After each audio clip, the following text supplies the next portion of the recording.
Okay, welcome back to day number 1 of the finals for the 2019 Gill Coed College Sailing National Championship. We do have a few races completed. Another 1 and 2 are in the books, and I do believe we have a fleet out on the course right now. Downwind to a gate mark rounding. So that is the first weather mark rounding, I believe, of their race number 4, and we can see B Fleet down on the line. Again, my name is Laura Beigel. I'm your host for College Nationals, and we're joined by special guest Mac Agnesi from Sail GP, Team USA. Nice job with the last name. Everybody gets that wrong. You did a good my job. Research. That was not bad. Yeah. I asked a couple of people this morning. I have also a last name impossible to pronounce, so I don't ever want to do that to someone. So we are headed right down there. That is the starting line, and that's B Fleet. B Fleet is sailing the Z420s, and A Fleet is sailing the FJs, and they will switch tomorrow when racing begins so that each fleet gets a chance to race a little bit in each boat in an effort to keep things standardized and fair. So Mac, what you guys are doing with the F50 and Sail GP is extremely technical, and the boats are newly one design after the America's Cup, and we sail basically one design here as well. Same suits the sails. The only main difference is that we can't adjust the rig tune here. But as the F50s were standardized, what are some of the controls that you all have? And then how is it you manipulate them, sort of like we in college sailing would otherwise use our outhaul, Cunningham, etc.? Yeah. To be honest, the controls that we have here in college sailing are, similar but different to what we have in the F50. Obviously, a lot more high tech on the F50, but the boats are pretty standardized, so they're one design, and the rig tune's all the same, and the wings are the same, the boats are the same, so. It comes down to who trims the sails better and the foils. So those are kind of the small things that we can play with. So in terms of one design, it's pretty similar. It's whoever sails the boat better, which is what we have here in college sailing, and one of the really cool things about college sailing. Now this is downwind, and this is A Fleet on frame again in those collegiate FJs with our beautiful sponsor mains on them. I do believe they're brand new, so that's fresh fruit out there on the race course. It's always fun to get your hands on a new suit of sails. For sure, and Gill sponsors us and for Sail GP USA as well, so their gear is great, and we're super happy to have them on board with us, keeping us warm in San Francisco and in New York and the rest of the events throughout the year. So what is it that you guys wear? I think that we all have a little bit of an idea of what sort of safety gear that you wear on the outside, but as far as what you wear, I would imagine a lot of it has to do with being aerodynamic, so nothing too baggy. Definitely. Layering, wetsuits, what is it that you guys got going on? Yeah, we all got wetsuits on for the most part. If it gets really cold, you'll see some of the guys in the helmsmen and stuff that aren't, getting their heart rate up as high. They'll be wearing dry suits in the cold weather. But for the most part, we try to stay pretty aerodynamic, so wetsuits, rash guards, and then obviously we have all our safety gear, our spare air tanks, our knives, our impact vests, things like that, helmet. A little bit different than what we see the college sailors wearing, but serve the same purpose almost. I think we see a lot more dry suits out here in college sailing. We do. Although in San Francisco, there's a lot of the fleet was wearing dry suits. So I don't blame them. I don't want to have to get wet to be able to get warm. It does, and those boats are wet. So. Sounds counterproductive, doesn't it? Yeah, for sure. I did get a helpful tip for those of you that wear a lot of neoprene. It was a coach that I had in junior sailing. My hands, I guess I must have had some mild frostbite. I get cold hives. So my hands swell and go numb. And wearing neoprene gloves, they told me to go put them in warm water and then sit on top of them so that my body heat can warm them before I have to put them on and go out. And that way you don't get them wet with cold water. Exactly. And then wait for your hands to hopefully warm them up. Yeah, that's a good move. I guess there's not much you can do for a full body wetsuit though. Just take a hot shower before you go out. Yeah, it's not fun putting a wet wetsuit on, so rather just get it wet later.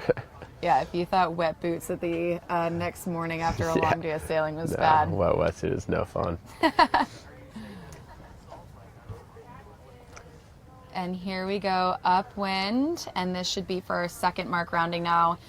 This is the second race in this set. This is race number 4. So we're expecting a course 5. That's 5 legs.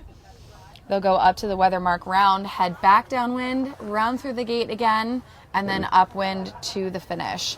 Looks like we have Charleston here in leading the race in boat 6. As long as they cross that boat outright, which it looks like they are. Seems like pretty close. A little bit more pressure out on the course, and you and I were talking earlier about the breeze. We expect it to shift just a little bit, especially as we get near, I want to say maybe 2 to 3 o'clock was the time frame. Does it seem to you that it's done so already? The direction doesn't look like maybe it's gone a little bit right, but the breeze has definitely come up, and I haven't really looked at the forecast, so I'm not really sure what it's predicted to do, but the breeze coming up a little bit, I'm sure, so welcome by all the sailors out there.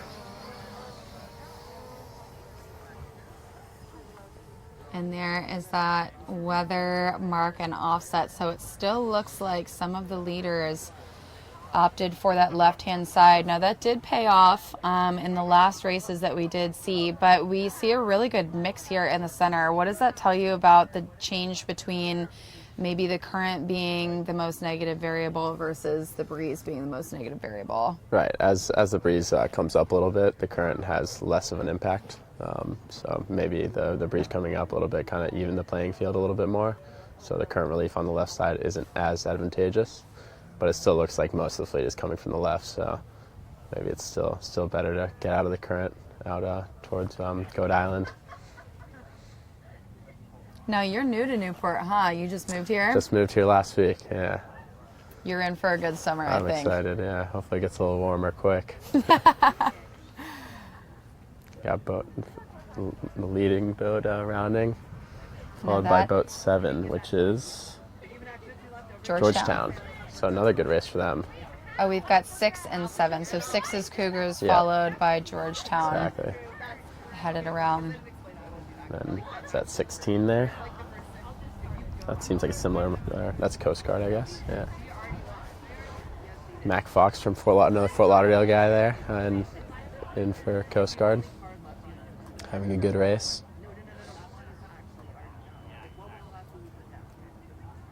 Definitely a shout out to all the Lauderdale sailors out there. We got Ali Topa in B Division, Christopher Williford, Mac Fox, and I'm sure there's some that I'm missing, but got a good contingent from Fort Lauderdale and South Florida.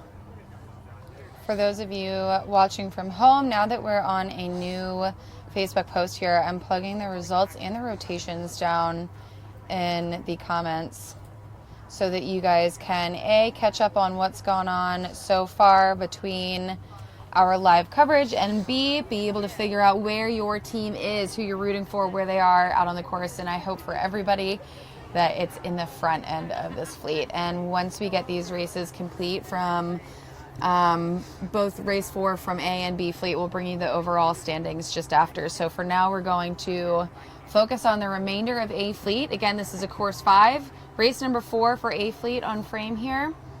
We're headed downwind to a gate and then back upwind to the finish and then into rotate.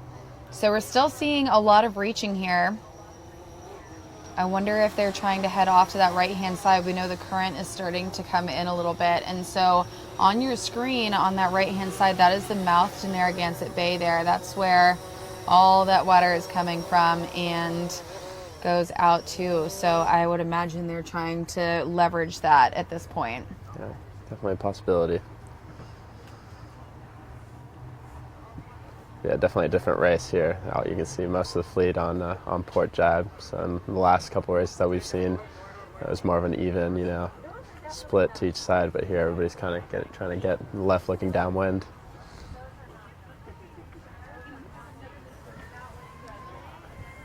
Feeling the breeze pick up a little, which I'm sure is a pleasant change. And there are the gate marks in sight. So we watched most of the fleet go left upwind, start left downwind, and then make their way back to that center or right-hand side if possible. I wonder which way they're going to head upwind now.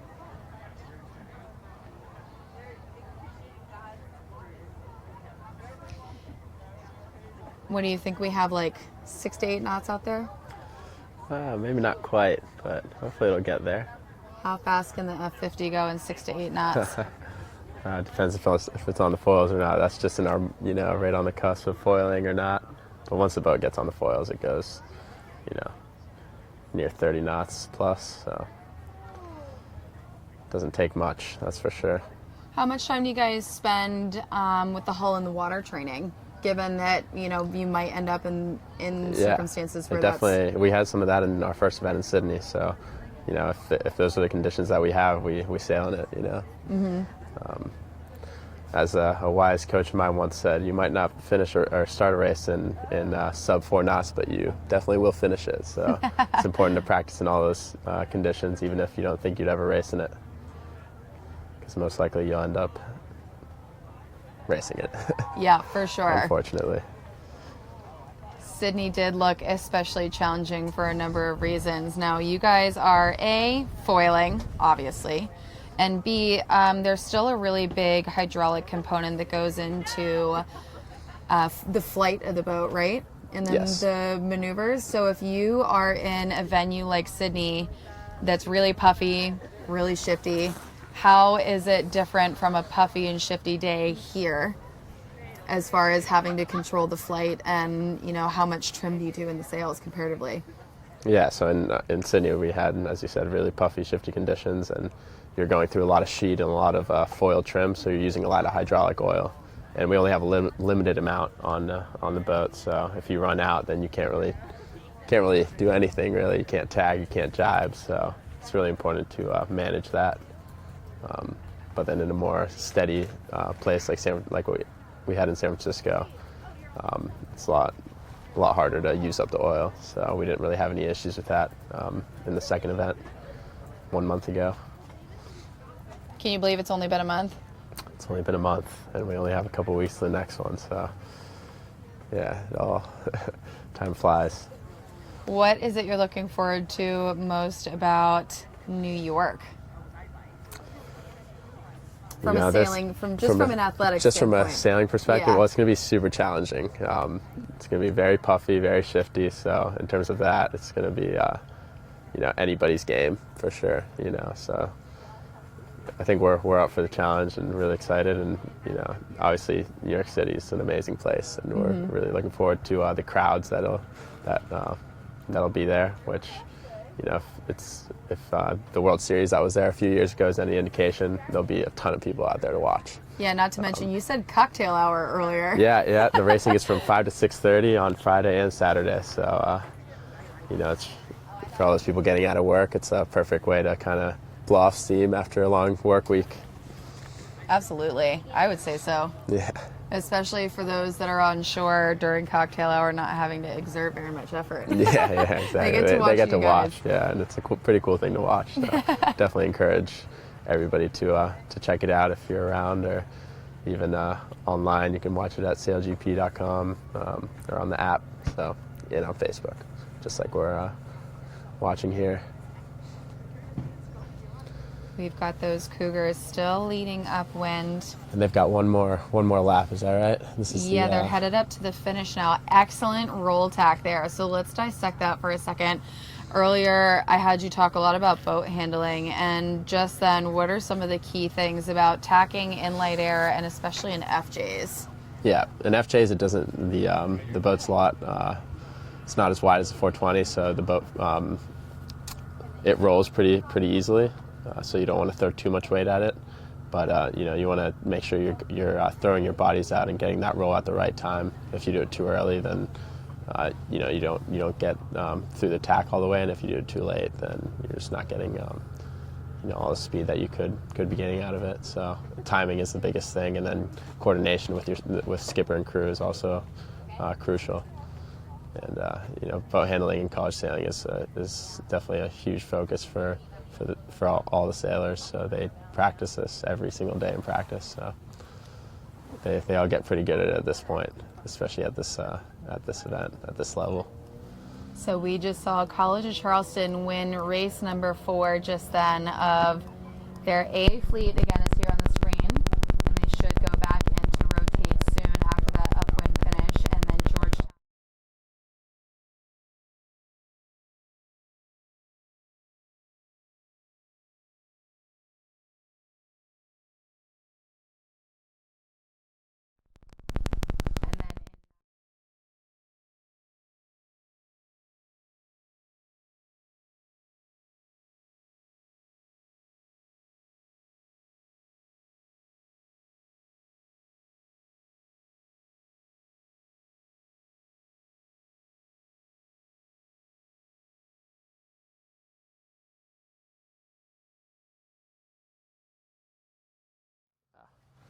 Yeah, they were right on the cusp when they pulled through, so that was pretty awesome. Fortunately, UCSB got through at the expense of my Quakers, so that was a bummer, but it's good for them. Good to get some West Coast teams in the mix.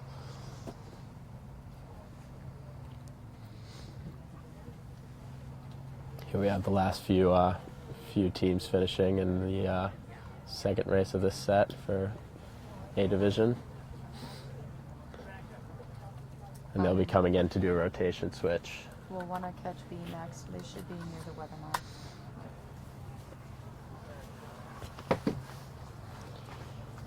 There we go. So I'm eagerly refreshing my results. They have been doing an excellent job of updating these scores in just about real time. So that was the end of race number 4A, like Mac just said, and we're going to transition to watch race number 4B next. They are just off the line and headed to the weather mark and the offset for the first time. So sailing in this breeze, it does seem a little bit lighter, and we also are seeing that left-hand side, it's a little bit favored still. It seems to be definitely the biggest part of their strategy headed upwind.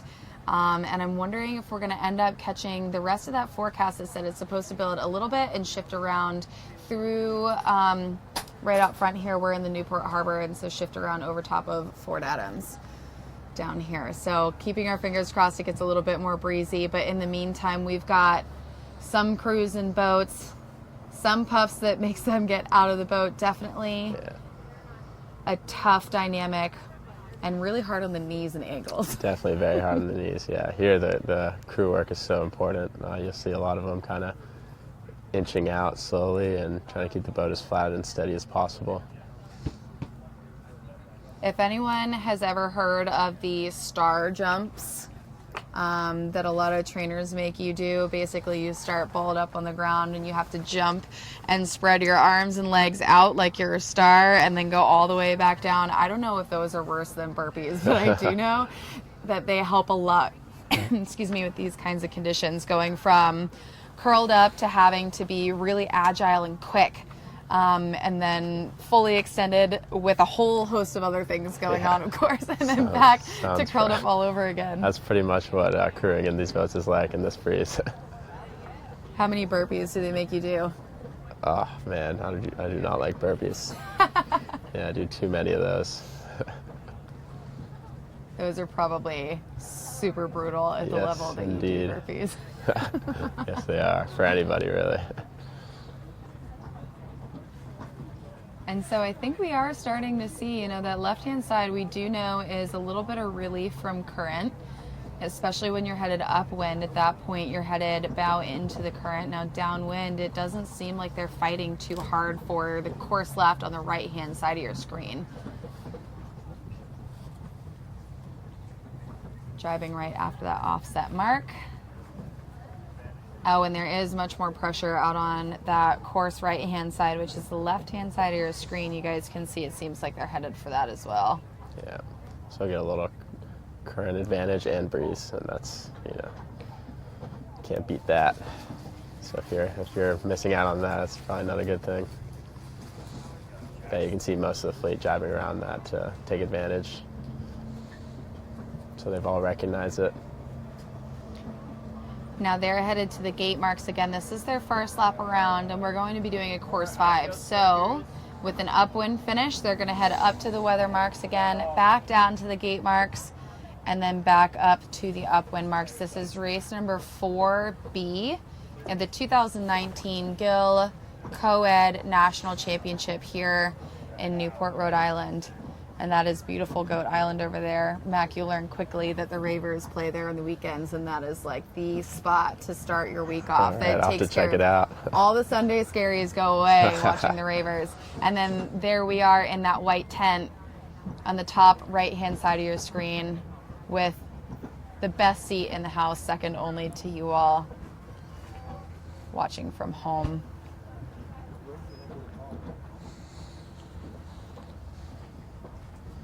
All right, so is this, I think we have in boat 10, we have Hobart, I believe. If I saw that correctly. Yes, Hobart and William Smith Statesman in 10 now. So. And in 2, Boston College. In 6, College of Charleston. An 11 St. Mary's. And then I want to say that's a 4 over there on that left-hand side of your screen. If that's a 4, then that is the Bowden Polar Bears.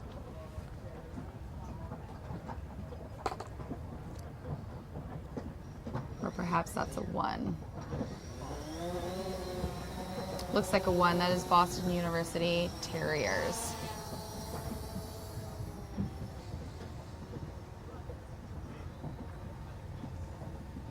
A little bit of a gap between these first 5 boats and the rest of the fleet.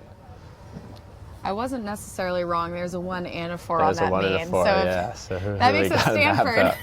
There we go. If you put together Bowdoin and who else? Boston University, evidently you get Stanford in boat number 14. And we do have nice even breeze across the course down in the bottom half, but that top left definitely looks a little bit more favorable. And we still have teams headed out to that right-hand side. This is a tough day of sailing. So, Mac, you do a lot of high-level racing. You were on the Olympic circuit. Obviously, you're here representing SailGP to drop some serious knowledge on us. Knowing that this is the Nationals, but this is the first day of the finals, the first half of racing of the finals. How is it that you sort of prepare yourself with light conditions, knowing that there's so much racing left to go? Mentally, emotionally, physically? Yeah, that's probably one of the toughest things to do well. But biggest thing is to not get too high and not get too low. So, trying to remain even keeled throughout the event and going in with a clear head every race is huge, for sure. So we also have a lot of seniors racing. As far as taking the next step in sailing is concerned, college sailing is, an excellent platform for fine-tuning a lot of skills. What would you say that college sailing offers to people wanting to head into, a professional sailing route? And what is it that they need to make sure that they continue to work on to take the next step in a sailing career after college sailing is over? Yeah, that's a good question. College sailing definitely, it teaches you discipline, right? And it's all about, practicing hard and being really, good with time management because you're also balancing school. So it's no different than, managing your professional life with your social life and, once after college. So it definitely prepares you really well, I think, for that. And in terms of discipline, I mean, all the top teams here are super disciplined, and you get the same thing in professional sailing and SailGP or the Olympic circuit. It's all about professionalism and discipline. So, these guys come out and I think they're pretty ready to take on whatever is next, whether they get into Olympic sailing or any other type of sailing that they might do. There's so many different avenues to go into. So the other thing, as far as studying and discipline is concerned, did you know that some of the teams here that have trimesters are not only sailing in nationals, They they're are also still in school, yeah. studying for finals? For them, yeah. Isn't that wild? Stanford, Dartmouth, those schools, yeah. They have to go right back to school and take their finals, huh? So yeah, you definitely see some of them with their notebooks out studying right now between sets and things like that. It's pretty rough. Definitely. And then as far as, we say studying as if it only pertains to school. There's a lot of prep work that goes into any event. So Absolutely. approaching, a general event prep, what is it that you do to study before you get there? What key features of the course are you looking for, and what research do you do before you arrive on site and start training? Yeah, so every venue is different, so you want to look for those things that make a venue unique. So whether that's some venues have current, others don't. Some have a lot of geographic kind of landmarks that really affect the wind. So you're looking for those types of things. Here in Newport specifically, the current's a pretty big game changer. So you want to look at that, and also, most of us have sailed in all these venues before, and most of the teams out here have sailed here before, so I'm sure they kind of went back in their notes from other times are in their memories from when they've sailed in the past, and tried to take out the the important things that they remember and turn them into have it help them for the racing here for the nationals. Yeah, lessons learned, right? That's one of the things that I think that we all have a coach that really we're into the finish here. Yeah. All right, so then that is in number Hobart. 10. We have Hobart and William Smith across in first with College of Charleston. I don't know who's got that. It's between Stanford and College of Charleston for second and third. Looked like 14 to me. Got it. So that would be Stanford, right? Stanford. And then we've got in boat number 11, that's St. Mary's just behind. And in number 2, we've got the Boston College Eagles. Nice. So I'm so terrible at math, I can't seem to count to 5 for 5 legs in a race. Usually John keeps me honest with those. And there's the rest of our fleet headed upwind.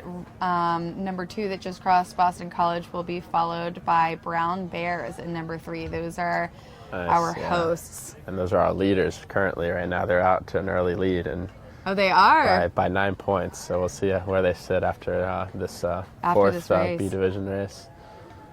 I'm really excited to check the overall scores. Again, this is race number 4, and this is B fleet finishing here. So they're going to come into the dock and rotate. And this, at the end of each set, once both A and B fleets have completed their 2 respective races and that scored, that is probably the best time stamp or the best indicator for where they all stand overall. And that's because everyone has completed an even number of races. Exactly. And after another nice finish by Brown there in that B division race, so they should see themselves looking pretty good in the overall standings. But still a lot of racing left. Only 4 races out of a series of 18. So yes, can't focus on the results yet. But yeah, it's nice to get a hot start. Yes, sure. And we talk about 18 races. It's actually 36 races, right? So we have A fleet is going to sail up to scheduled 18 races. B fleet is also going to sail up to a scheduled 18 races, and so it's really easy to it's really easy to look over what exactly is left for you to be able to deal with as far as putting up really good results on the scoreboard. Knowing that you have 18 sets of races and understanding that there might be 5 total races left is a lot easier for you to wrap your mind around maybe work that you've got to do to get up into that podium position. Exactly, yeah, for sure. So there it is, folks. That is Fort Adams here. That white tent is where all of the teams are set up, where we're doing our rotation.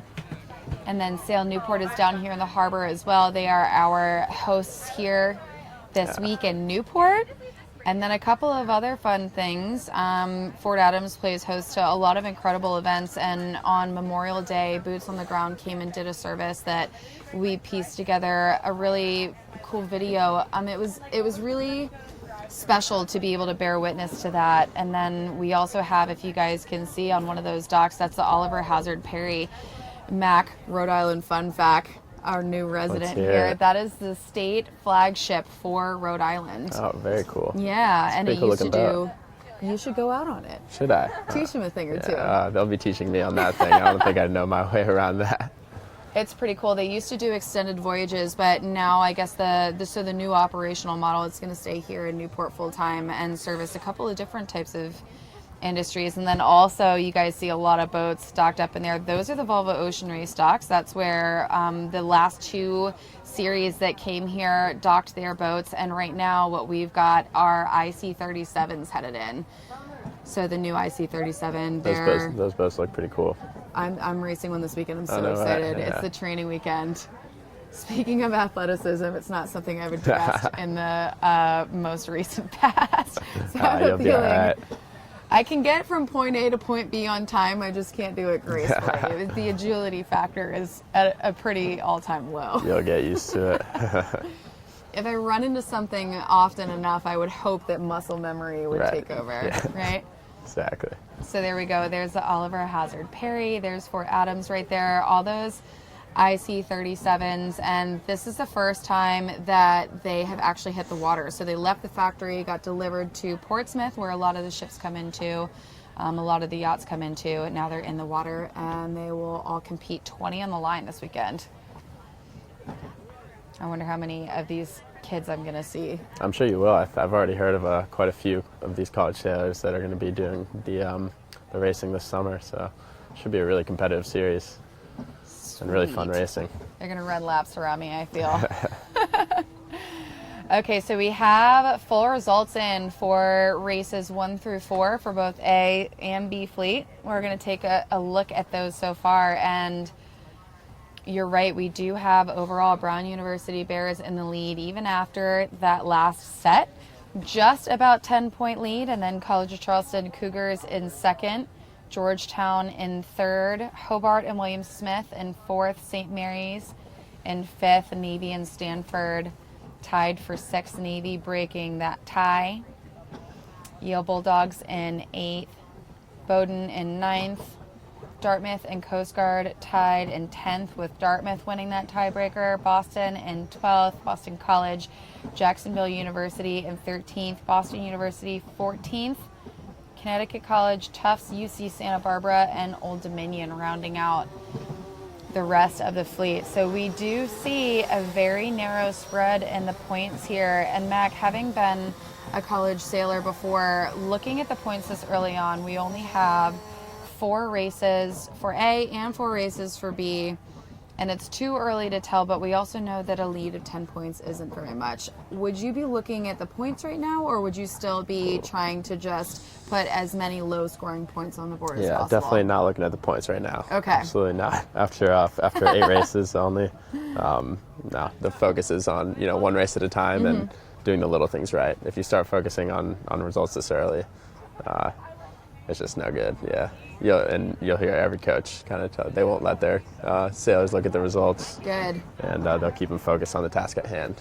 Yeah, it's a little bit hard on the psyche to just weigh on definitely. like 1 and 2 points every single race, and then you break it down to mark rounding. And Right, and then you start making decisions based off where your competition is on the race course, which often leads to poor decisions. So yeah, you want to keep an open mind and not worry about that too early. It will get to a time where you do have to worry about that, and that'll be in the afternoon tomorrow, where you'll see kind of the boats battling for the win or for the podium position. They'll start honing in on their competition and covering and things like that. But today it's going to be everybody sailing their own race. Gotcha. Just trying to get really low scoring points Exactly. up on the board.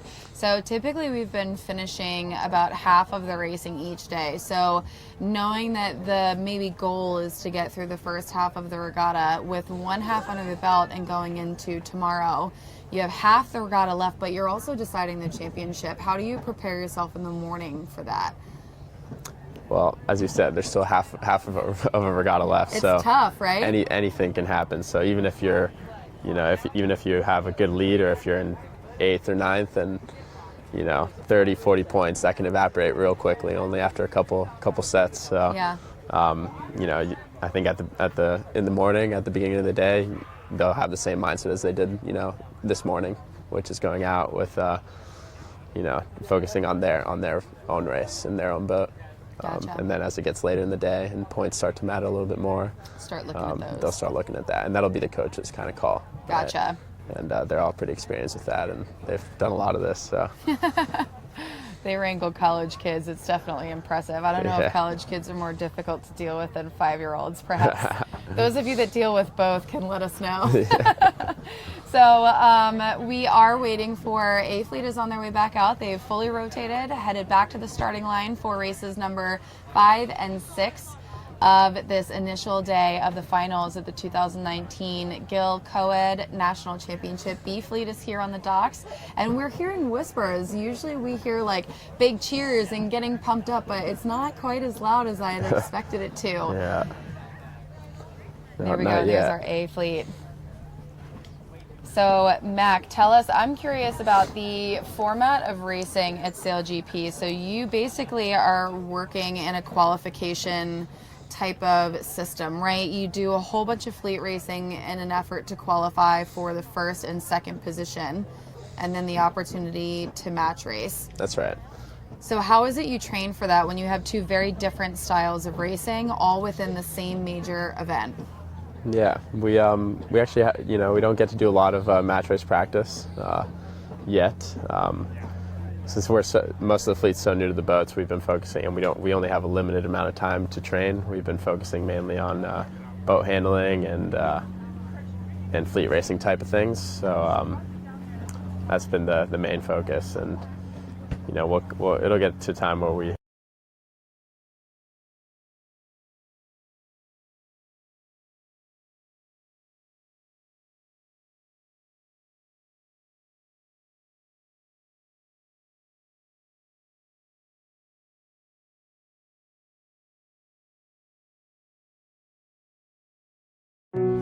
On this Memorial Day, where our nation honors and remembers our fallen heroes, there is a display of heroism right here at Fort Adams in Newport, Rhode Island. We'd like to take a brief time out to honor and thank those who have served for this great nation with a short tribute. Today is the 4th annual Boots on the Ground for Heroes Memorial created by Operation Stand Down. The display, which consists of polished boots with one American flag in each, honors 6,957 U.S. service members killed in action since 9/11 in the global war on terror. The boots are arranged by state in alphabetical order and includes 29 Rhode Islanders. Thousands of people will visit the memorial today. It is because of our heroes dedicated to service and the continued service of our active service members that we are able to enjoy luxuries such as sailing on this beautiful Memorial Day and every day in the United States.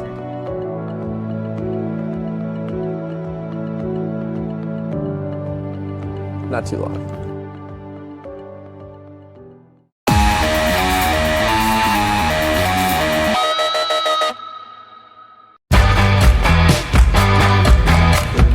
Hi, my name is Lucy Wilmot. I'm from the Bay Area in California, I'm Nate Hausberg, and I'm from Jamestown, Rhode Island. and we're sailing the FX class. Currently, I'm a junior at school. I also do college sailing in fall and spring, so it is a double season sport.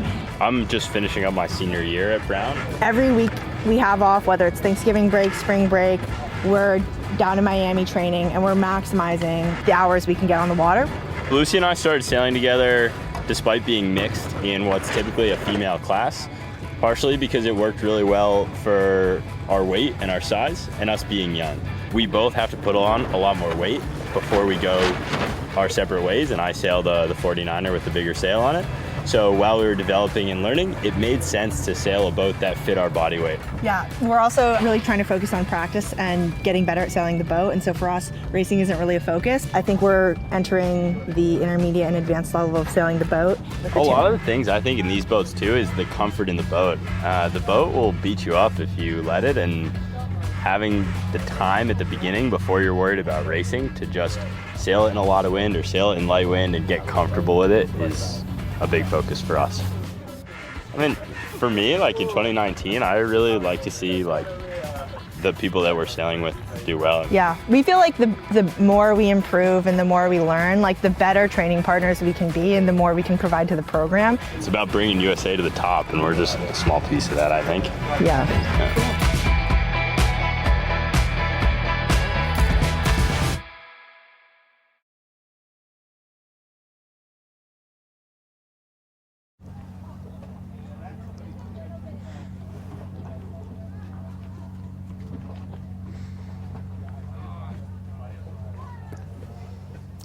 Okay, so welcome back. There is A fleet out on the water, and they're going to get started on their race numbers 5 and 6. B fleet is just finishing up their rotations. And before we get into that, we've already taken a look at the overall results as they stand. But quickly, we want to say a quick thank you to Mac Ignace for spending quite a bit of time here with us this afternoon. We really appreciate you. Yeah, it's been fun. Thanks for having me. Yeah, thanks for coming. Little trip down memory lane. I'm feeling nostalgic, right? Yeah, a little bit. We also appreciate you giving us some background knowledge, some detail about SailGP, some expertise out on the race course. And Yeah, you gonna watch it? what's that? You gonna watch? SailGP? Hell yeah. Yeah, for sure. Awesome, good. Absolutely, I'm gonna watch. Good stuff. I can't think of anything better to do at 5 o'clock on a Friday. Good. Yeah, me neither. I don't have a choice though, so. Well, we're all going to be watching you, so you Awesome. better make it good. We will. That's the goal, always. Awesome. So again, member of the SailGP US team. They're going to be competing in New York in just a few short weeks. Thank you for spending time out of your Awesome. prep work to hang Thank out with you. us, and we'll catch you on the live stream somewhere else very soon. Awesome. Thank you. Yeah, no problem. Okay, so we've got race number 5 just about underway here. They're doing their research out on the starting line, and what we do know so far is that the fleet seems to like that left-hand side upwind and right around the middle downwind. And now, being that this is the first race in their set, this will be a course 4 as well. So downwind finish. And the breeze is just a little bit lighter again.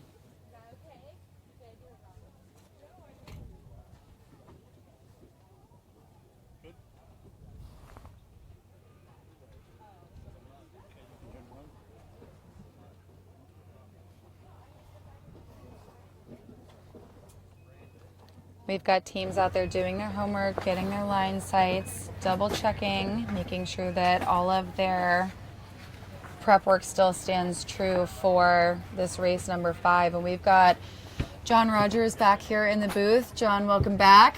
Super fun. I got to meet with some parents on the far dock. Parents can't come into this area, only sailors and coaches. But on the far pier out here, I was able to meet up with some world-class sailors. They gave me a few hints of what's going on. And Yeah, I'm looking at the hoping- results, and it's like A division, they're all top 6 are all within 8 points, and the next one's even closer than that. And Ali Topa's winning the B division right now for College of Charleston. Awesome. So I'm hoping you can give us the lowdown. So what is the whisper on the dock? Oh, I know Well, that we the just current rotated. is swirling, so the coaches have really, it's going to become more of a factor now because it is flooding for sure now across the course.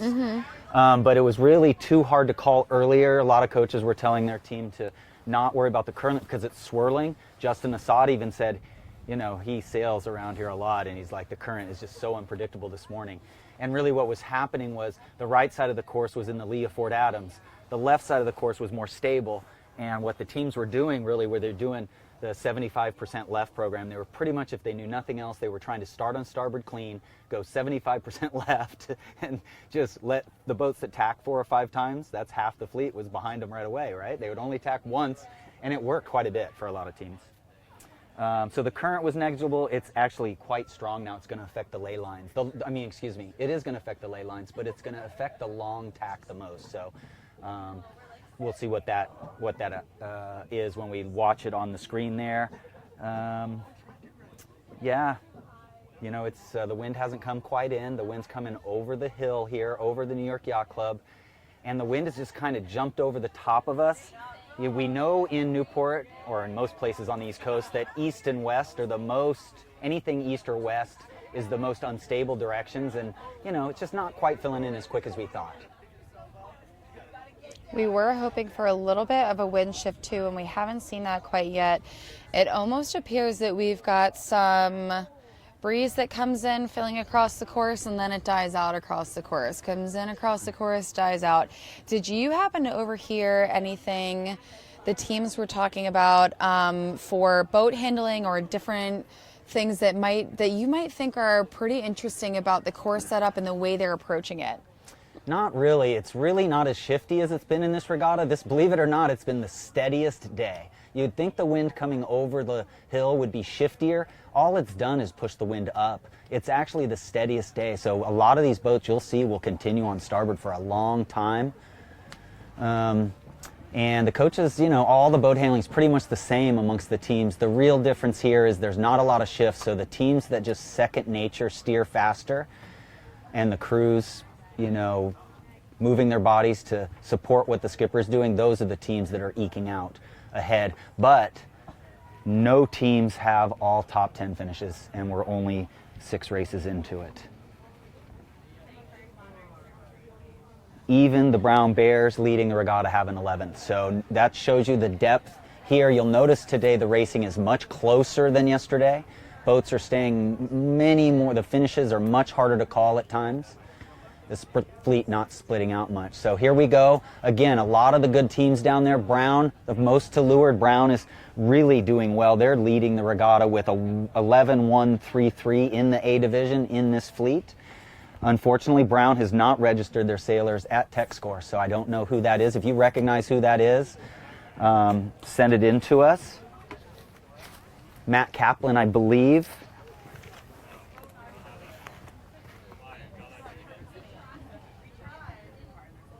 A little bit of a split in the fleet, but I bet that is just a couple of teams trying to clear out. We are just far enough off of the line. So, John, one of the things that's tricky about the starting line is everyone obviously starts on starboard. We're just far enough off of the line that teams with better boat speed or the skill to be able to point higher and faster have started to pinch off others. So if you end up being one of the boats that's forced to tack out, how do you deal with that with your overall game plan? Well, I can tell you right now that starboard looks lifted to me. Brown looks like they're being patient down here in the right wind shift, and everybody's lifted inside. They're going to wait till those boats come down, but I would just be going out a little ways and then coming back onto starboard if I could. I would not be spending a lot of time on port tack right now. That was boat 5 just to windward was Bowden, and we're in the A division here. Bowden sitting in 4th right now. Matt Kaplan, senior captain, and Louisa Lindgren, the senior crew captain for the Bowden Bears, qualifying for all 3 of the events here for their first time. Matt Kaplan just graduated right before this regatta. Okay, who is this in 8?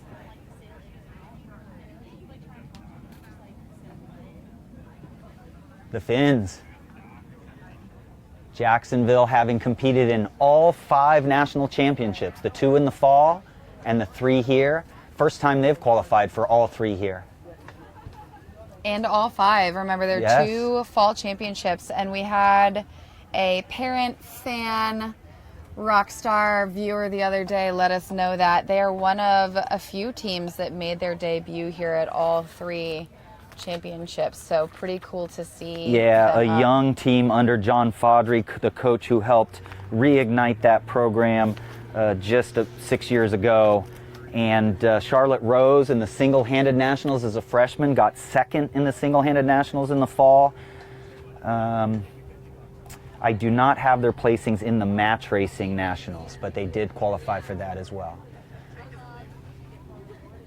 Navy midshipmen there in boat 14, and Navy sitting in 6th right now with 64 points.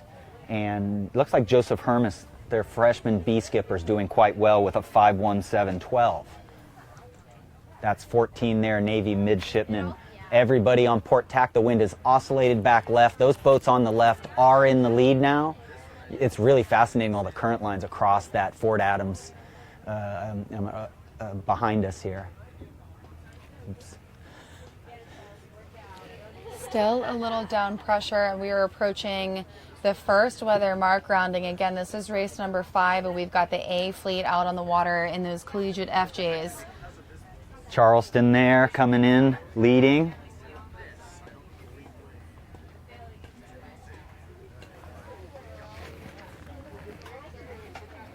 All right, and thank you for those following. Pat Shanahan is skippering A for Brown, and our recently crowned Quantum Woman Sailor of the Year, Ragna, is in B fleet. Great. So Augie Dale right here. Great style. Watch how animated. Animated is not quite the right word, but Augie's body moves a lot more than other skippers. Leading there, right behind them, going on wing right away. So maybe that's an indicator that we're finally starting to get breeze. We're winging it quicker. Old Dominion Monarchs there under the leadership of Mitch Brindley, really the leader of ICSA. He's got his fingers on everything, and he was very instrumental in getting all these 36, 72 teams to come for these women's nationals and co-ed nationals, giving so many teams opportunity. That's what Mitch is all about. And he's also a head coach who's coaching a team here who's performing. Just absolute rock star. So we're just here obviously bringing you this live stream, and a couple of the things that are really, really cool to be able to articulate is, one, how much goes into these events, two, how much the hosts pay into it, and the fact that those hosts are teams that are competing here, like Brown University, Dartmouth University, Sale Newport, who's a powerhouse for running regattas, Mitch Brindley, head of ICSA, who's here also helping put all of this together. And the scores are the races are run pretty seamlessly, and all of the courses are pretty perfect. So impressive all around. Yeah, Brown's done an amazing job. It's, the sailors and all the non-sailors, the ones that are on the team that are not competing at these events, they're working hard on these coach boats, moving buoys.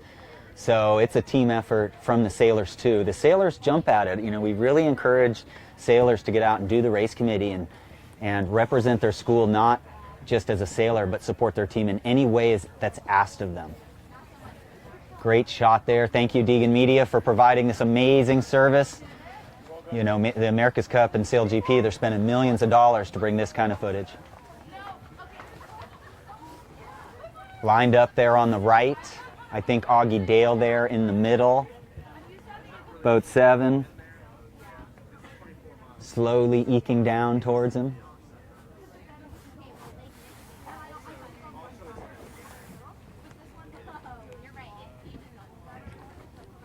So the reason why they roll the boat is it gets the boom across without turning the rudder as far. Transition to the wing there. You see the crew pull it around for them, and then you see how far forward. Hey everybody, fly your clews way in front of the mast. That's how you set your jib downwind. You try to get the clue in front of the mast. It causes the upper leech to twist a little too much, but it seems to be better to get the jib really far out. So you're trying to get the clue in front of the mast. And now it's a balancing act for the crew. The crew's trying to keep the jib out by keeping the boat very steady. You're looking at boat in there in 5. Tide moving us from right to left right now, so I'm a little surprised people aren't crabbing into it like Augie more. Augie's crabbing in 7 into the current because the ley line is moving right now all the time. Transition to a reach.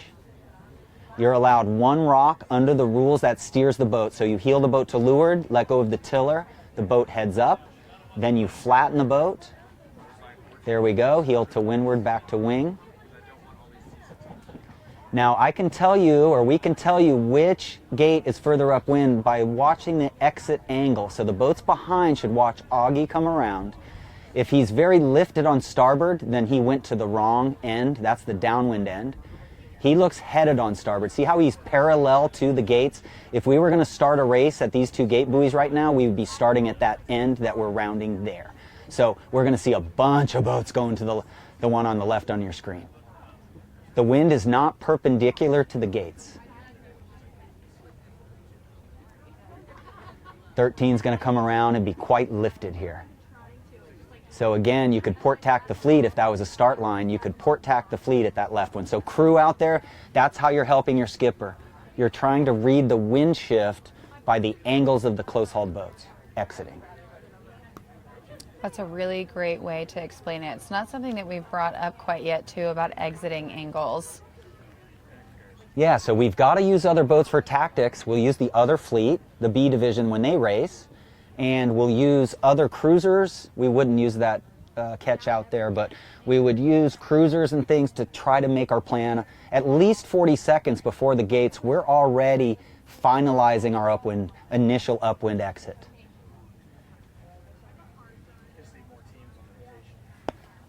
So now the current is going to cause an apparent wind header on starboard tack as the current is pushing you right to left. So anytime you get a light spot, the tidal current wind is going to shift towards the bow. Anytime you get a puff, the wind is going to shift back to the true wind direction. So starboard is going to be headed slightly apparent wind. Port tack is going to have almost no effect on their apparent wind at all, just because they're bow to the current. So no lead bow effect in sailing. The current's not like lifting the bow up. It just changes the wind direction a degree or 2. So right now, port tack is 0 apparent wind shift generally. Starboard, we've got a 2 or 3 degree apparent wind header in the light spots. And that's why these guys can gap out. When they get puffs, they'll get on starboard. and when it gets light wind, they'll get on port. So this Augie Dale here should just gap out as he's able to play the puffs easier and the shifts easier than, look at him move. See, watch his body, see him? Crew leans forward, leans in, looks at the boats to leeward. He sees the drone, he just gave us a look. Yeah, see, he just did a dance. Nice job, Augie. What's going on, Augie? Yeah, he's showing it now, Show baby. us your dance moves. Woo! Augie having started at ODU under Mitch Brindley and now College of Charleston senior All-American from last year. Into a little more pressure, and they're changing where their body placement is, and they're also into a little bit more of a hike. John, it's so fun to watch in this light breeze and these minor transitions. These skippers and crews, they work in unison. Isn't it impressive? Man, Catherine Lounsbury was all over that boat. Even in this light air, they are just so dialed in, and they're feeling it a little. All you youngsters out there, you'll have this experience sometime where you're out in front and you'll notice your heart rate go up. You'll feel yourself welling up with pride. And it takes a real sailor to learn to have those emotions when you're not winning races, when you're in the back, when you're in the middle. If you can replicate that, see how upbeat they are? They're just all over this boat. That's the way we sail 100% of the time. Golden rule, sail like you're in first place all the time. So Augie's just playing the fleet back and forth. Looks like the wind's touching down nicely there before the gust. The wind's kind of jumping over us a little and then touching down. So top end of the course, you got to be ready for a little lighter breeze maybe. The very right corner is in the lee of Fort Adams just a little bit. So now the current's going to be pushing him down. He's going to overstand this buoy just by a little bit. So he put it in the bank there just a little bit. And around this second weather mark rounding, again, this is a course 4. It's the first race of the set. So they're going to round the weather mark in the offset, head back downwind to the finish line.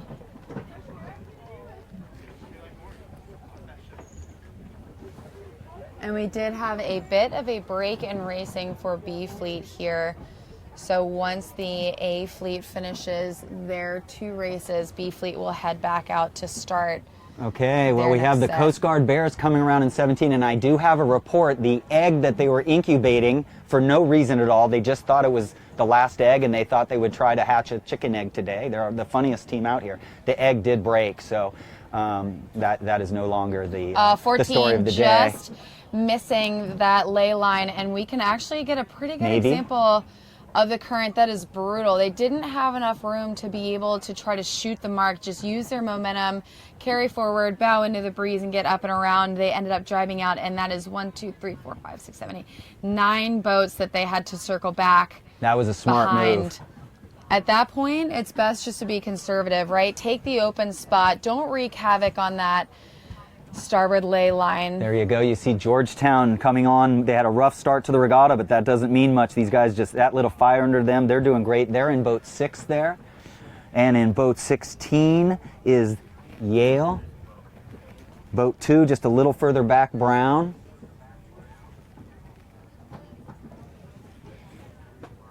The Boston University Terriers were there in 18 there. Okay, so we got reach mode again. So it's down there 5 or so knots. Everybody's on port tack. That makes a lot of sense because the starboard ley line is the starboard. Right, you're going to get to the. I'm having a hard time talking right now. They're getting pushed from the top of your screen down to the bottom left of the screen, and so that's moving the ley line all the time. They're staying up current, essentially, is what we say here. They're just staying up current a little bit, because port tack is going to be much longer when you have this situation.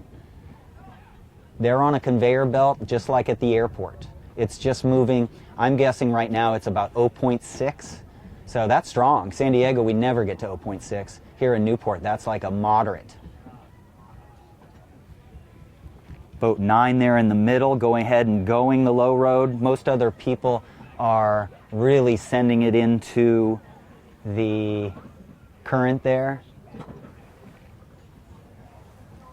Is boat 9 Navy? Laura? No, no, they're not. That's Dartmouth in 9.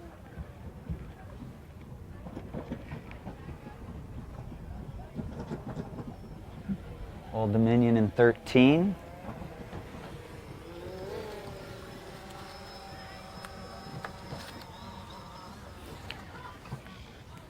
Yes, I am wondering now if we are getting any crew changes or skipper changes at all. Going to keep an eye on that. Yeah, just to keep the mindset fresh. We're not in any different conditions than we started in today, and oftentimes you'll see teams switch out crews or skippers depending on weight and the breeze. There are different feel-good weight combinations for different types of breeze, and because we haven't hit that, I bet this light air is really tough on the mentality of some of the teams, and being that it's early on in the series, they could probably afford to do that. And coming into the finish.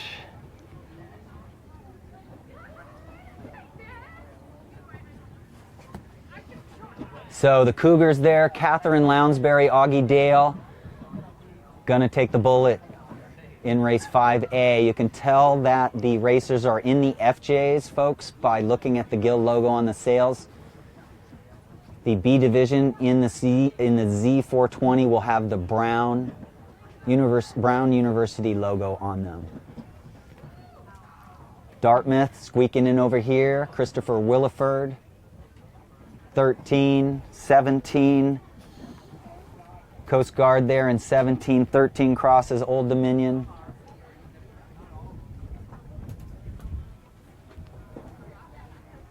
Brown Bears in 2. Yale in there in 16. So closer racing. They're all finishing mostly within 20, 25 seconds of each other. Looking towards Coed Island, you see the pin end of the starting line right now. So the starts are, I heard this from the coaches too, the starts are really, really hard. The race committee set the line a tick longer than yesterday. I also heard that the buoy roundings are much more vocal and much more aggressive. There's been a lot of disputed overlaps at the last second. And when you're out there as a sailor, remember, the protest committee is going to have to make a decision on, did you have an overlap for a long time going into those gates, or did you get your overlap late? And that's often the decision maker for those. So I've heard there's been a lot of yelling and a lot of people arguing. The mark roundings are the big difference between the semifinals and the finals, and the start obviously as well. So it's fun to talk to some of the parents and then some of the sailors, because I'm hearing a lot of the same things. They're really bright. Very cool. Yeah. So that is a wrap for race number 5A, and we're going to see a fleet. They finished, and then they're down at the bottom of the course ready to gear up for race number 6. That will be a course 5. So again, 2 laps around with the final leg finishing to weather, and that will be the end of their set. B did take a short break just then, so they're headed out on the water now. As soon as A gets underway, they're going to start B fleet just after.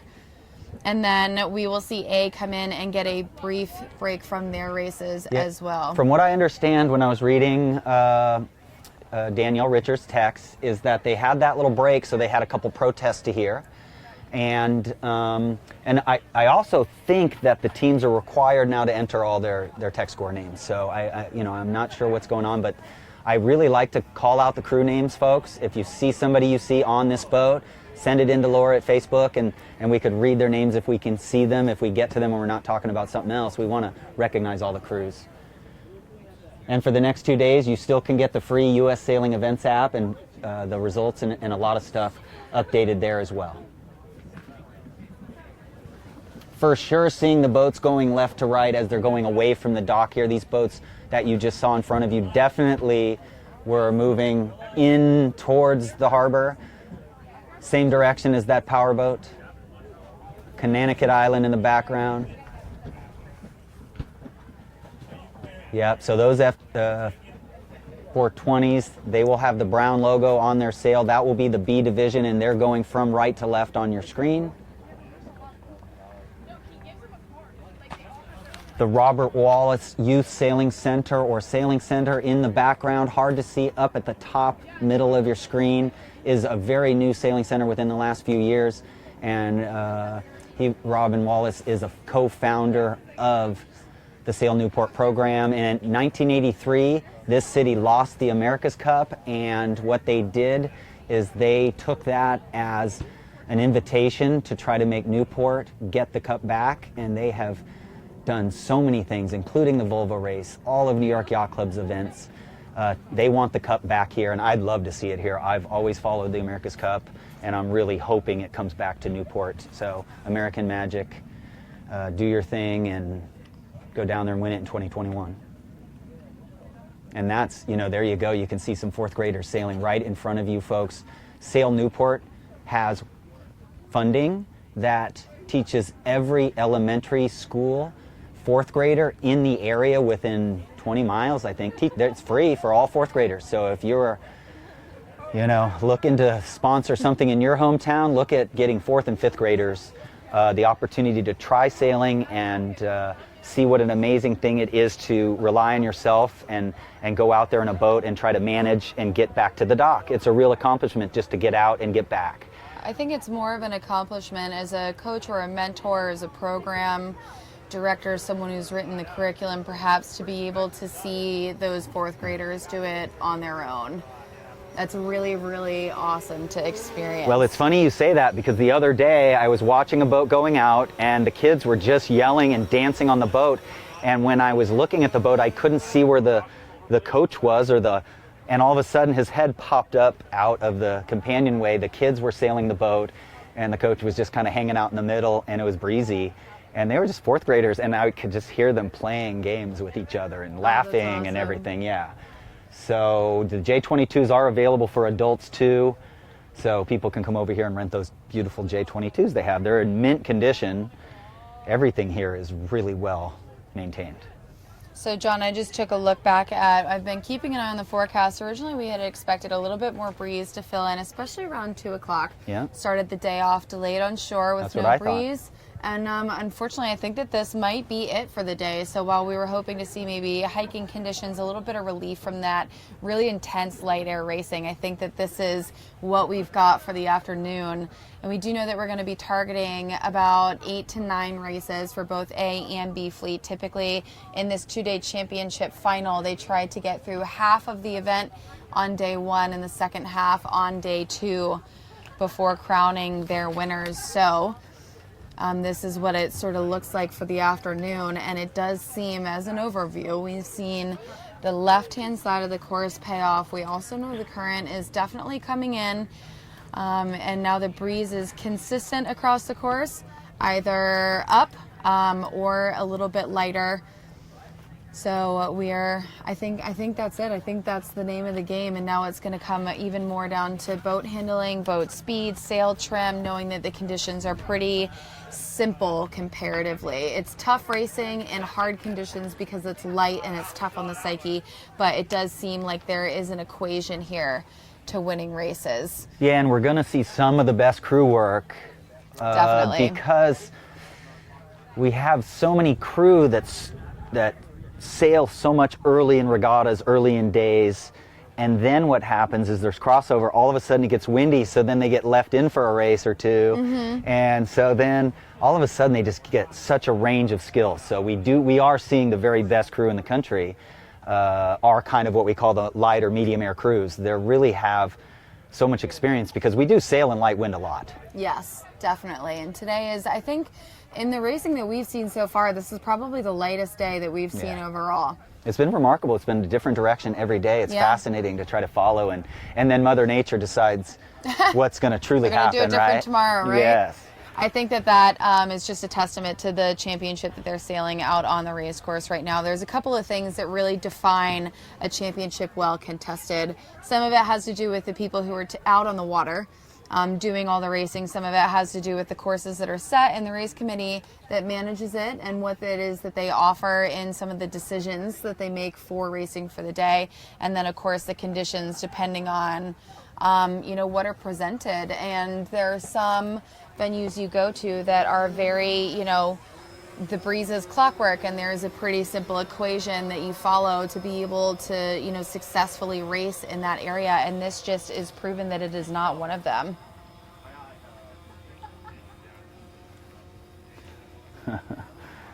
Just so many boats all the time going by. It's so fun. It is such a remarkable town, and we got to see the IC. Oh, you already talked about those IC-37s.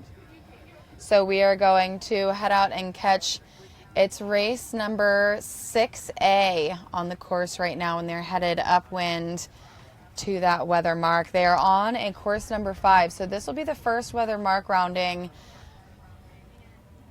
and then they have 4 legs after this. Yeah, Augie, Dale, and Catherine there have a 2-1-1 in the last 3 races.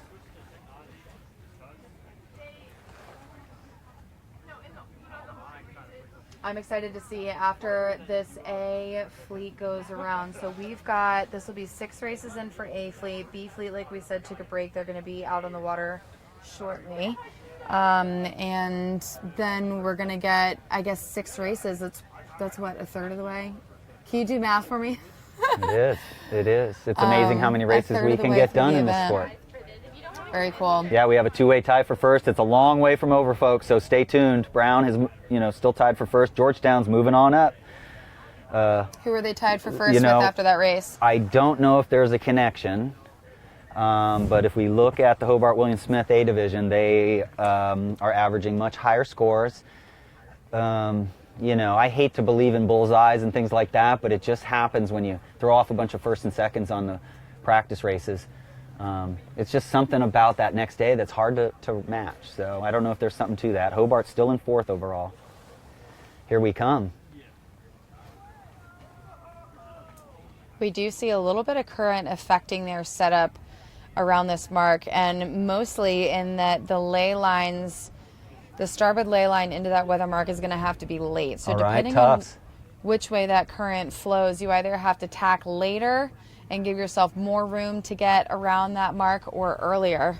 All right, we saw St. Mary's in 10 having a good race. They had a bunch of great races from the semis, the second day of semis, through this morning, and then they got out of the top 10 a couple times for the first time in about 12 races.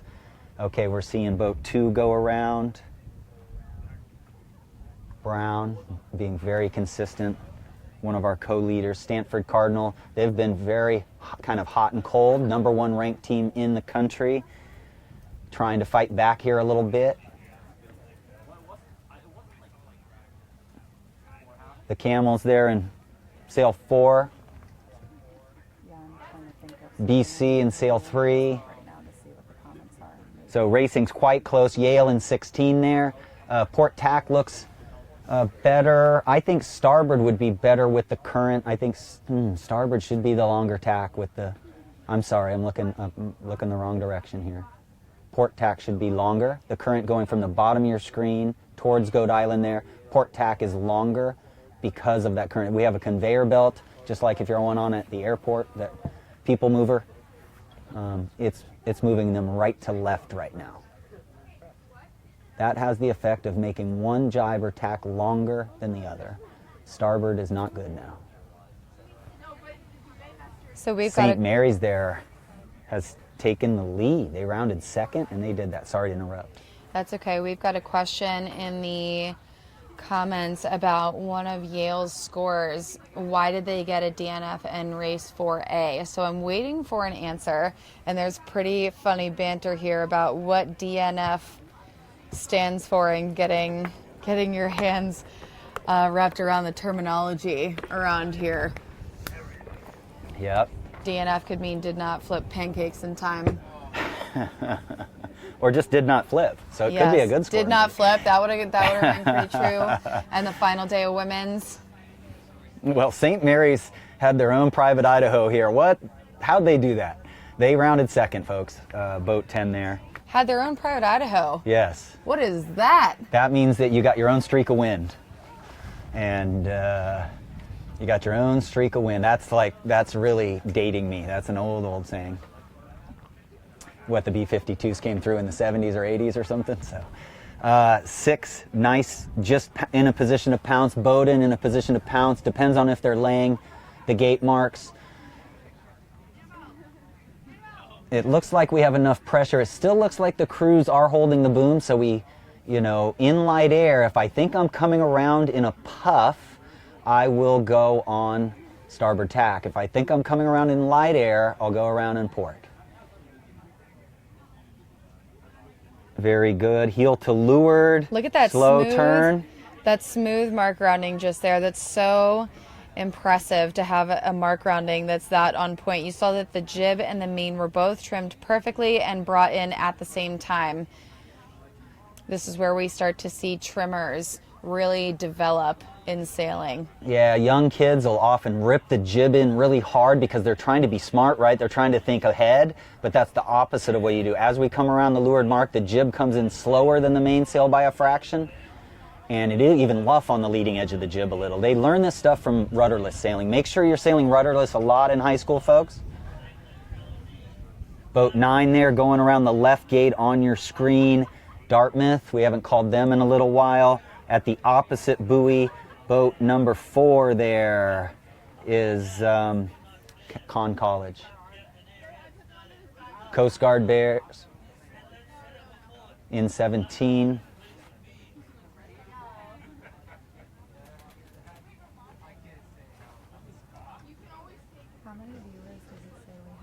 The pressure looks really good. It could just be the camera angle, but the pressure looks really good on the left. A few current lines rolling right around those windward marks. So again, I think we have some swirling current on the course. When you have a different wind direction every day, the water gets blown up into the bays and everything and into these things, and then the next day the water comes out from there. So if you get 25 knots at night, we had about 16 last night until early in the morning, 2 and 3 in the morning or whatever. And so the water's moving around, swirling around, so current is not total. If we had a book on current, it would be a really difficult thing to iron down. Great shot there.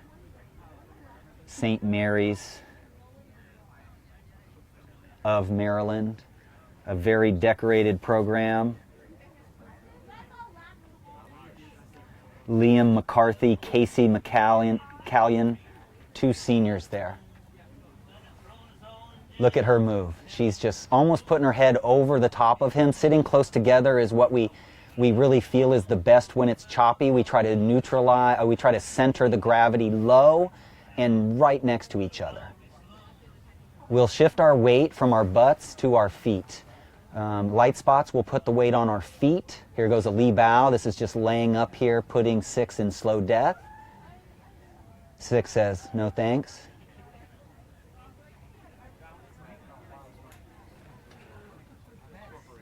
We'll see St. Mary's just go a little bit, find the next puff. They won't just tack.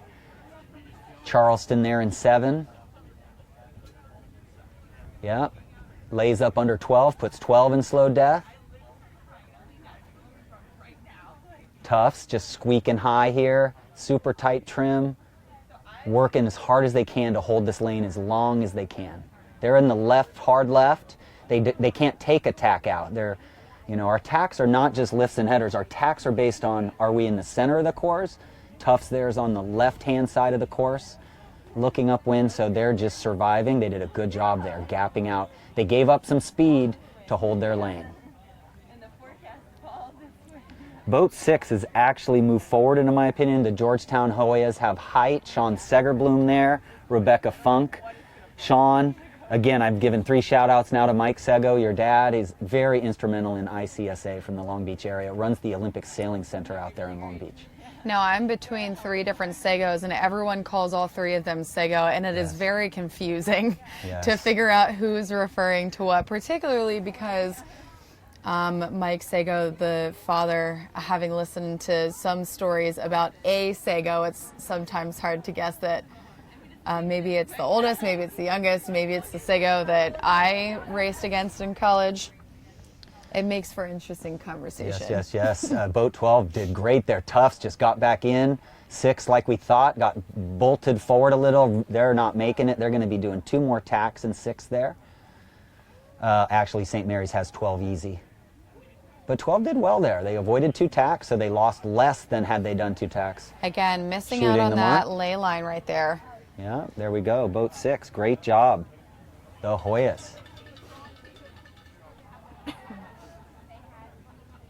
7, squeaking around the mark there, Charleston. Augie Dale has a 2-1-1 in the last 3 races. Nice roll jibe there by boat number 6, Georgetown. Okay, it'd be interesting to hear what the crews and all these guys are thinking. It's either a shift or it's just current or what. I'm not sure exactly. Boat 12, Tufts, survived there well. Coming around behind them, Boat and Bears. Now, we've seen this quite a few times around the weather mark. They definitely seem to favor port jibe downwind in the center of the course. And this is the first time we've seen such a heavy lineup on that port lay line headed across, and the first time we've seen that much traffic around that offset. But honestly, so smooth. Yeah, and I'm starting to see crews not holding the booms out, so I think we do have a little bit of pressure where they are. We don't have it here, but where they are, they've got just 2 more knots, so it doesn't look like the crews are having to hold the boom. I can tell it has gotten windier because it has definitely gotten colder underneath of this tent. And now you guys can see B Fleet has started on their race number 5. Now we still have an upwind leg to go. Yeah, I'm surprised these leaders are duking it out so much. Bowden's out off your screen to the left, is crabbing there a little bit. I think they might be coming back here. These boats are all wing again. But winging it in this much wind, if you're not winging it, you're losing a quarter boat length, or not quite a quarter boat length every boat length you go, or 2 boat lengths you go. So reaching does not work unless you're defending here. You got to get really good at wing on wing. Definitely not holding the boom. Crews looking back. That's going to be a tough upwind. We've got B Fleet headed upwind now, and A Fleet is just about down to that gate mark, I think. The gates were square last time. There's more wind. So I think you're just trying to figure out, guessing which one looks better to round. So I think 6 is going to go to the gate buoy nearest to us, and 10 there is going to blast off to the other one, and just, they're going to read each other. Right now the crews are looking upwind at the other division. They look for boat speed. Speed indicates more wind, so if a boat's really moving, they look at the crew positions. If the crew are hiking at all, those are wind indicators, and then the crew will look for the light spots. They want to make sure they don't get their skipper going off to the side of the course where it's going to be lighter. I look across that course, and I would be telling my skipper right now, medium wind at the bottom of the course here, building breeze at the top, and there's no holes anywhere. Wow, look at that current line on the right middle. Who knows what that is? Wow. I think that's just deeper water to the right of that, so it's just the water's going faster. We never get there. We're not on that. We're not out there, so we don't have to worry about that. So they both rounded there. And that must mean that side of the course is so favored that if you're second place going around the gate mark and you're so close to first place, oftentimes you would want to split a little bit by yourself. Oftentimes you would want to split and buy yourself a little bit of space, but they chose not to. So I wonder if it's really that favored, or maybe this is just a different approach to trying to take over that lead position. Yeah. I think that end is a little further upwind. If I was going to start a race, if that was a start line, I'd be starting at that right buoy. I noticed on Bowden something to talk about now. The FJ is different than the 420 in one very stark way. Even in these conditions where the main sheet's easy to hold, we have vang on the FJs, so we snug the vang up in all conditions except the drifter. We don't want the boom rising on an FJ because our headstay moves around. The mainsail likes to be like a stiff wing fan more. On the Z420, we like the boom to rise a little as we ease the main sheet. They're just different boats. Lighter weight boat, we can not pump the main upwind, but we can adjust the main, find our ease point a little bit with the boom rising. On the FJ, the boom stays level even in this breeze, so you'll notice the leeches are snug on these FJs.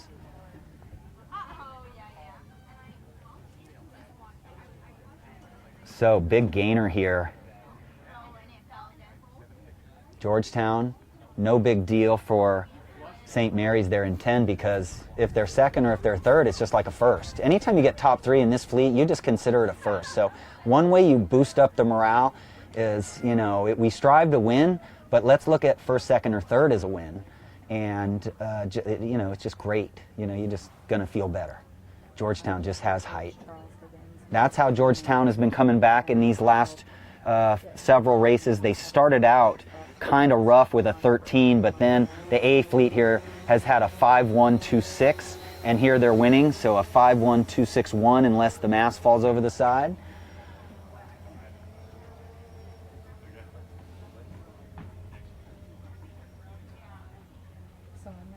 John to my mic and then put his mic on Charles, but I should be able to do that as long as you keep them off of frame. I should be able to do that myself, no problem.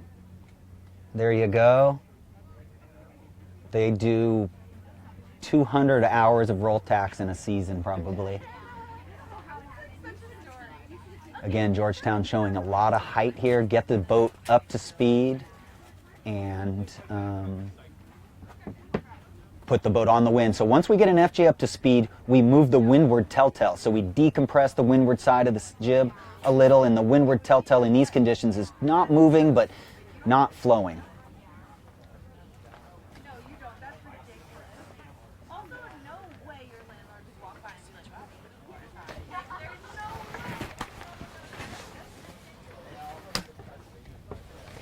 So the Z420 would be different on that mode. We have 3 modes. The FJ is accelerate and go into squeeze mode, not pinch, but squeeze mode. And the 420, we tend to sail in the VMG mode more, which is right on the wind with the windward and leeward telltales flowing. Right now, that Georgetown boat is squeezing hard coming into the finish.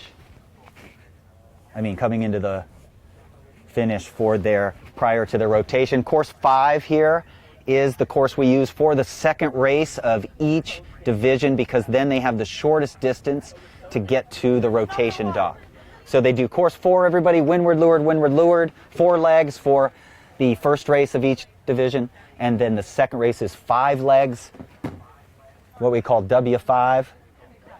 Great, coming across the line there. Great job by St. Mary's. They needed that big time. Kind of a good shot there. We're starting to see some people hiking a little bit. Charleston squeezing in just behind 12. Tufts there in 12. Just squeezed out Charleston and Bowdoin. Charleston got Bowdoin in 5 there. Here comes 13. Going to just squeeze around tack here. ODU, very good. 16 is going to finish at the pin end. Right now, the committee boat end is much further downwind, so 16 overstood the finish maybe a little. 3 and 4 there. Boston College in 3. So, all you guys out there, tell me where you would, if that was a starting line, where would you have started on that finish line? I think I would have started at the pin end, that end where 2 is. And so what that means is the committee boat end was further downwind. And I can tell 18's angle going through the line there. Definitely, boat should have been finishing at the committee boat end. Folks, you got to look at the angles. Look at the finish line as you're approaching it. Ask yourself, where would I finish? And then what we do from there, where would we start if it was a starting line? And from there, we can deduce that we'd finish on the downwind end.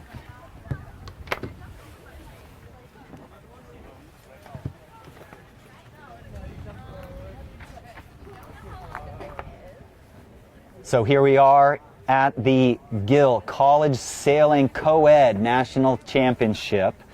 And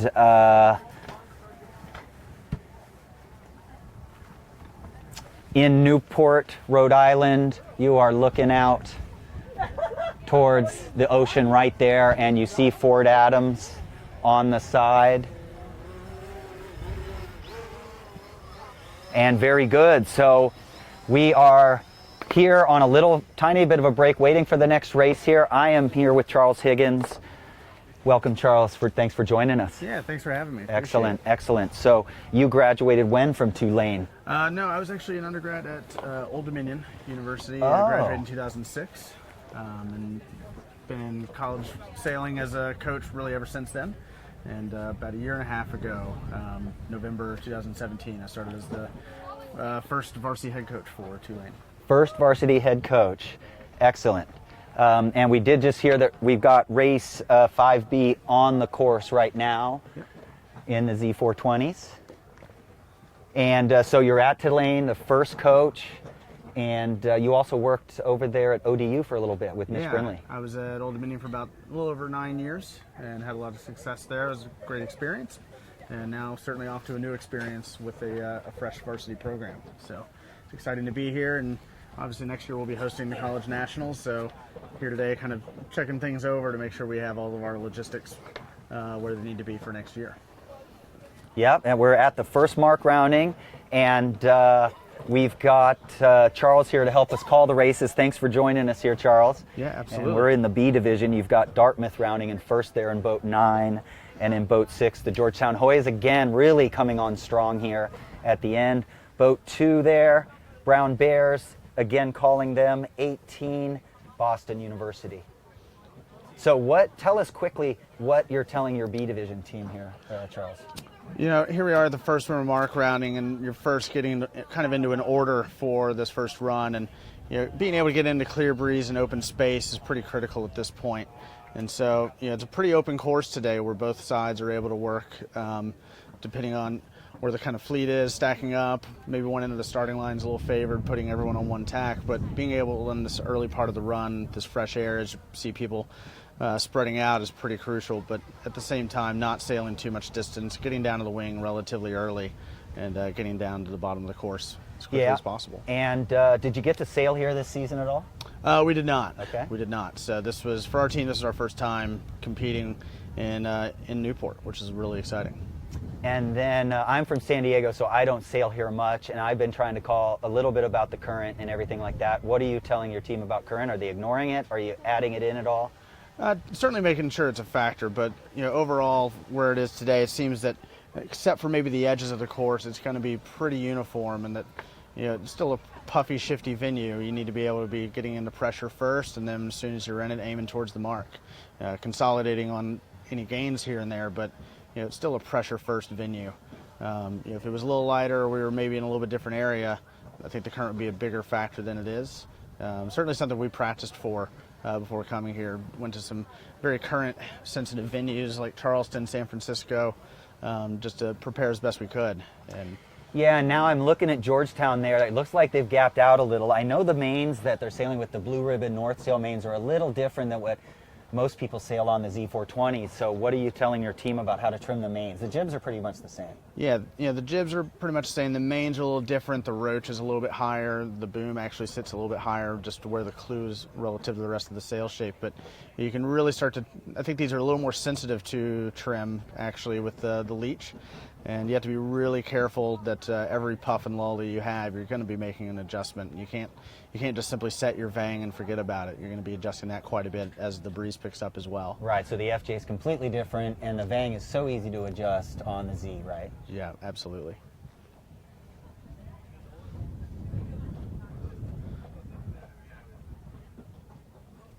Great, so these guys are on their way to the finish line here.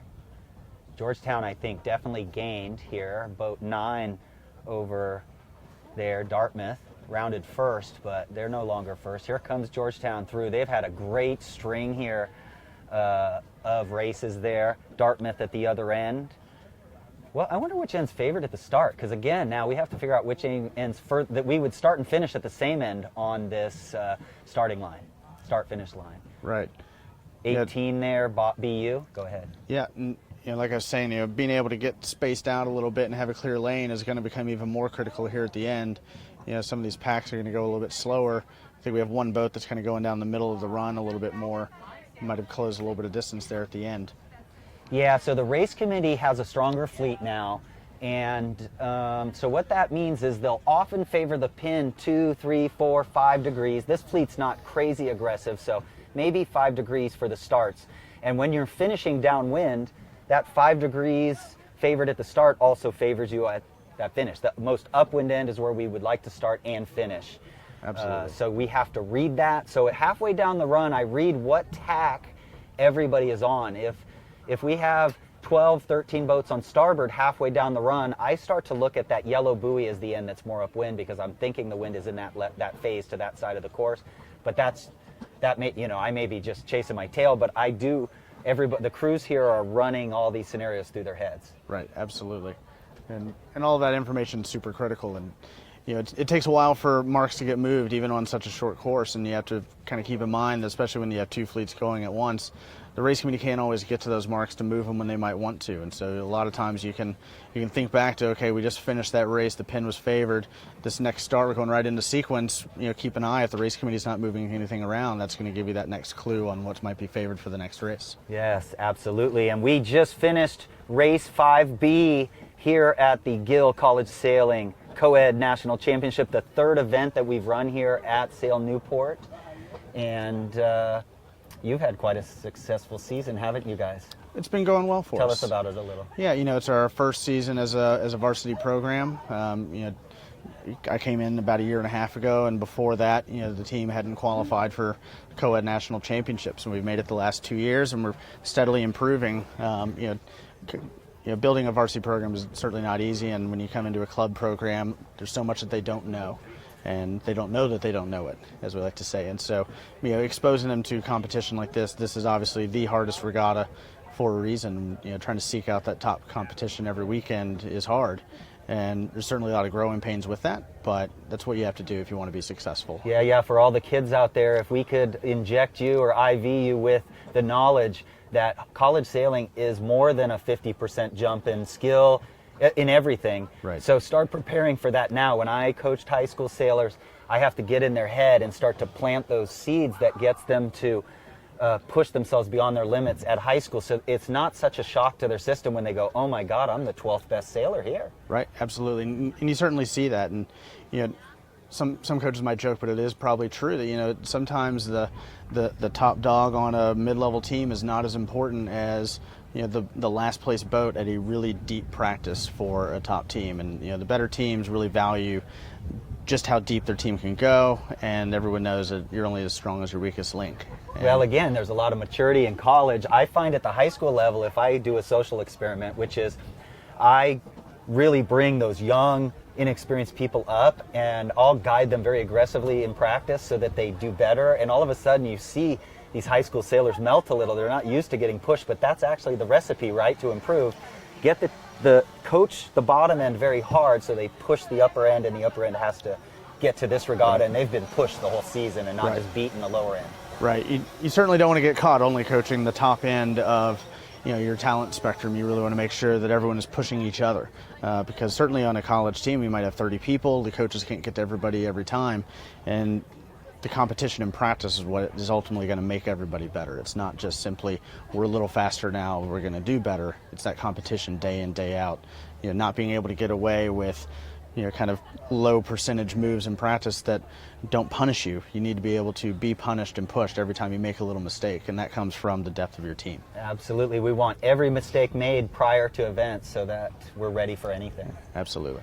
Yeah, it's great. And we can give a shout out to one of your more famous alumni. You probably know who I'm talking about. College Sailor of the Year in 1974, I believe. Augie Diaz. Augie Dale is here. Shout out to Augie in Miami. Augie's probably not watching us here. He's probably sailing a Star or Snipe. Probably, and winning. What? He won the Star Worlds just 3 years ago. Right. So anyway, Tulane's amazing. Put Tulane on the map, and that energy he had back then just permeates through the Snipe fleet of Miami. Sure. With his dad, Gonzo Right. Sr., and then in the Star fleet, he's just beloved. So shout out to you, Augie. Yeah. And I believe we're getting ready for race 6B here pretty soon. I can't see the class flag up. The class flag for Class B would be a green flag that would go up. P flag up at 2 minutes. P flag, the blue and white P flag down at 1 minute. And then they're off. I think they're on the final approach, what I'm seeing from my desk sitting behind the awesomely positive ODU team here. Everything I hear coming out of this team is just like rooting for each other. Absolutely. And that can be hard when you're a college sailor and you want to be the A person. But we get better if we root for each other and we drive each other forward, Right. and not hold on to what we know. Absolutely. That's great here. So thank you for joining us here in Newport, Rhode Island. I'm here with Charles Higgins, the coach from Tulane. They just transitioned to a varsity program from a club team, so that should guide them a little bit more accurately and give them more feedback so they know if they're on the right track in the process. Yeah, it'll take some time, but we're making good progress and looking forward to what's to come. Yes, I'm sorry, where did you sail again? Old Dominion. Right, so Old you Dominion, sailed at Old so- Dominion, then you coached for them under Right. Mitch. Yep. And I got about I think 13 texts with your name on it saying, hey, you got to have Charles on there. And we don't just do everything Mitch says, but we kind of do what Mitch says. That's good. Right? Don't do everything Mitch says. That's very important. And yes, so a few ODU alumni I know, Alexa Cavallari and Esteban Four, a couple time All-American. We called him the Weasel when he was younger because he was so active in prepping his boats and getting parts from my workshop to make his boat better. And he was weaseling around in my workshop when I didn't know it. But that's the attitude it takes to be a good sailor. You want all those little details, all your bases covered. He was Absolutely, they all matter.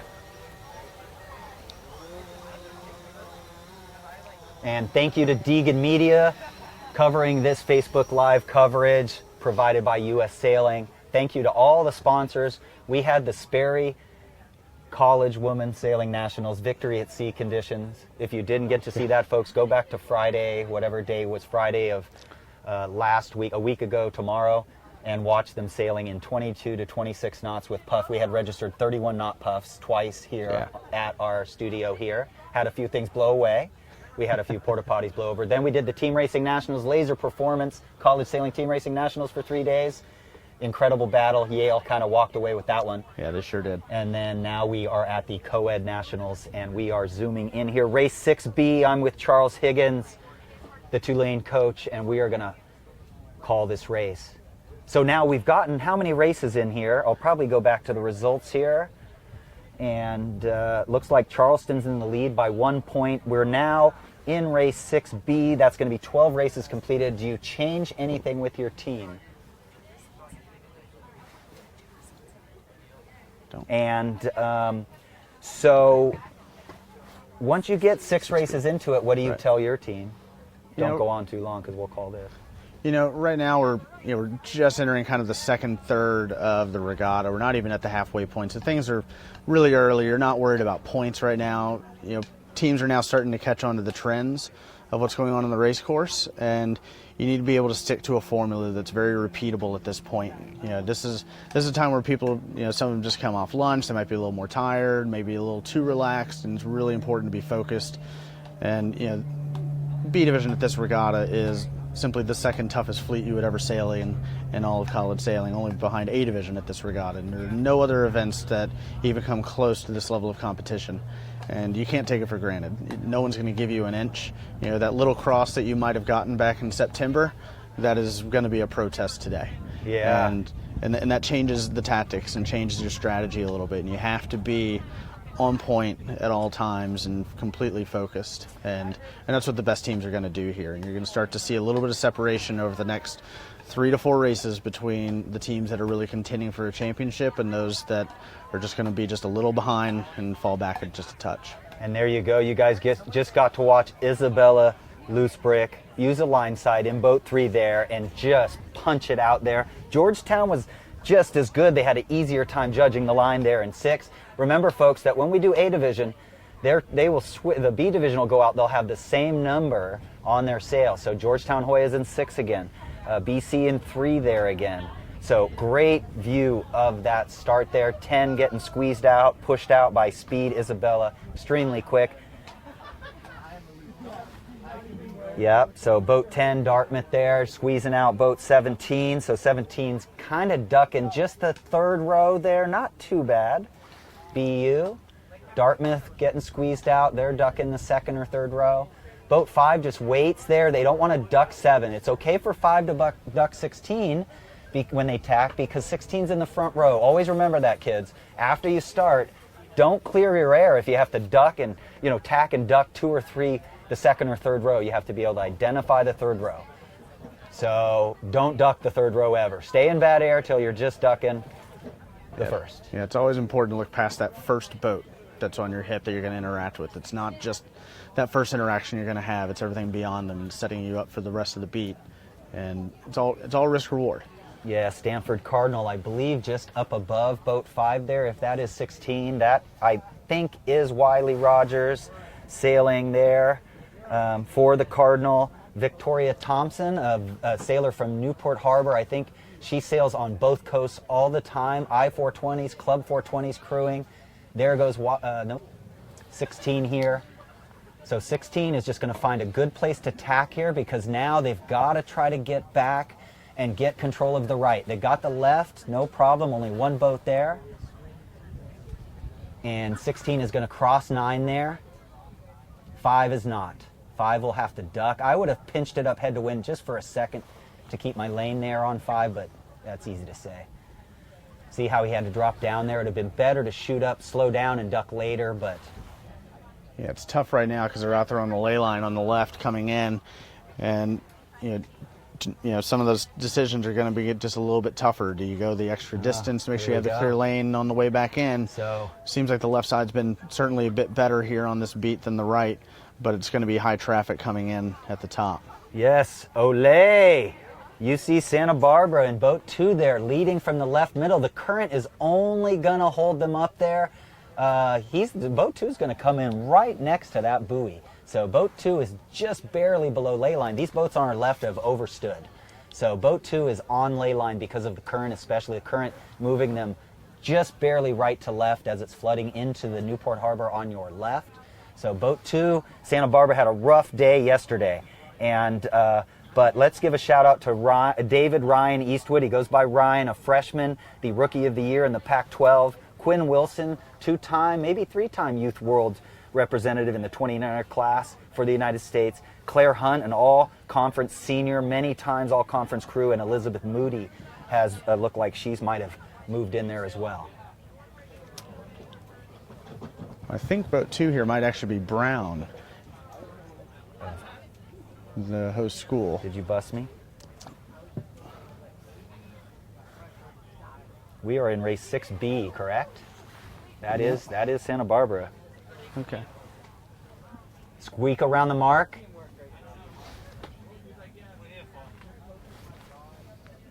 Okay, this is a race, everybody.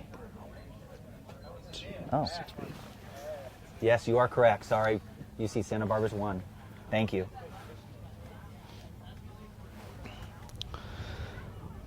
Again, everybody getting onto port. 14 there. Maybe. Might have been a collision there with 10.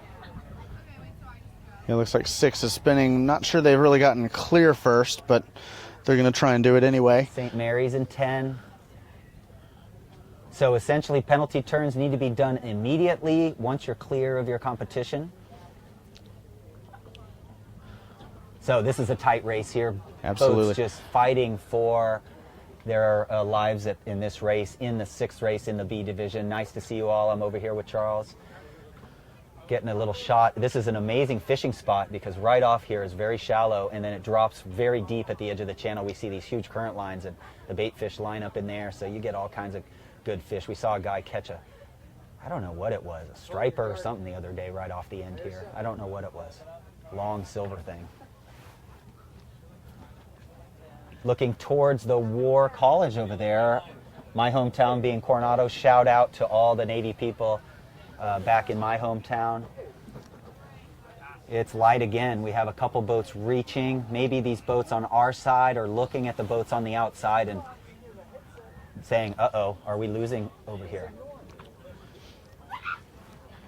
Yeah, this is always tough going into that little bit of current on the downwind because it really starts to flatten everybody out, put people on the same ladder rung.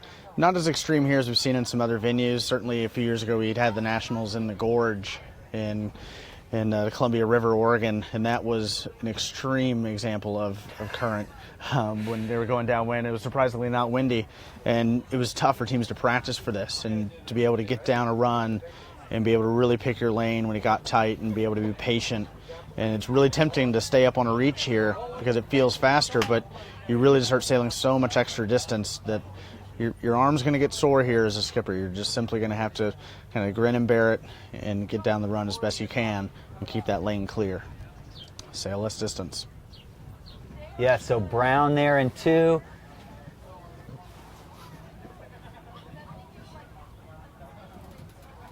Navy an easy second or first.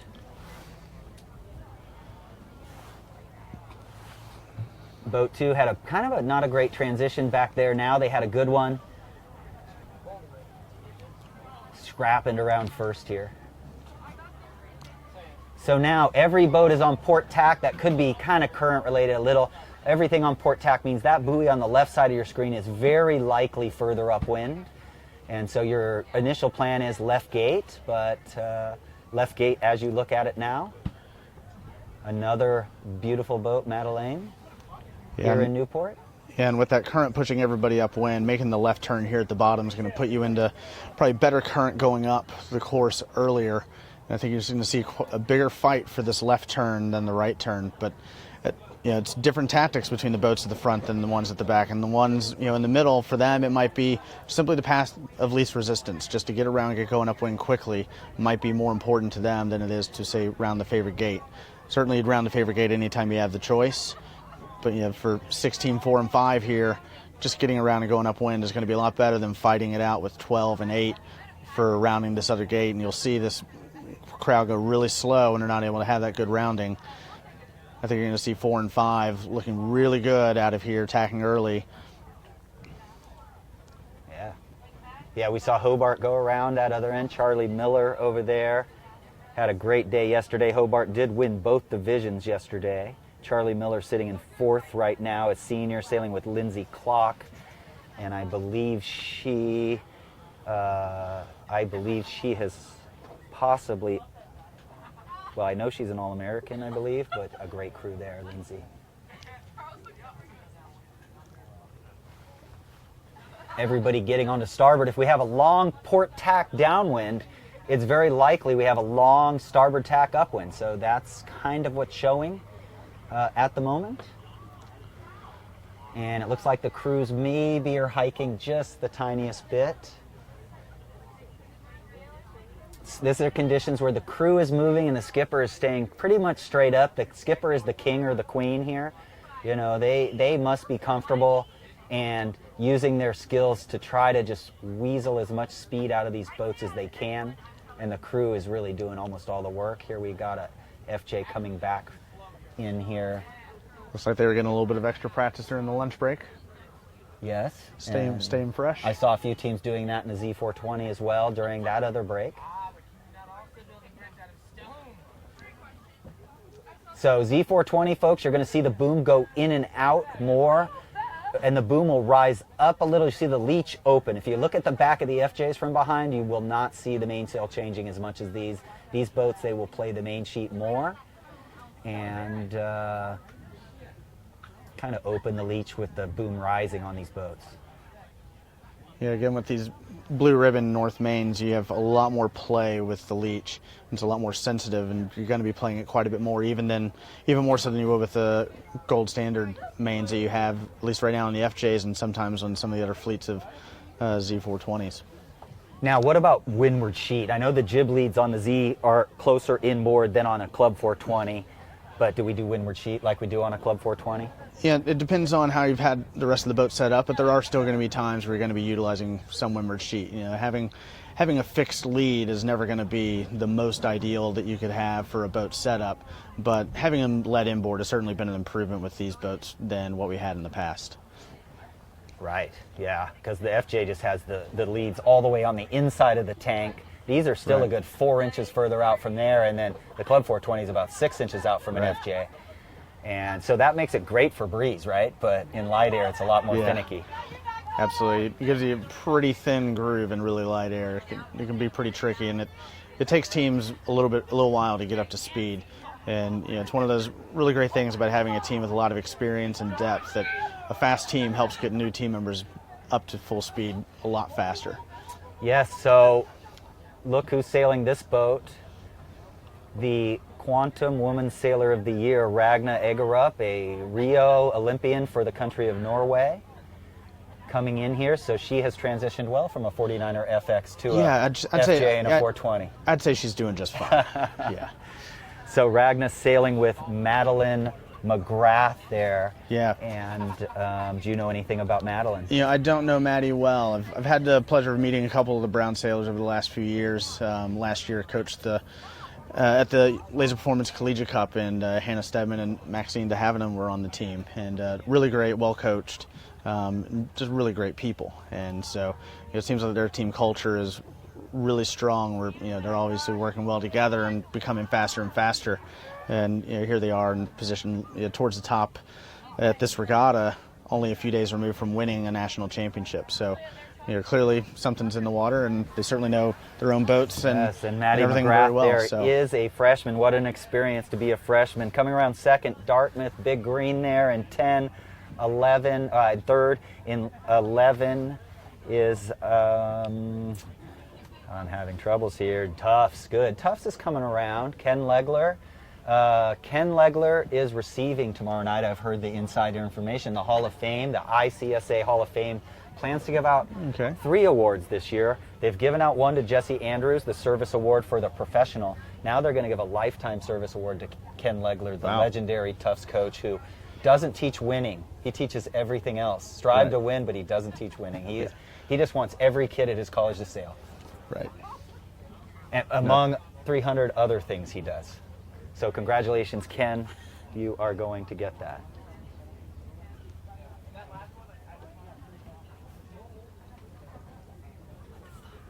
I got approval. Yeah. There you go. Coming downwind.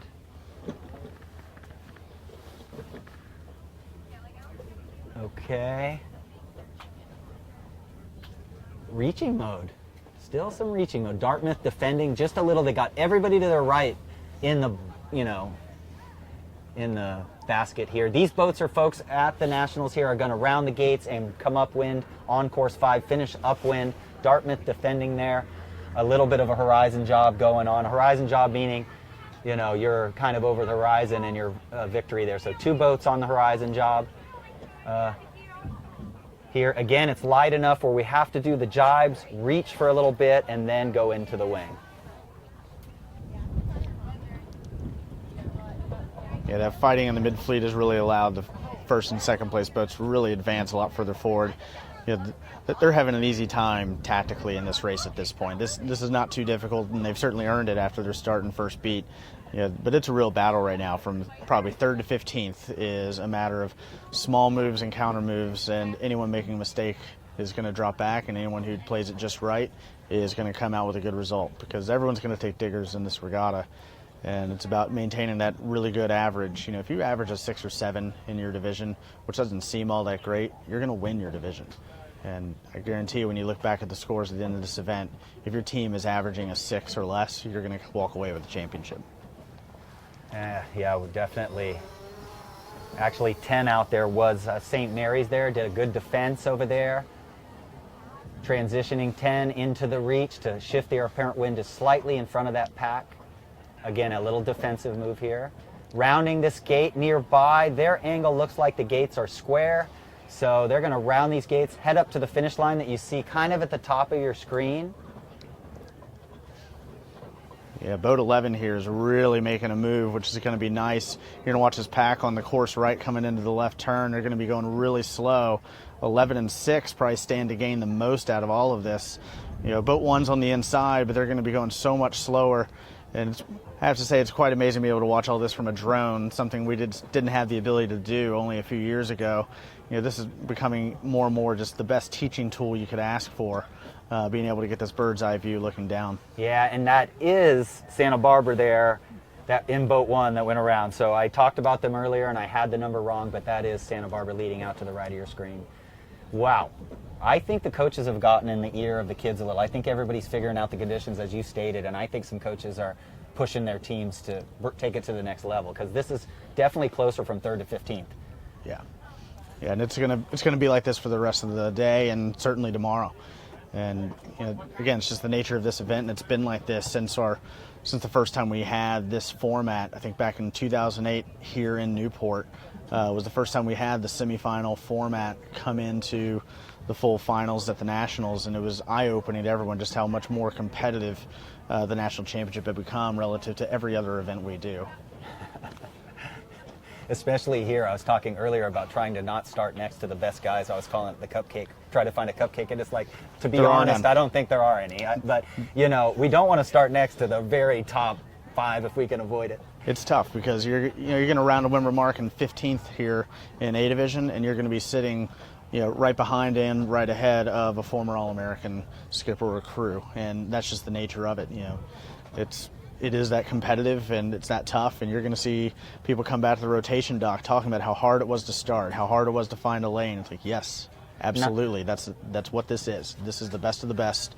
There are no cupcakes. There are 0 teams that have finished in the top 12 every single race at this point, and we're only a third of the way through the regatta. Wow. The depth is remarkable. The conditions are just not varied enough, to make it so that you can nail it every race. It's just different every race. Yeah, when it's really windy or really light, you always see a few teams that are just a little better than the rest, and the point spread is quite a bit bigger. But in this, everyone's going the same speed. You really can't get punched out very easily, and you don't get too far behind. And it just makes it that much more stacked and very horizontal, everyone on the same ladder rungs at all times. It's very stressful as a competitor. Yeah, good view there. See how they lean forward? There you go. We got some boats just going through there right before they head out in the FJs, going through their boat checks. They have all of their non-sailors down on the docks with their food, their drink, their coach. They have a checklist of things they go through every single rotation to make sure they don't miss anything. There's no water in these boats probably, but they're just triple checking. Right. Yeah, it's not a matter of whether or not there is or isn't. It's a matter of, could there be? Could it make a difference? Yes, it could, so we'll make sure. Yes, leave no stone unturned. So great view there. You get to watch the crew and the skipper. They lean forward in the light stuff. Here goes the big roll, big flatten, and then a balance. You see both the crew and the skippers grab the rail. The skipper grabs the rail with their tiller hand, and the crew grabs the rail with their other hand. Here they come to the finish. Congratulations, Brown. Great job in race 6B here at the Gill Coed College Sailing National Championship. Outstanding. Really well sailed. Great to watch, just a world-class sailor right there. Yeah. Taking time out of her Olympic campaigning to get her degree. Okay. Is that Navy? We have coming 14, across? I think. Great Navy job. coming across now. And we got a race for third here. So now, if I was going to start a race now, which end would you, if there was a starting line there, Charlie, where would you start? If it was a starting line, it looks like the pin's a little bit favored, but coming in here to the finish, probably port tack at the boat is going to be best, being a little more perpendicular to the line, a little less distance sailed. Okay, here we go. This ends further downwind. 10 tack there, 11's going to tack here and might have a chance, or are they going to close the door? No room for 17, no room for 14, that is a foul. Smart. 17 made it, maybe. Really smart from boat Coast 6 Guard there. squeezed in. 11, very smart by boat 6. 11 was Hobart. Boat 6 was Georgetown, very smart. 12, Tufts. 18, BU. 7 there. Charleston, wow. That was a heck of a finish.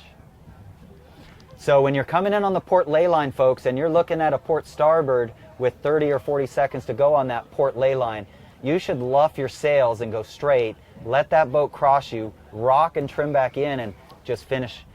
So that was a close call. That was very close. And boat 6 coming in there did a really smart thing. They knew that they weren't going to have space in there, so went ahead and slowed up just a bit and then took the stern. They weren't ahead of those boats anyway. So yeah, you don't want to reach off thing. and ramp up and sail downwind. You actually want to stay upwind, up current in this case, upwind, and even slow down, and then just duck that starboard tacker a little later, and not take the big 4-boat length downwind duck. Right, and in this fleet, any time you're finishing in the top 6, that's going to be a really great score. And looking back at that last gate where you really had 3rd through 15th all there together, if you were any of those boats and you knew you could walk away with the top 6 result, you were going to be perfectly happy with that. Yeah, absolutely. So I'm here again with Charles Higgins. Thanks for joining us. We're really excited to have him, the coach for Tulane. And a lot of club teams here. We are getting ready for race 7A, folks, soon, so stay tuned. Make sure you're sharing our coverage here with your friends. But I am here with Charles, and he has just taken over Tulane, but they were what we call a club team up to this point. What are the advantages of the club team? Like, why is that so good? There's good things about that too. The varsity program's great. Right. Maybe we're more competitive, but what's good about the club team deal? The club teams have a really neat opportunity because they really are running their own show, and a lot of it is kind of what college is all about and finding what you want to do and being able to be in full control of that. And there's a lot of merits to being on a club team, and there is also certainly an element to that is how much do you want from it. And the more you're willing to put in as a group, as a club, the more you're going to get out of it. And you certainly have varying degrees. You have the club teams who simply want to go sail, enjoy themselves. Competition's not really the main focus. The camaraderie and friendship is what it's all about. And then you have teams all the way up to, you know, of the status of, say, Boston University and Brown that are club teams, but they operate the same way that a varsity team would. You know, fully funded, have a great coach, going to be traveling a fair bit, go to the top regattas, actively recruiting other sailors to come in, but they still have that club atmosphere as well. Well, that's what college is all about. Right. Sailing feeds right into that, because as parents, you know, I have kids, so I know what it is to have that connection to my child, that heartstring that connects the two of us, and it makes me both the best parent and the worst parent, right? And so self-reliance is the name of the game in sailing. So if you can get your kid into a boat and get them to get out there with no teammates around them, and they have to make those decisions to get away from the dock and then make it back and dock, get home every day, that self-reliance, that feeds right into that club team mentality, right? Right, absolutely. And you know, the varsity programs are certainly different, and some of that is you know, the commitment level that you're really looking for. And certainly when I talk to recruits and parents and families, and they're asking what the difference is, you know, kind of like to say, I think it was a quote from Gary Payton a few years back, you know, every kid wants an offer, every kid wants to be on this best team, they want a shot, but not every kid wants the 6 a.m. wake up to go to a workout, the study halls, the other little things that they have to do throughout the day that are requirements that at a club team, you're not going to have to worry about that. And you know, college is your experience. It's your 4 years. You want to make it what you want, and you do have to make some decisions. Do you really want varsity sailing, you know, being a part of an athletic department? Is that the experience you want or not? And both ways are completely fine, and it's your choice to make. It's just very important to know the differences, what they are, and what that experience is going to provide you. And one of the biggest strengths of college sailing is that pretty much every major coach we have here, like you, I mean, you're talking, you're one of the more inexperienced at 10, 12 years coaching, right? These coaches have been coaching. John Bresnahan, 29 years, Mitch, 20-something years. And so when I showed up, I was really shocked the other day at how serious people were, but a lot of these coaches actually have the big picture that you're talking about in their heads, even though they're able to get this focus too at the same time. Absolutely, and people think that maybe the varsity teams, you know, they're just sailing. That's all they're doing. You know, the coaches are doing a really good job, I think, of making sure that you have the time necessary to go to class, but also be a part of other things within the university. Knowing that, you know, when you have exams coming up and when you have midterms, those are important times. You're going to need a little bit of time off here and there, and you know, we want to make sure all of our players are successful in the water, but ultimately that means that it needs to be kind of a stress-free environment when they're there, and a lot of that comes down to making sure that they have what they need off the water, and a lot of that is a little bit of freedom and time. Yeah. Well, we get to see the rotation dock. You're seeing the Z420s, getting the advice there. We are here at the Gill Coed College Sailing National Championship. Thank you, Charles. Stick around maybe for a little. We'll probably have Charles to come back to us later races, and we are going to throw it to a commercial. So thank you, everybody, for joining. Get your friends on Facebook Live with us. Watch this amazing footage, and we'll see you real soon. Great. Thanks for having me.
physically incredibly demanding, and it's also very long.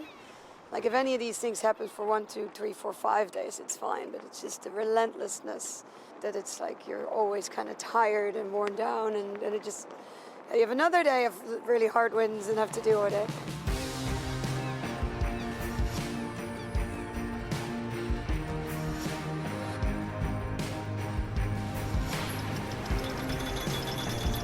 Well, it feels very good to win, obviously. It's always the objective that everybody wants to do. And yes, we won the Worlds last year, which was the main objective. That was the 3rd season for us, and we're very happy with that. And obviously we want to go back and try to do the same again and have a good result and hopefully win it.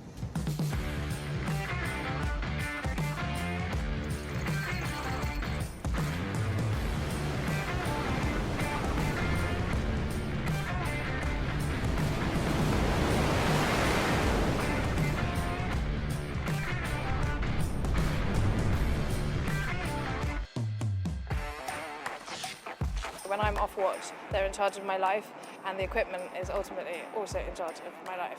You know, every rope, the loads that are under, the lines on board, the winches, everything is imperative to maintain safety at all times, especially on the last leg, especially when we had hurricane force winds. You have to know that everything's in place for a lot of extreme weather. Dyneema is important because it allows us to use smaller diameter ropes for an application which reduces weight, about a 30% saving on traditional lines. We can reduce diameters, which reduces windage aloft, which is obviously beneficial to the stability of the boat. It's long lasting, it's durable, high abrasion resistance, high UV resistance, and when you're doing 40,000 miles and you're needing those ropes to predominantly last that long, those are all things you need.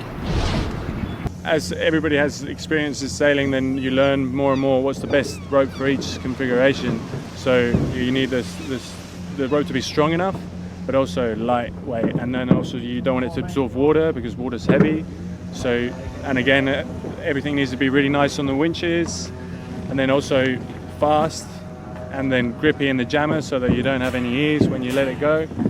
So each rope has its own little tweak.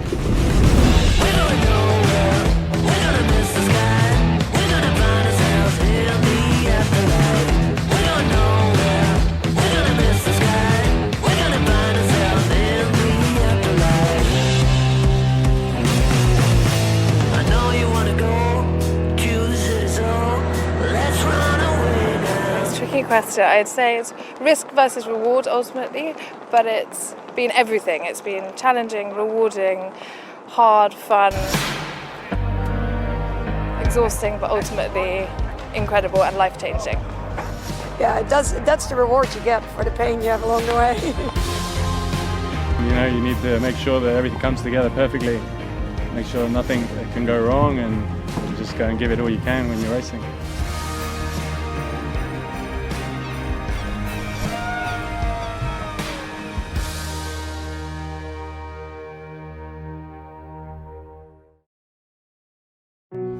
On this Memorial Day, where our nation honors and remembers our fallen heroes, there is a display of heroism right here at Fort Adams in Newport, Rhode Island. We'd like to take a brief time out to honor and thank those who have served for this great nation with a short tribute. Today is the 4th annual Boots on the Ground for Heroes Memorial created by Operation Stand Down. The display, which consists of polished boots with one American flag in each, honors 6,957 U.S. service members killed in action since 9/11 in the global war on terror. The boots are arranged by state in alphabetical order and includes 29 Rhode Islanders. Thousands of people will visit the memorial today. It is because of our heroes dedicated to service and the continued service of our active service members that we are able to enjoy luxuries such as sailing on this beautiful Memorial Day and every day in the United States.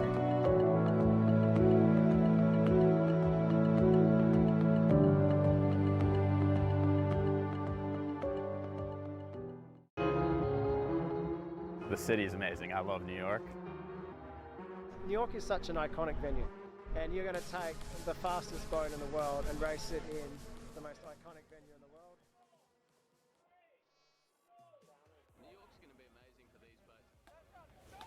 All right, welcome back. We are now on the water for another set, and we are going to be starting with A fleet this time. Both of us are back here in the booth. Again, my name is Laura Beigel. I'm your host here for College Nationals, joined by John Rogers, my co-commentator, and we are about to take a look at race number 7A. So A fleet's back out on the water. They're going to be leading this rotation, and B fleet will follow. We have an even number of races completed so far. So before we do take a look at that, we are going to check out the overall results. I think that there's been some changes, so I'm excited to take a look at that and see where teams stand overall as we get underway. Yep, we've got Brown Bears there, 66, and Georgetown, 66 points. A tie for first after this many races is pretty cool. Charleston doing very well in A, took a little dive in B that time. So in first place, we have Brown University Bears tied with Georgetown at 66 points, very close behind third place Charleston Cougars. In fourth, we've got St. Mary's Seahawks right now, and then Navy Midshipmen, and it looks like we do have another tie down the scoreboard here. And they are matched with Hobart and William Smith Colleges at 98 points, followed by Coast Guard, Dartmouth, Yale, and Stanford in the top 10. Now, A fleet is on the water, race number 7, headed to the weather mark. We're expecting a course 4. It is the first race in this set, so they're going to do only 4 laps or legs and head back down to that starting line area for the finish. And the FJs here with the Gill logos on the mainsails. A division in the FJs today. A division will be in the Z420s tomorrow. Looks like our leader is going to be coming out of the left here.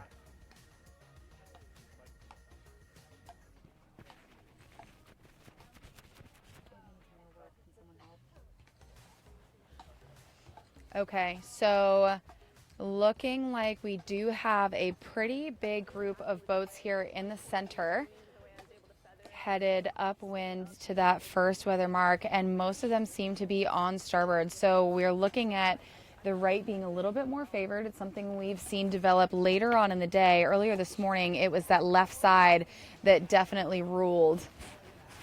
And that was the biggest piece of the equation as you were adding your different components of this race together, your different stages that you would piggyback.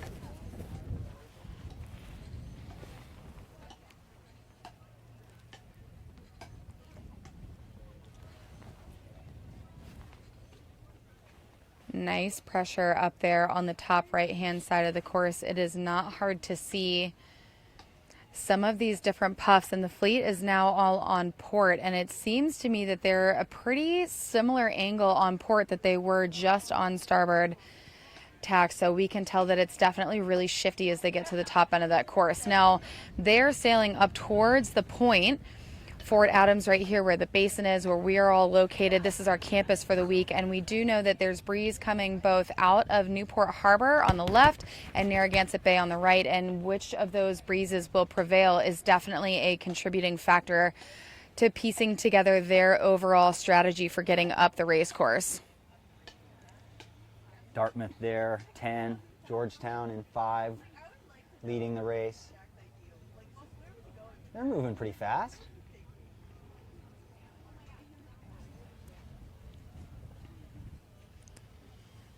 Wondering if anybody is changing crews at all.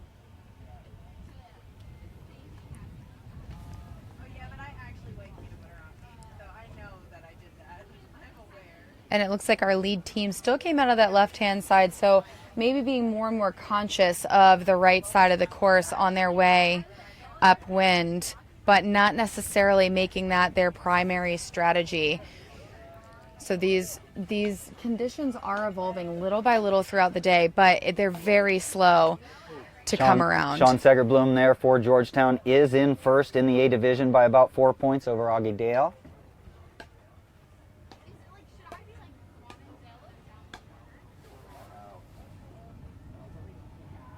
Stanford Cardinal coming around second. That's probably Jacob Rosenberg possibly. Maybe Roman Scrieve. That looked like Roman to me. 15, Yale Bulldogs. Haven't been talking about them a lot. I anticipate they tend to come on strong as these races go on and on. There was Dartmouth, got out of the right there, a little better than I thought in boat 10. Just behind them, Charleston.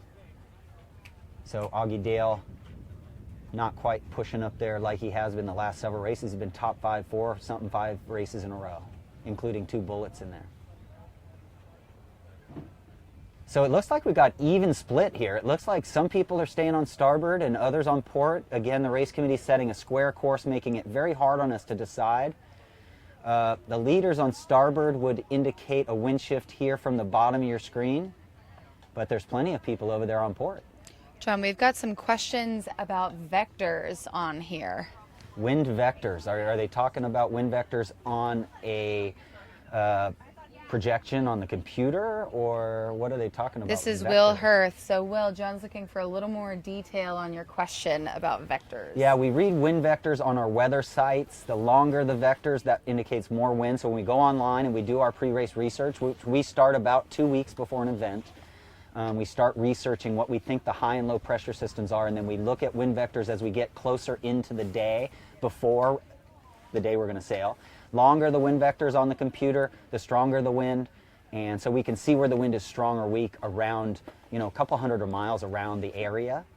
So I'm trying to think. The other vectors we might talk about is the lift vectors, meaning that lift is perpendicular to every point of our wing. So the front of the sail is angled slightly forward, so that is driving us forward. The middle of the sail is perpendicular to that is sideways, and then the aft bottom edge of the sail is actually pointed to windward, which is pointing our vectors aft. So lift is perpendicular to the sail at every point of the sail. And but yeah, if Will, I love Will Hirth. He keeps asking us for a job to be a commentator. He was outstanding sailing for the heavy air crew for Wisco. He's going to graduate this year, and that Wisco program didn't qualify for nationals here, but just a powerhouse in the Midwest Collegiate Sailing Association. So hello, Will. I believe this is a big gain for Stanford here. We'll see more as we come into sight here. The gates are square. The crew is now looking upwind, and they would say, no, I don't see anything. It looks pretty even on the wind. I don't see any current lines. Let's rely now on what we've learned over the last 6 or so races. Here's Stanford Cardinal going to round easily ahead at this left gate in front of you. So 2 boat length lead here for Stanford. Now second is Georgetown. Dartmouth gained just a little bit, rounding evenly with the other end. Yale, number 15, 18 Coast Guard. The Bears today. See how snug the leeches are on these FJs? They sail with the vangs on even in this light air. Like the Z420, we don't put vang on until we feel the main sheet hard to hold. Once we get the main sheet hard to hold, that indicates, or it's a foreign language to us. When a vang is hard to, main sheet's hard to hold, that's the boat telling us we need vang on. In the FJ, we snug the vang right away because we want the mainsail just to fan even in and out with an even leech. Good pressure there in the middle. Great move there to get across in that puff.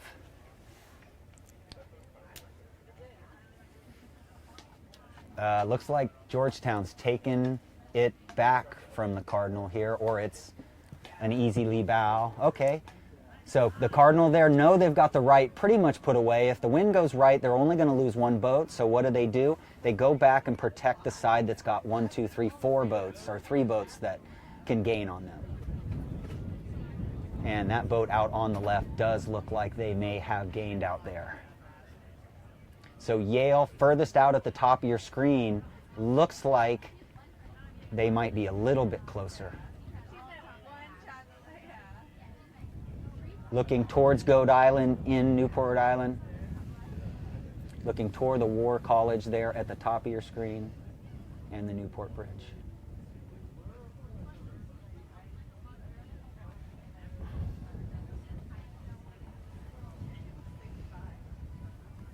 In the A division, Nicholas Baird, the NISA Conference Sailor of the Year. That's already been announced. Not all the conferences have announced.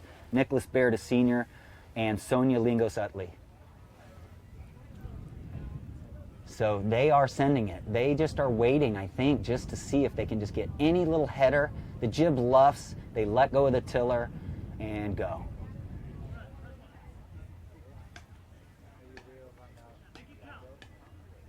Very good.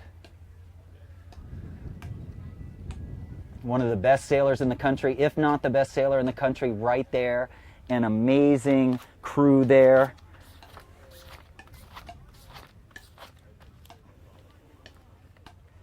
Honorable mention All-American in 2018, Sonia Lingos Utley there. I think we're making trees on those boats on the right. Making trees meaning we can look across the bow or look at the bow and the jib of those starboard tackers and tell if we're on a collision course. If the range on the land behind them is not changing, we're holding the same land spot. But if we're making trees, if we're gaining land in front of their jib, then we're crossing. Nick's definitely in the lead here. So people will take note of this hard left mode he just did. I can't tell you why or how. These are skipper controlled conditions, so we went from conditions where the crew was moving mostly, but now we've moved into crew down in the windward hole and the skipper doing a lot of the body movement if we happen to get a puff or a light spot. So this is called shifting gears. We change completely. Wow. That left side still paying here, and you guys can see that current coming in. It's running from the left-hand side of your screen to the right-hand side of your screen. Wow. They're going to be rounding these weather marks and headed down to the finish, and just in the background you all can see B Fleet headed upwind for their race number 7. Yep, you see how aggressive the crew flattens in this, and then they're immediately back in the boat. So he's going to stay on starboard because the left paid, maybe it was a wind shift, I don't know what it was. He's going to stay on starboard as he goes around there.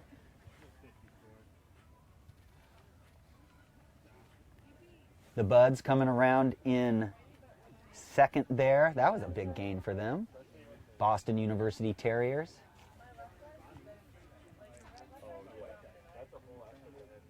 Georgetown went from second to third. No change there, really. Third's just like a first. Coast Guard in, Charleston in 8. Stanford 16. So Stanford dropped a few boats on that beat. Maybe a little dicey out there, folks. It is not a parade. Dartmouth in 10. St. Mary's in 9. Looking towards Coed Island from Fort Adams. We are located over here. Production for Degan Media is right off the point here of Fort Adams.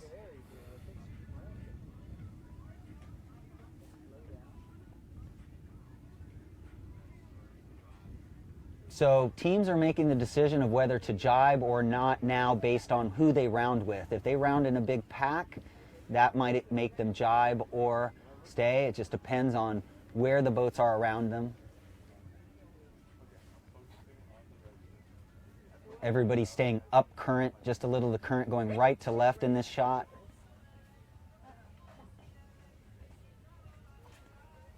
'17 defending there, just protecting. So Boston protecting there. Z420s in the B division going up through the A. So let's see. I see a lot of starboard tackers upwind. I should see a lot of port tackers downwind.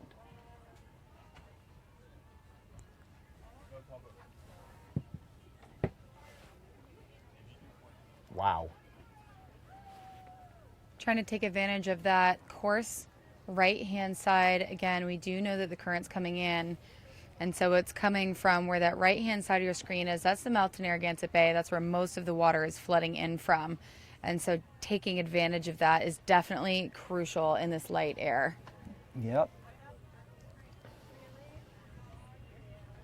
Very loose vangs on the Z's downwind, so in these light spots the crew will ease the vang off. Everything's equalized on these boats. The shroud pins are in the same holes. The forestay lengths are the same lengths. The top batten tensions are a little too loose, but they're all exactly the same. And so nobody can change that. That's not allowed.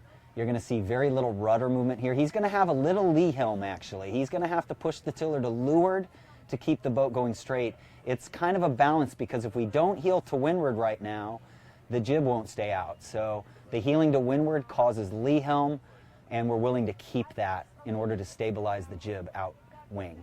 And coming to the finish, race 7 in the A division, Yale walking away with this one.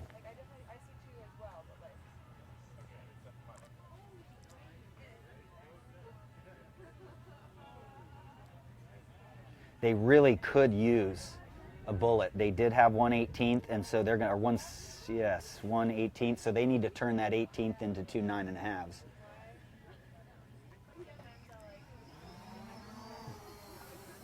And it looks like everybody's squeaking down there towards the finish line on your right, the small gray buoy that boat is finishing next to. Some finishing over here by the yellow buoy, which is this end. That's a rib. A rib, yes, thank you. By Professional Boats is out here with all of their ribs. Yes, I got to ride with Renee this morning and the cameraman, and the 2 cameramen were all smiles that whole time. So we did get to do a little video on the Tornado ribs built in Denmark. Amazing boats with I love the seat that bounces up and down, the shock absorbed seat there. So here we go, right into race 7. I think we're going to see people trying to start on starboard to get to the left on the next race. And I also think, folks, if a bunch of boats are finishing downwind at that rib, then that may indicate that end is further upwind, so that may affect people's starting strategy for the next race. So I'm not certain which end was further upwind, but if a bunch of boats finish at one end, it will indicate to me maybe I have to go look at that, so I'll do some extra head-to-wind checks over there, see if the wind is perpendicular to the starting line, which is the finish line for course 4. There you go, Z420s, everybody, the awesome new boats. When did they start building Z420s or using them in college, Laura? Just a couple years ago. They've been on the water for, I think, right around 5 years, maybe 6 years now. They're definitely a fan favorite. Yeah, and it's brought the level of performance just a little up in the college sailing game, the Z420 being much lighter than the Club 420, and just so many things we've talked about. Great view here. We've got number 1 in the lead, headed downwind in B Fleet. That's Brown University Bears, our hosts for this spring championship series. And then just behind them in number 14 is Old Dominion. 11 is Tufts. Number 15 is Yale Bulldogs. Their A Fleet just won that race, number 7. And in 12 here we have Hobart and William Smith colleges. A lot of lateral spread out on the race course, which surprises me because, John, we know that the breeze is favored from one end and we know that the current is favored from the other. So why do you think we're seeing that lateral spread across the course? Well, the textbook's going to say be on port because of the current. That's going to make port much longer. Everybody else seems to be just scrambling out. Maybe they saw breeze out there this time, scrambling out to get clear air, and then some are just scrambling to try to find something.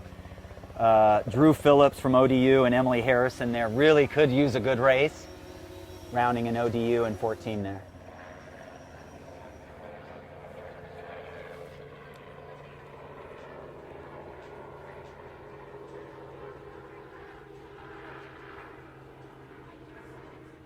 And a nice split upwind too, just about 50-50 going to either mark. Yeah, Tufts went around the left gate on your screen. Hobart and William Smith colleges went around in boat 12 at the other end. 17 with the tight leech there, Boston. 16 inside overlapped on boat 8. Charleston is 8-16. Cardinal. Wow, look how even that is. Great job. Boats exiting at 45 degrees angles. I can't tell where I would start if that was a starting line, so that's good. It's 45 degree angles out for both port and starboard. The gates are square. Where do you think the most pressure on the course is right now? I think that's probably... I think you saw it left middle up there on that run, and I think it's still that way. So we are going to have some good hiking here. For the first time, the American flag to my right is standing out much straighter, just to the left of the tent you see on the screen. Nice little powerboat wake, letting these guys on port tack, just kind of depending on the speed of that wake. If the speed of that wake is higher than their VNG speed, I'm going to say they're doing 4 knots, 4.3 upwind or something. If those waves are going faster than 4.3, then they will get a big push out of it. The waves will, even if the waves are only close to that speed, it'll give them a little bit of a jolt, but not too much. Boat 1 will probably lay up here in front of or near 13 because nobody can get them on the left. 13 being Navy. Navy sitting in about 5th or 6th is my guess. Our regatta leaders there.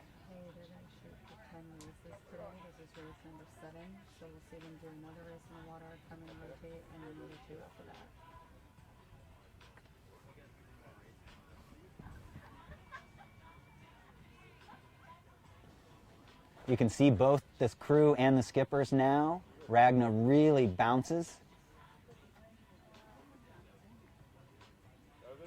So that's a feel thing. As she feels the boat heeling it all or starting to get a heel, she'll go a big shoulder pump. Midshipman just to leeward of her, looking quite fast. That crew way laid out with the skipper a little higher.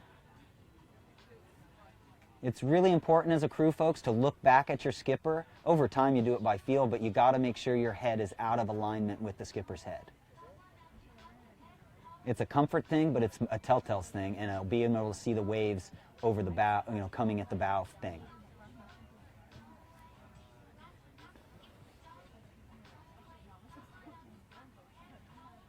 ODU needs this race. Ragna going to Brown, going to duck.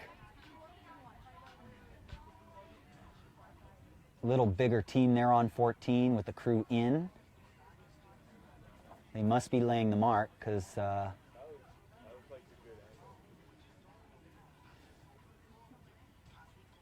good. Midshipman going to round 4th. Tufts Jumbos need a good race in 11. They are squeezing. Jumbos are in bad air, not horrible air, but they're in moderate death position. They will take 2 tacks here. So John, we are approaching the halfway point at this mark. This is race number 7 beyond the screen.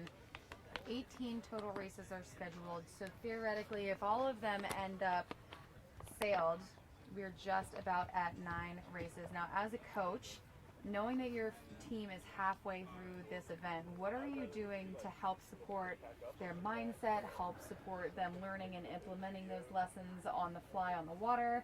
Give me an overview from a coach's standpoint what you would do. The first thing is we have to analyze as a group, are we in a high-risk mode yet or a low-risk mode?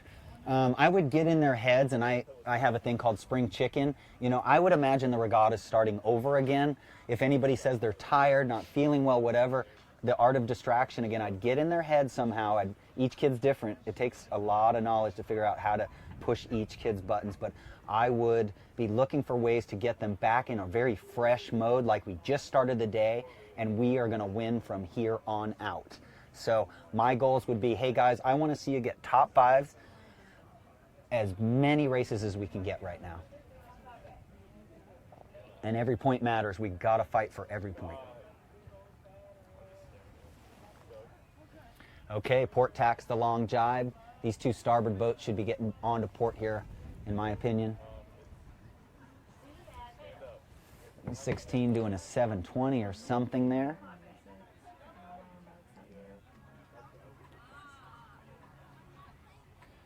So out on the right side of the screen, St. Mary's and 9 breaking away a little bit here. I think that's 17 next to them, BU. I think they're laying the gates already with the current. I think they need to get going on the port. The thing is that they're overstanding the left gate. So they have there they go. They're overstanding the left gate. You can't do that. The one thing that allows 17 to do is if they do get light air, they're able to sail a slightly higher angle, still a broad reach, but I would have been going earlier there. 12 right down the middle, Hobart. The fins of Jacksonville in 7 there. And we are headed to the gate mark just as A Fleet is off the starting line for their race number 8 of the day. We'll start to see these boats on the left of your screen jibing in here. So we have the same tack rule going on here for some. The boats coming upwind will have right-of-way on the boats that are on the same tack as them. If they're on opposite tacks, those boats right in the middle there, that was a starboard port with 14 being on port tack burdened. Ah, well, there's 2 14s. The one there on our screen starboard had right-of-way in that situation. So that's not a big deal for these guys. I'm just saying it for the people out there that don't truly understand sailing. If you don't understand sailing completely, look for the booms and which side they're on. Identify starboard tack and port tack. Really important for you to get that in your head. So when you're sitting on the rail with your buddy, learning sailing, you do the same thing. Look around at all the boats and get that one nailed down. Here we go, straight line jibes now. So we must have a knot or more too. Doesn't look like it, but that was a straight line jibe. Beautifully executed. Rolling the boat to get the boom to go across so we don't have to turn as far. Well, there we go. 14 crossing the line there right next to that race committee boat. ODU finishing there in 14. Ew. Navy 13. Tufts 11. If I was 11 there, I'd do an immediate current check. I'd sit next to the committee boat a little ways. I'd go head to wind, and I would try to figure out the phase of the wind right now and see something there. A bunch of boats finished at the other end there, down at that yellow pin end. We have just finished another race. We're getting through quite a few. We are. So that wraps races number 1 through 7 for A and B fleets, and we do have race number 8A out on the water right now. They're just about to the weather mark. We are one step closer to being halfway through this regatta, and I believe that we're going to shoot for around 10 races today. So we've got race number 8A on the water. We're going to see race number 8B get started. Again, they're going to come in, rotate boats, and head out for races 9 and 10 just after that. So that is the overall game plan for today. And then we're going to have a pretty good idea, being halfway through the event, which teams are going to be able to move into higher positions on the scoreboard. There's only so much that you can do within points, and depending on how close they are, it might be 1 or 2 steps up the leaderboard you can take, and it might be maybe 10. It all depends on how close they are and then how much racing we have left tomorrow. Yeah, absolutely. It's a lot of races. We've got to average now, we got to get our teams to average 2 or 3 boats a race per race better if we want to move up. And that's easy to say. It is. It's easy to say. And they also say that sailing is as simple as win the start, get ahead, build the lead. And anyone who does it competitively knows that it is just not that easy. So here we go, John, into the weather mark for leg number 1 of race 8. Now, because this is the second race in the set, it is going to be a course 5. So they will have 2 full laps to go around to come finish upwind after they round this weather mark. Great, Monarchs, 14.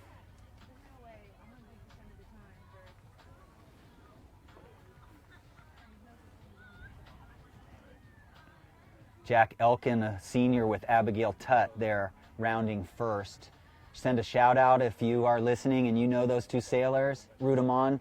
ODU had a good race in the B division just this past race as well. Great. 15.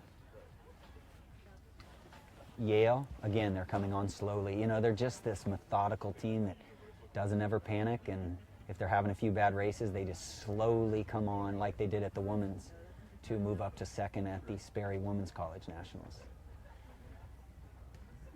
Brown again in 1, doing well.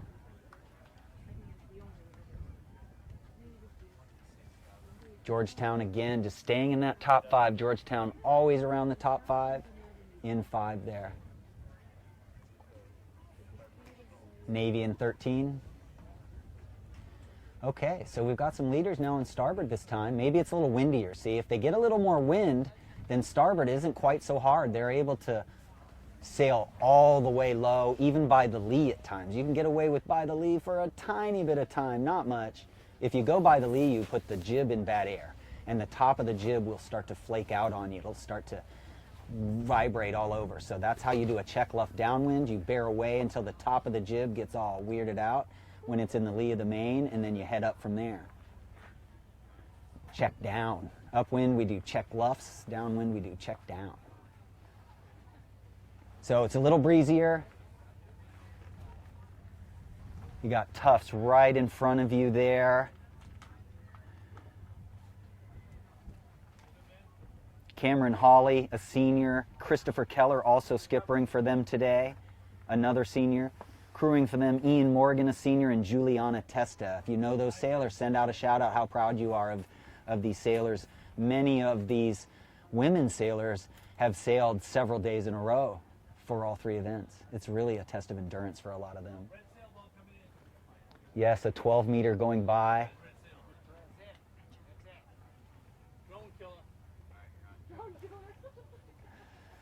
There we go.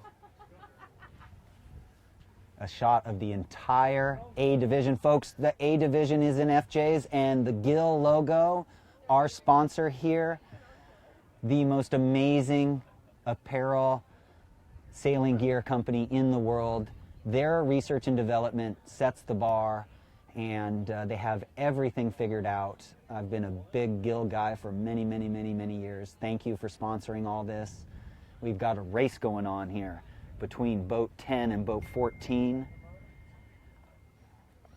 Dartmouth there in 10. Boom, kisses the water. 4 ODU there. The race is on. 15 is back into the race. Yale is going to round first. So Yale has taken the lead. And ODU coming around the gate right in front of you. 10 a little bit tight and wide here. Could have been a little better on that one. 7. Jacksonville Finns. Way to go, Jacksonville. First time ever qualifying for all 3. And having qualified for all 5 national championships this year. Match racing, single-handed in lasers, and then all 3 here. Boat 3 whipping around there. Conn College, 1 camel. Great rounding there. Just almost could, you can't touch the buoy, but almost touched it there. Roll tacking out there in boat 9. Excuse me, St. Mary's.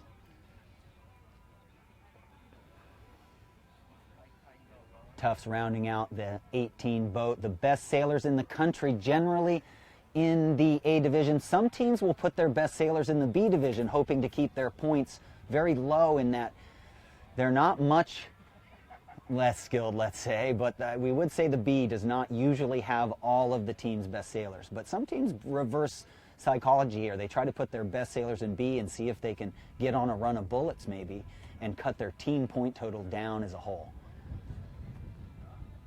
That crew is hiking, skipper is balancing. Dartmouth looks like they've done pretty well here. They're not ahead of ODU in 14 there. That's ODU's got an easy second going there. I think ODU about the same with the leaders out on that right middle of your screen, Yale on port tack. And ODU looks like they have some jets going across there. It looks like a left phase. Georgetown's hanging out here in your bottom of your screen because they're just waiting for a little shift. So when the crew looks up to windward and sees boats headed on them would be the ideal time to take the tack.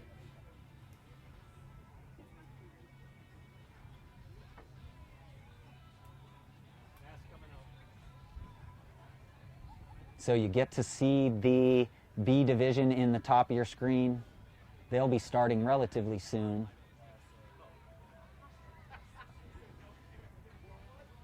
Okay, I'm going to say ODU is right back with Yale. I am going to say it's probably going to be a port starboard or Yale just barely ahead. So it was 2 boat lengths at the gate. I think it's less than a 2 boat length gap now. After looking at Dartmouth's angle, though, I could be just blowing smoke over here.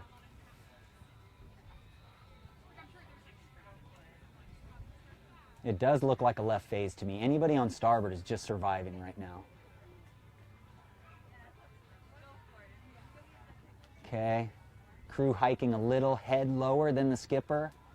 This looks like Yale's gonna duck. No, Yale's gonna lee bow, sorry. So easy lee bow, putting ODU in slow death. Yale will get rid of the Monarchs there any second here. Yeah, bye-bye.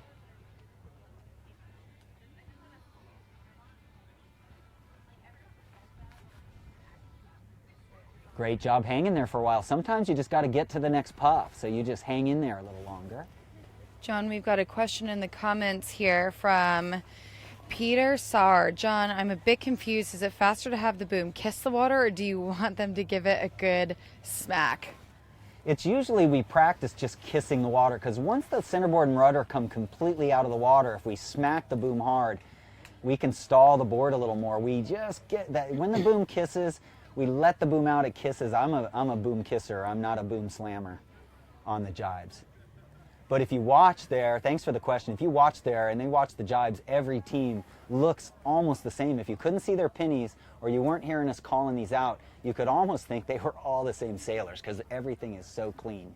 Yeah, a little more breeze now. Starboard is not bad downwind. More wind, the current has less effect on our deal here. Great question. Definitely currenting still. You can see them get swept a little bit sideways on this offset, and it almost looks like they have to sail just shy of close hull to be able to make it around, given how the water is moving them closer and closer to that offset mark. Yeah, Brown Bears in one there again, just sailing so well. I mean, what a deep team. They've got like 4 different women's team racing teams, and they did good in the women's, obviously winning the women's and doing good here. 3-12, Hobart William Smith 12, Jacksonville Finn 7, Bowdoin in 6. Most people staying on starboard now because it's just okay. You know, we're almost pointed straight at the finish line with the more pressure. They will come back up, right? Course 5, correct? Yes, it is a course 5, so that is our last weather mark rounding. But they've got to make it down around the gates, up to the finish, and again in to rotate. The plan is for 10 races today, so we are expecting another 2 after that. And then we've got B Fleet. We can see them headed upwind here at their first approach to this weather mark on their race number 8 as well.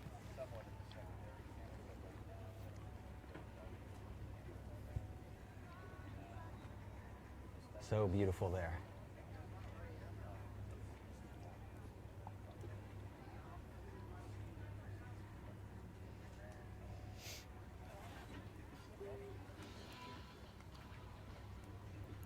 So Z420's going upwind. They're just doing same tack, opposite tack rule as they go through the other fleet.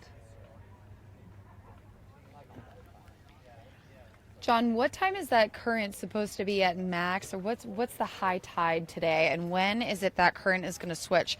I'm curious if we're going to see this fleet go through 2 major current changes in the same day.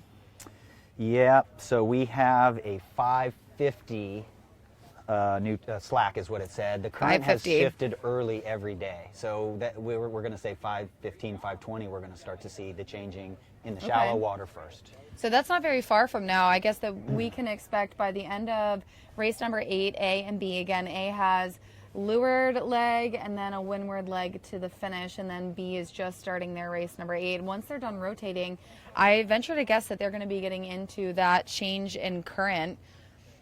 And then we're going to have a whole new set of, you know, the way that these conditions interact out on the course. Now, you said that you've got some experience here with the current and the breeze, having sailed in this exact race location. What is it you think that we are going to see? If you had to anticipate some changes to strategy, what do you think we're going to see teams do as we get to that slack current and into new current? Well, we'll do most of our racing in very limited amount of current, so I will just adjust my game plan a little bit to not, you know, this current direction I think was pushing us into the pin, maybe a little, so I'll just push the line pretty hard when the current dies out here. Man, what does that guy do? How is he so fast, that Nick Baird? He just put a mile on everybody. ODU, great job at the other buoy, but again, Yale, Nick Baird has just showed speed that is just blows my mind. Brown Bears in 1 going around. 13 has no room there, but they did a great job of not fouling Navy. 12 squeaking around there, Hobart. Oh, good job, 7. See how 7 did the full park? Jib loose, yeah, jib loose. See how it's twisted on the jib? Great job by that crew not over trimming the jib. See how they kept their gap there? Wow. That was textbook, guys. Please go back and watch the replays. They're on for the last 4 or 5 years from Degan Media at this event. You can go back and watch all our footage and see how much steadiness and everything this coverage is. And that 7, just go back and watch that. That was sheer skill. And part of it was 12 just got down in a little bad air. Fast death will kill you quickly. I think 1 is really charging out there.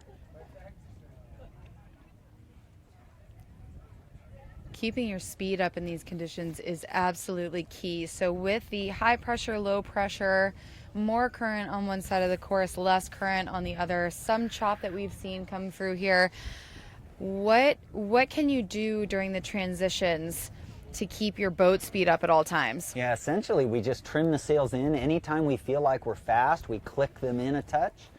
And anytime we feel slow, we wait a few seconds as we enter a light spot and we slowly ease the jib out. On the FJs, we're very soft. When we ease the main sheet out on an FJ, we have the vang snug, so the shape doesn't change at all. The fullness doesn't change, so we don't change the main mud. It's more of a reading the telltales. It's experience with how do we sail to our telltales. So we're really just changing the jib a lot. Most of these conditions is all the body. You see these crews, they're so good. Watching their bodies just constantly tweaking the heel.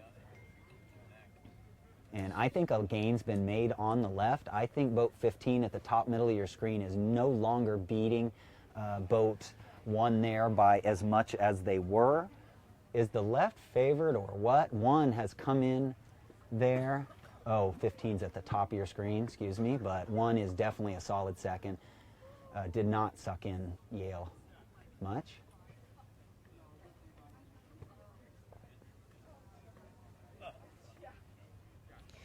We do have another comment in here, John, for you, a question by Scott Sullivan. John, my daughter and I are new to sailing and we just purchased a Thistle. Excellent choice, by the way. That is a fantastic boat to learn sailing in.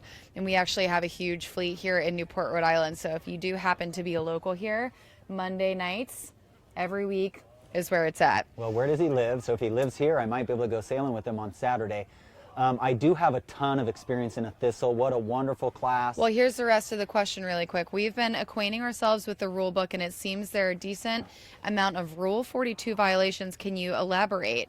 So as far as Rule 42 violations, what is it that you see out on the water that you assume or that read to you as Rule 42 violations? And his second question, while we wait for him to answer that, so we know what to talk to. His second question is, how do you feel about barefoot sailing in J22s? Well, I have a lot of experience in J22s too. So I did sail barefoot. I don't recommend it because I twisted my toe around a shroud one time in a crash.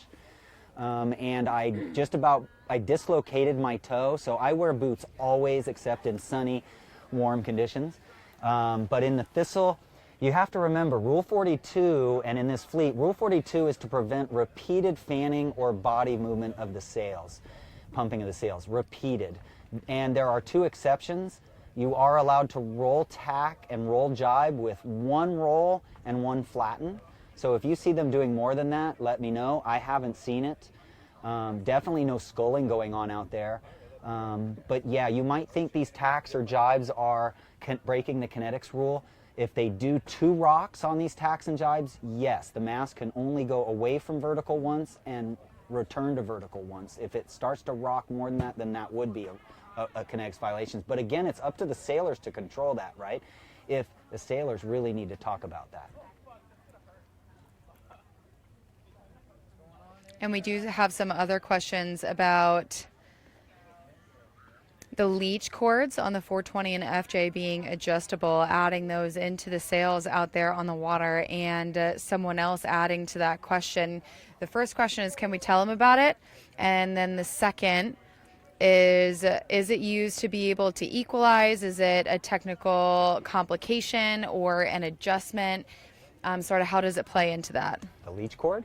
Yes. So the leech cord is the same on every sailboat. All we're trying to eliminate is harmonic hum, essentially, or the flapping of the sail. You want your leech cord as loose as you can get it without flapping the back of the sail. Vibration on the sail detaches the airflow from the sail. So if your sail is flapping on the foot, or if your sail is flapping on the leech, it's the same on a 12 meter, it's the same on any boat you're going to sail.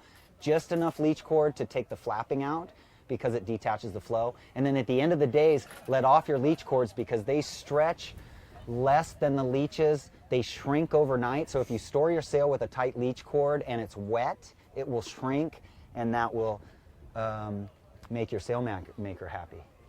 I'm sure it will. Yeah. I'm sure it will if you end up bringing that sail back to your sail maker for a little bit of fine tuning. Yeah, if you're a good crew, go through the sails in the mornings, make sure leech cords are loose at the end of the day, and then in the mornings go back and be ready to make that adjustment as we get to the race course. We monitor foot flap or leech flap. We don't want it to do that at all. It does not affect sail shape at all. If anything, the leech cord hooks the leech and causes the airflow to be worse.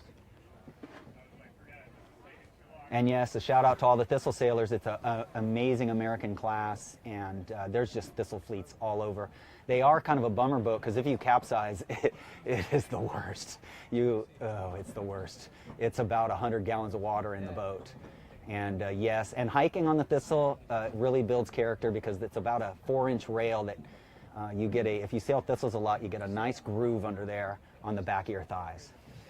So that was the end of race number 8A, and they are headed into the dock to rotate, and we saw in boat number 15 those Yale Bulldogs take a win in the second race of that round. And right now on frame we've got B Fleet on their race number 8, and they are headed up towards their second weather mark rounding. They will head back down around the gate marks and then up to the finish, come in, rotate, and then the goal is 10 total races today. It actually looks like they're headed into the finish now. So that was a very short That's break. Navy in 13. Going around. Okay, so it's not the finish. They just didn't make the lay line. Yeah, as we crisscross here, it's not easy. No, we're seeing teams have a little bit more trouble as the day goes on with the way the current is working out on the course right now, making those lay line calls. It seems that most teams have been a little bit shy. So at that point, I thought I had my math right. I thought I counted that this is 3 legs down and 2 to go. There you go, Brown in and one it faked going me around. out. Conn College in 3 going around.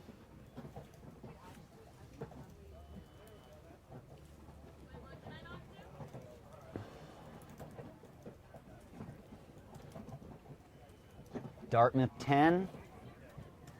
Seahawks, St. Mary's College of Maryland. Great story there. That's Leo Boucher, right? The athlete of the year at St. Mary's College for all athletes at the school. Incredible. And Leo is a freshman. What is he going to win next? Coast Guard Bears in 18. Yale Bulldogs there over on 15 that's off your screen. Georgetown 5. Getting to see your pennies, everybody. We do sail with pennies in college sailing, in high school sailing.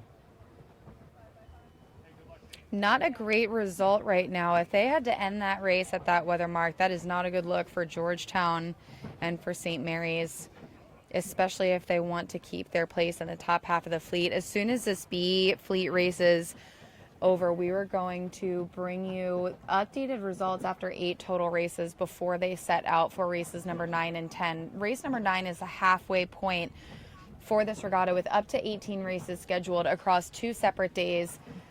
Goal is to get a total of 10 in today with variable looking breeze tomorrow morning again, John. Right, and you know, no team in this regatta has been above 13th in every race. So every team has at least a 13th, and our regatta leaders right now, tied for first with Georgetown, have a 16th in one race. So the depth is amazing and only getting deeper. A little more pressure there, up for 10. I like where 10 is. 9 and 3 are okay in there. Everybody on starboard as a crew, I would be saying now, everybody on starboard downwind means we're going to be on port tack upwind. So that indicates a wind shift from your left, and I bet you we see a lot of people rounding. Maybe the right gate or the one on your left on your screen, and then immediately getting clear and then getting onto port tack. That's what I think the leaders are going to do here. They're going to round the right gate, go 10 boat lengths, and then get onto port.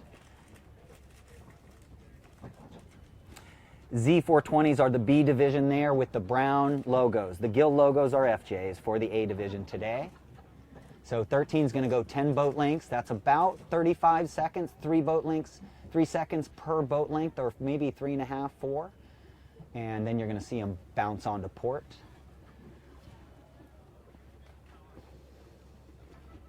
The other crews are looking at the exit angle of the leaders. I would be starting, I don't know, I could start at either end if that was a starting line, those gates. So I think it's pretty square again. Boat 3 going around the others. Conn College has made a little gain. They rounded 5th, but they are closer. St. Mary's 9. HWS there, going around the right gate in front of you. Boston University rounding there. The Terriers are represented by Maya Agarup, the sister of Ragna, and Carly Berry, a sophomore crewing for Maya. They're currently sitting around 7th in this B division. Send in a note, is Maya a 49er FX sailor as well?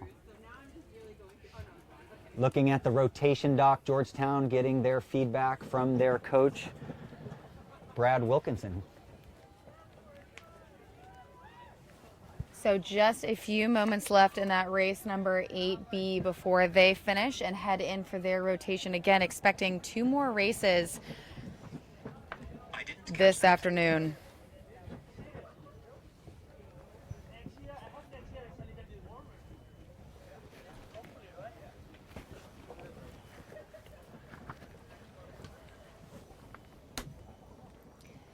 So we've got the left and the right coming together here, and this is going to show us pretty clearly that this course is square at the moment, and with the conditions on the course, those are also equal on the left and the right hand side. And so what it comes down to ultimately then is having clear air, making sure you're in the pressure, and also boat handling. So we have in 13, that is the Navy midshipman with, in boat 1, Brown Bears just behind them, headed into that finish, leading the fleet.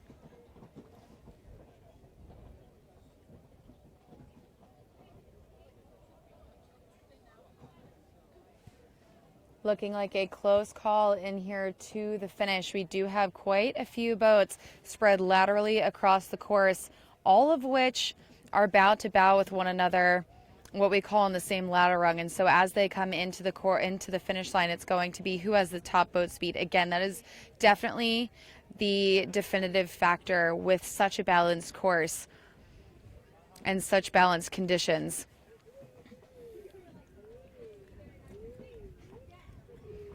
And I venture to guess we are going to end up seeing those Navy midshipmen, but I could be wrong. So here's the finish line on screen. We are moments away. It looks like they are in a bit of a left phase at the moment. They're super bowed down, just shy of paralleling that finish line. And we might end up having a change up in the lead depending on whether or not. So there we go, a lee bow into the finish. That is boat number 13. Those Navy midshipmen are going to take the win in race number 8 in B division, followed just behind by Connecticut College Camels, and then very, very closely together we've got in number 1 the Brown University Bears and Dartmouth College. It was too close to call for me, so I'm so excited to find out what the race committee saw as far as who ended up across first. St. Mary's Seahawks in boat number 9 coming across. And then in 15, we've got Yale Bulldogs, 18 and 11 here. Our Coast Guard and Tufts, respectively, 17 should be the next across, followed by 16 and 12. So 17 is Boston University Terriers, and it looks like maybe 12 got that. That's Hobart and William Smith Statesmen. 16 is Stanford Cardinals. 14 squeaking around right behind. That's ODU, Old Dominion University.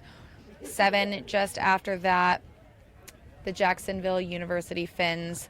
And we have 2 and 4, UC Santa Barbara Gauchos, Boston College Eagles, and then in 5 and 6, 6 is the Bowdoin Polar Bears. In 5, we have Georgetown University, and our final team in boat number 8, Charleston Cougars. So we did see a lot of not so favorable results put up in this race. It's definitely going to shake up the leaderboard. So while we wait for them to come in and rotate, we're going to take a short break, and then as soon as we come back, we're going to bring you the updated scores. And after that race, I think we're going to see maybe some changes in that leaderboard. So stay tuned with us. We'll be back in just a few moments with results and races number 9 and 10.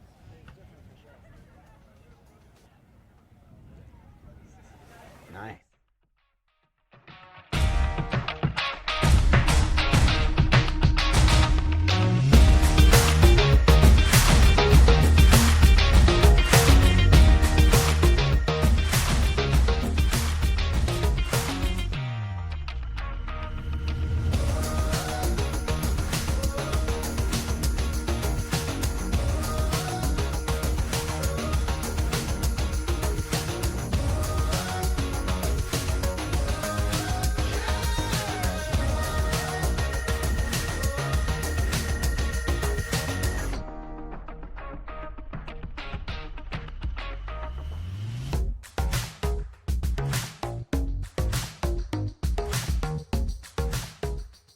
I was really happy with the way it was pointing in this breeze, the way I was able to feather and still stay up even if I didn't have it in quite all the way. The controls really made a difference on this sail. I felt the effect of it pretty well.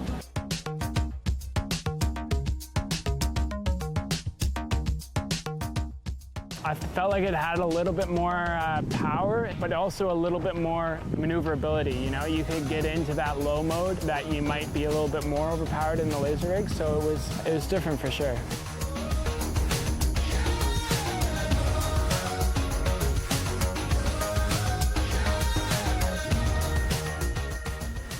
It was pretty smooth. You know, you could get into a really good kind of bow down mode. Yeah, it felt really good.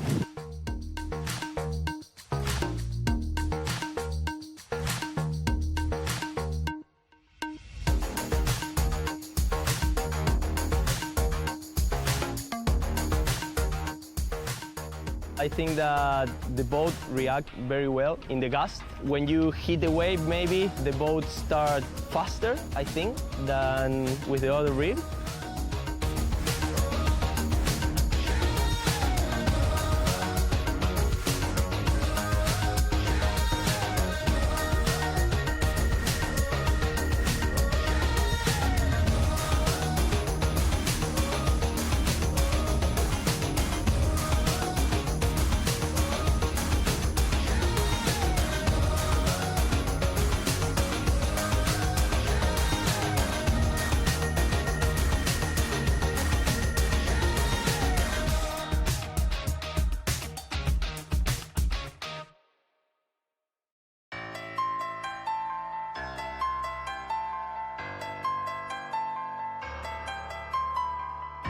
We're not in it for the scenic locales, sunset toasts, and sea-sprayed hors d'oeuvres.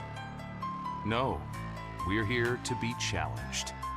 Because out on the water, the challenge is the reward. We don't take shortcuts. We don't cut corners. We don't give up. So challenge us, Mother Nature. Answer our call. Give us what you've got so we can beat you at your own game. Don't hold back. We'll always find a way to go further or faster and sail a bit better than we did yesterday. We are sailors, and every time we hit the open water, it challenges us all over again. Another skill to master, another obstacle to overcome. Because the moment it gets easy, the moment there is no challenge, is the moment we stop being sailors. We are quantum.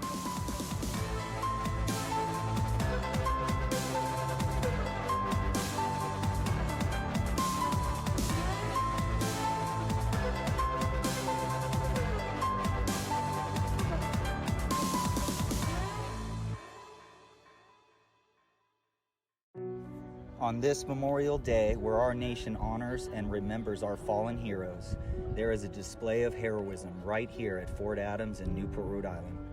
We'd like to take a brief time out to honor and thank those who have served for this great nation with a short tribute.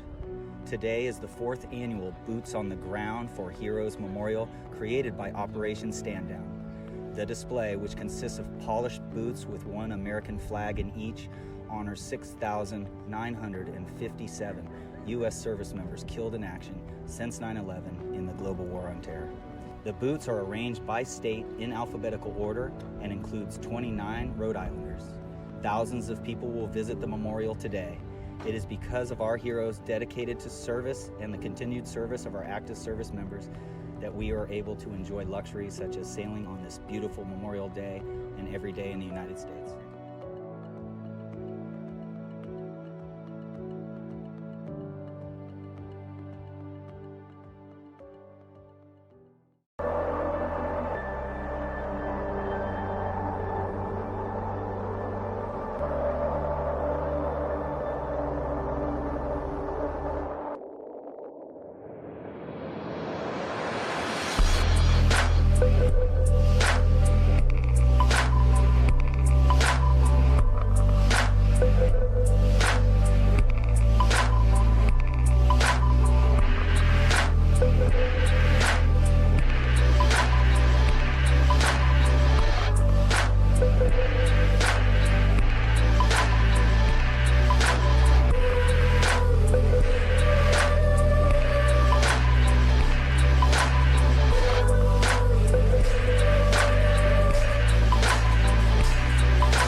Welcome back to the Gill College Sailing Coed National Championship. We're about to do the last 4 races of the day. I think I heard we have 2 more in A, 2 more in B, and the racing's fascinating. You know, St. Mary's College ranked 12th in the nation here is the story. They're sitting in 4th overall, so it's super cool. We've got a little breeze just blew through. It got a little colder out. We're about to start race 9A. So if you guys go to collegesailing.org, you can find all of this information, the rotation sheet. Make sure you click on the Gill College Sailing Coed National Championship. You can find the boat rotations. You can find the A and B division placings at this point. And so make sure you are going there. You can also still get the US Sailing app free. It has a lot of information there, including up-to-date live results at the US Sailing events. Thank you to Degan Media here, providing the drone footage provided by US Sailing. So thank you there.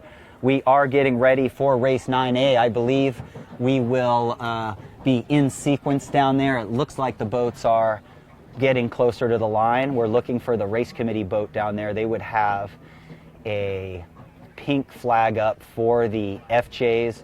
The FJs in the A division all day today have the Gill logo on their sails. Those brown logos right in front of you there, those are the Z420s. You can see how wide those little boats are. Those are the Z420s. The A and B divisions will switch boats tomorrow, so the A division will be in those brown logoed sails tomorrow, a totally different boat. Yes, they are lining up for race 9A, folks. Super exciting. It is relatively close in the A division. Sean Segerblum is leading by 10 points over the College of Charleston's Augie Dale. So this is a battle of juniors and seniors. Christopher Williford there from Dartmouth in third, only 1 point out of second. Nicholas Baird expected to be a finalist for the Marlowe Ropes College Sailor of the Year, is in fourth, only 1 point behind Chris. The A division is off.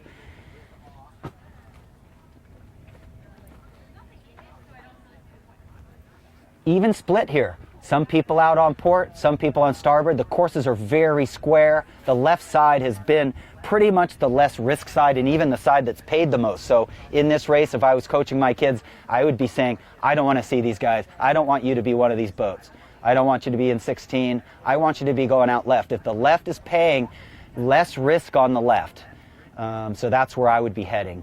I might get it wrong, but again, we play the odds in sailing until we know when to do what Bill Belichick does or somebody, which is go totally outside the box.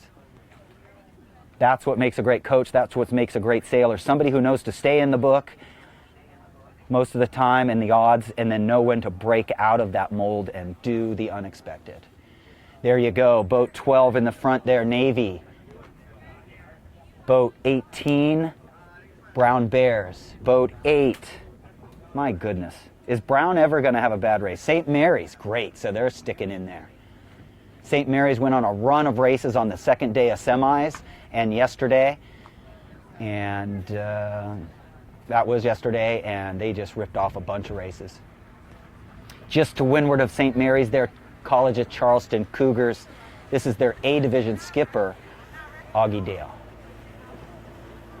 So port tack, everybody means left wind shift. So the wind, folks, is shifted from the left, from that point at the top of your screen. That phase of the wind puts everybody on point. It's beautiful to watch, right? When you know you got really good sailors when you see all boats on one tack. Well, almost all.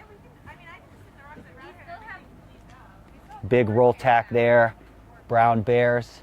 Brown Bears really have everybody on the right put away. Maybe they're gained on the left a little. They're worried about the boats on the left, so they'll just go over there. Once this boat 8 gets leverage on 18 there, you'll see them come back. They just want to make sure they win both sides. Great shot across towards the base of the Newport Bridge and the War College, just beyond the point of Goat Island and the site of the discovery. It took, I believe, 12 years for them to find the pirate ship that is scuttled just to the left of the hotel there. I believe Sir Francis Drake's ship, the founder of Australia, actually came here and they scuttled the fleet, and it took them a long time to find it despite the fact it's only a few hundred, maybe 100, 200 yards right off that point next to Goat Island there. Boat 8.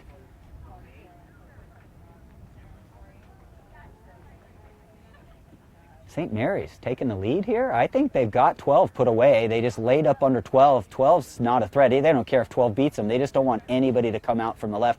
Heel to windward conditions, folks. So when you get really good at an FJ and we get just that little extra breeze, we're in heel to windward conditions. Not really. That's really truly the mast pointed straight towards the stars. So that is just absolutely flat. Build speed, and then it's the FJ, folks. We point these boats. This is the squeeze mode boat. This is the boat that we keep right on the wind. Very little change unless we lose speed. There you go, boat 4 coming straight at you, Georgetown. Can't see the headstay sag. The headstay sag on an FJ is controlled not just by jib halyard tension. We sail with relatively loose, moderate jib halyard tension. We control the headstay sag with the main sheet as well. That's why the main sheets are kept quite so snug. That boat is going to lay there despite the current. 18 coming around just to windward of them, so Brown Bear's rounding second. Yeah. Just like we thought, St. Mary's rounding first.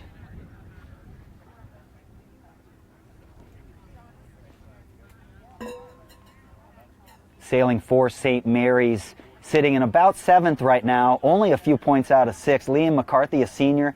Casey McCallion, doesn't look like they've changed. The wind hasn't changed enough for very few crew changes here. If a wind builds here at all, maybe we might see a few bigger crews get in there. Boat 4 must have hit the mark there. You do a 360 as soon as you're clear as required by the rules. That was Georgetown there.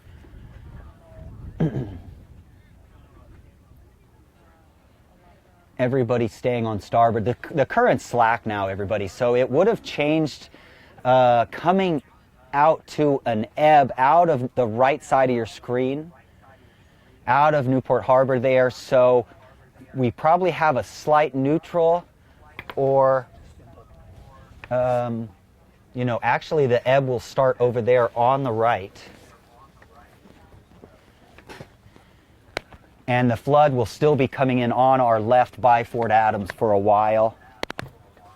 Nowhere near the channel. So the channel is pretty much always the last shift here. It seems like in Newport to me. I don't live here, but thank you to Stu Johnstone back pushing me hard back in the Thursday Night J24 series in the early 90s. I learned so much about current from Stu.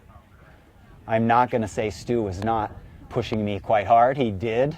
And Thursday nights, it was like a who's who of world champions here in Newport. It still is, I believe. They still do Thursday night J24s here.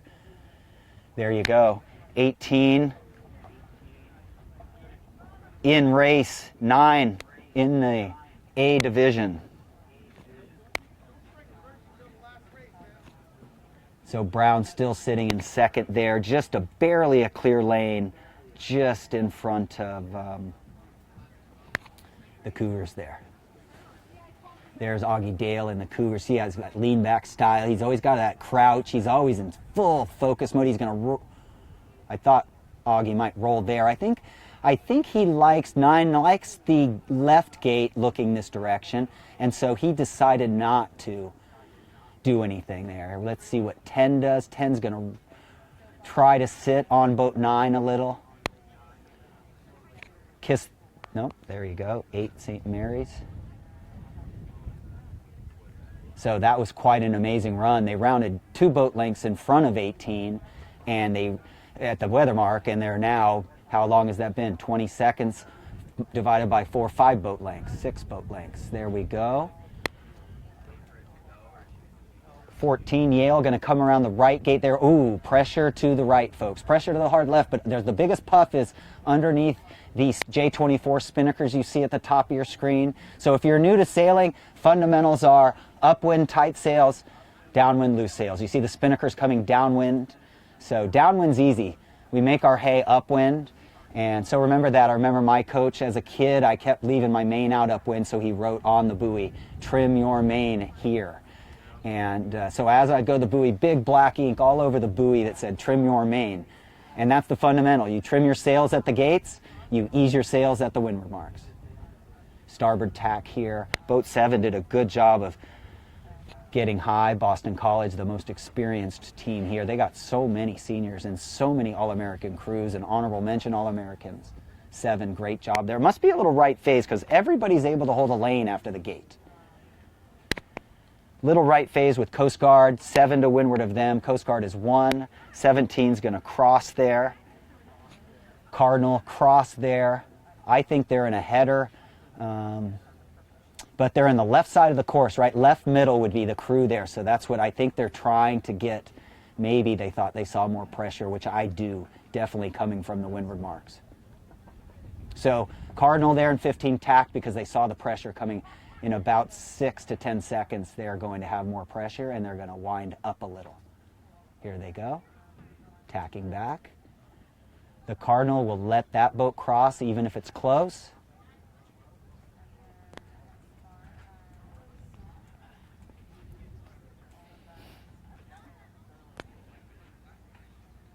Old Dominion in 15, Cardinal in 17. Sorry for ripping on you guys there, A division. Maybe Jacob Rosenberg or Roman Scrieve. Sorry I got your number wrong.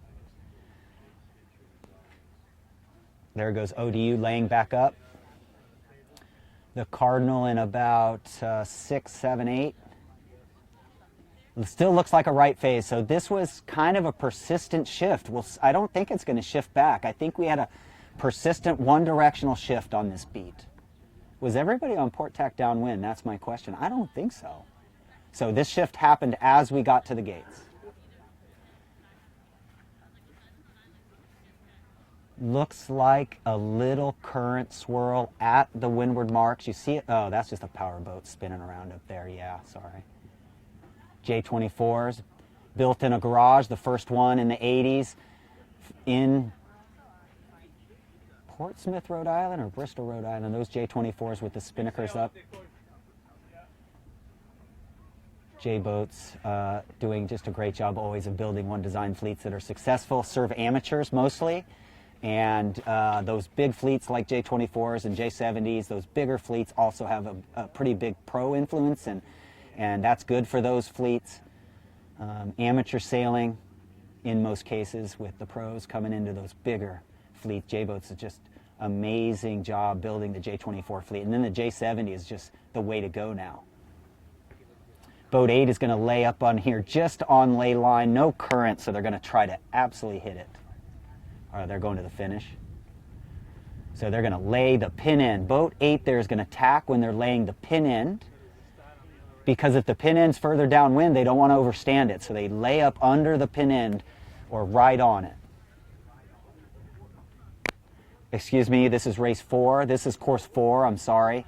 These boats will round this third leg and go to the finish downwind in the first set. In race 9 here, they do finish downwind. St. Mary's. Not quite as far ahead as they were at the leeward mark. Brown Bears ate into them a little. A little too early on the roll there for boat 9, Cougars.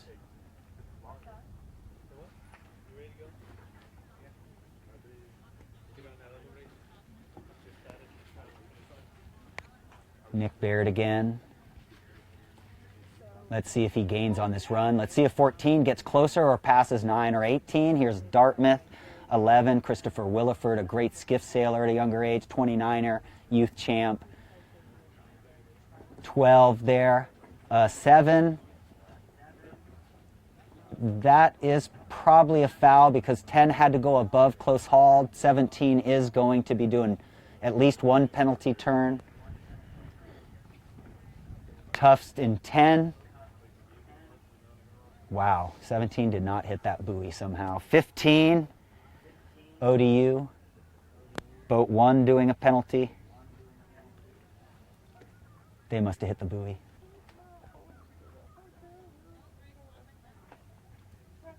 A long starboard here. There was a righty upwind. Everybody was on starboard upwind. Now everybody's on starboard downwind. I'm a little confused. I mean, maybe it's oscillations.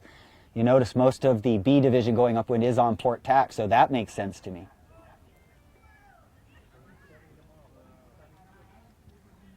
Yeah, all those starboard tackers have right-of-way over the B division, which is going upwind. So opposite tack rule here. Downwind boats are on starboard, upwind boats are on port. That's an easy one. It's not, kids, it's not called the starboard port rule or starboard has right-of-way rule. It is called the opposite tack rule.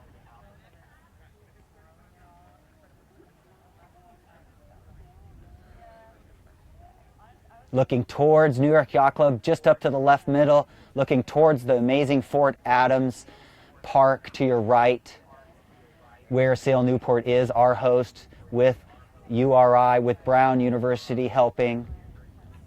A lot of URI alumni and people, supporters were here for the women's, and there's probably a few still out there on coach boats. So it's just a team effort here in Rhode Island. All Sail Newport does is promote every different kind of sailing. And from fourth graders getting free lessons here to people renting J22s to creating blue space. Blue space is their motto. Green space being places for people to enjoy parks and getting their kids outside, fighting nature deficit disorder. And here we're doing the same thing, but we call it blue space here at Sail Newport. Yale has maybe gained a touch. You see the way they roll jibe. They roll the boat, flatten it, and that wings the jib for them. So that's why they're doing the hard flatten now. It's a little breezier coming in at the pin end. This may be the end that's further upwind, this yellow buoy. So we're going to be starting right here, and we may be learning something right now that that end is further upwind, and maybe we're going to push there. It looks like Yale did gain, but they're not going to have enough. Wow. Brown, I am not worthy. Number 18 there. Unbelievable skill on this team. Great job by the Navy midshipmen on the run.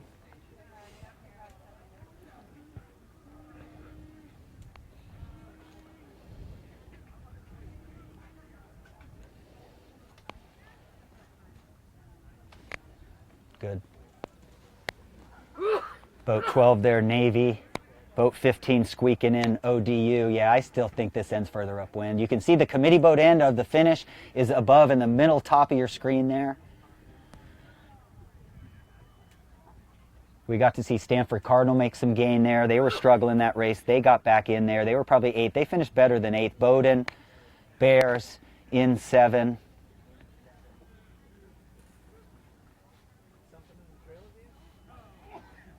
Sailing for Bowdoin is Matthew Kaplan, the team captain for them, the skipper team captain, and Louisa Lindgren there as the crew team captain for the Bowdoin Bears. Welcome back to the Gill College Sailing Coed National Championship. I'm John Rogers, and it's just been delightful to cover the Women's Nationals and the Team Racing Nationals.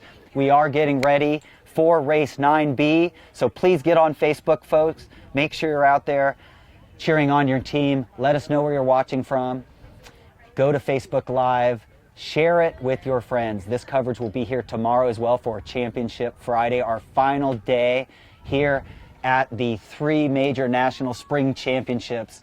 The 2 other championships were the single-handed championships in the fall and the match racing championships in the fall as well. So you're looking here at the B division going downwind. The B division is sailing in the Z420s. You know them because they do not have the Gill logo on their sails. And interestingly enough, we have a split in the fleet. So if I was down at the bottom at the start line, I would be looking upwind and seeing no wind shift in play right now. We have boats on port, boats on starboard. The wind is in its median direction, we would call this.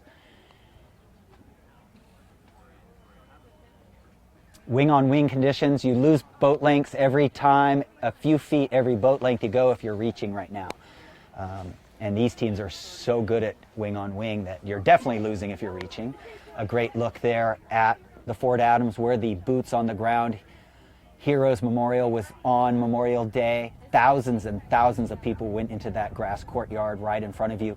If you didn't get to see it, Degan Media did a tribute to our service members, past and present, and it was pretty moving tribute, the boots on the ground here in Newport, Rhode Island.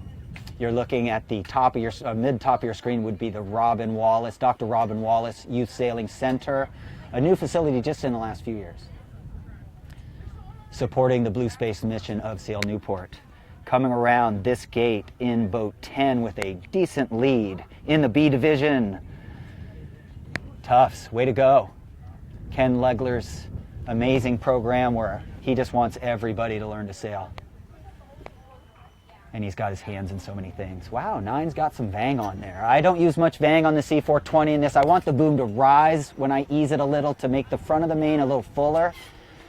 Tiny bit, but 9's got vang on, 17's got vang on, 12's got that. So boat 3 around the other end, Santa Barbara. So shout out to our buddies out there.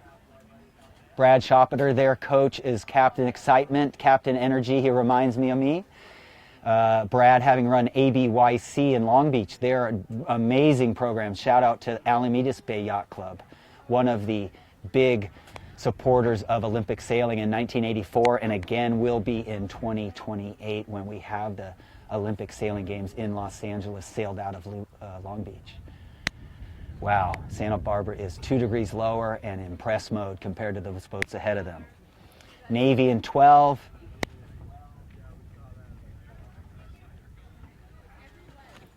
Cardinal in 17. Shout out to Blake Middleton. I have an inkling he's watching. Blake from Stanford, a great Stanford supporter. There's some hiking going on there. Sailing B division for Tufts.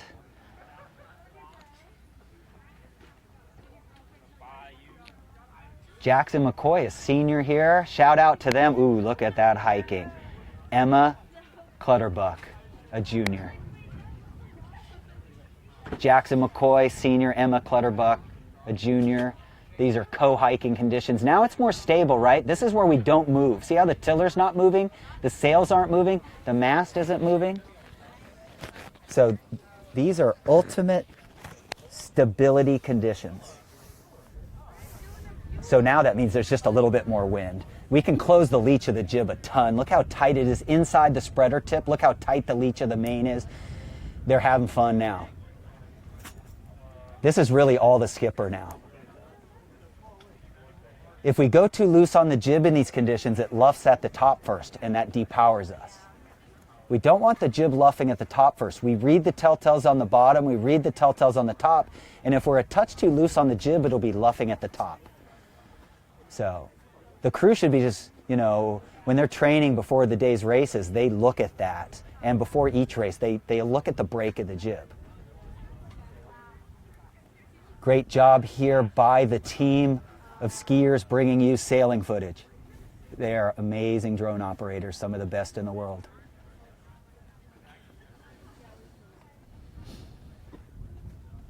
You're looking up towards Connecticut Island. Jamestown is a community there. Do you see how they go from steady, roll tack to steady? The mast is just absolutely straight up and down, and there's no rocking to the boat at all. Sitting very close together, although it's not choppy. So wow, it's flat water. What does that mean? Flat water means it's been flooding. The wind and the tide, same direction maybe, but no chop out there. It is midweek, so we knew that going into this. Over the weekend in team racing, we had to be ready for all of the spectator chop, but we know now we're not going to have that problem.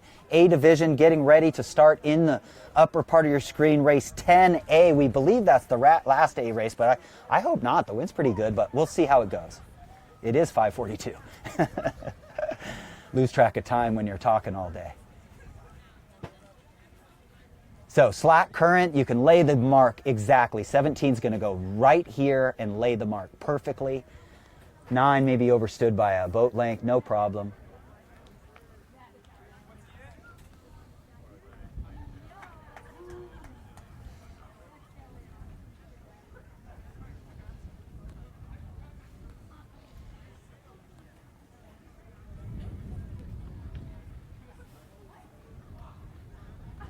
Cardinal in second there in boat 17. Cougars. B division looks like Jack Brown there. There's a mark foul on boat 18, no problem. They're still good. That's Brown. First mistake of the regatta, maybe? Holy smoke. I haven't seen them make many mistakes. They're allowed one. Coast Guard in boat 1 there. Good job. We did have a funny story. They were sitting on an egg for some reason for fun. They are just a free, fun team, and they were sitting on an egg that the last egg in the refrigerator, and they still can't tell me exactly why. They are the stash team, meaning they have mustaches on all the male sailors. So they wanted us to announce that, and then the egg did break though, so their lucky charm cracked. We don't know what that means. BU in 16 having to reach high to protect. Navy in 12 protecting, and then gonna wing it here soon. Boat 3 sailed quite high, Santa Barbara. B division for Santa Barbara, the Rookie of the Year in the Pac-12, Ryan Eastwood. I'll give a shout out to the Richmond family, a freshman at UC Santa Barbara, Tristan's Sunshine Richmond. Imagine a kid who has a nickname Sunshine. He is total sunshine, and a shout out to all the UC Santa Barbara sailors and Tristan's family. Very proud of that guy, a 2-time Jimmer Montgomery Award winner on the Coronado High School sailing team. That's a hard award to get to be the top crew on that team. Very stability. She doesn't need to hold the boom at this point. She's just being comfortable. There's enough wind for the boom to hang out. We definitely have 8 knots, 7 knots, scooting along there.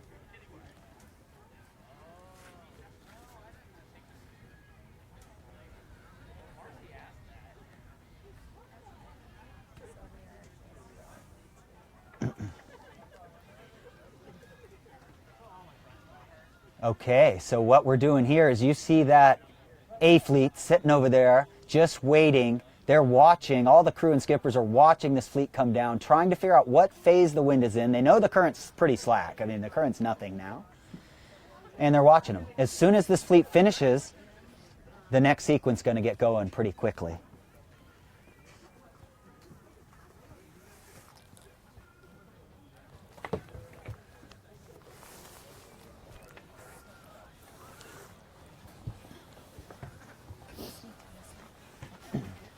Very good. So we are coming to the end of race 9B. Boat 17 Cardinal coming in there, second or third. I think second. Cougars will be next. Everybody's finishing kind of in the middle, not in an end, so the line's probably pretty square. Coast Guard 1. 13. Hobart William Smith, Charlie Miller. St. Mary's 8. 4 squeaking in here at the pin end there. The Georgetown Hoyas.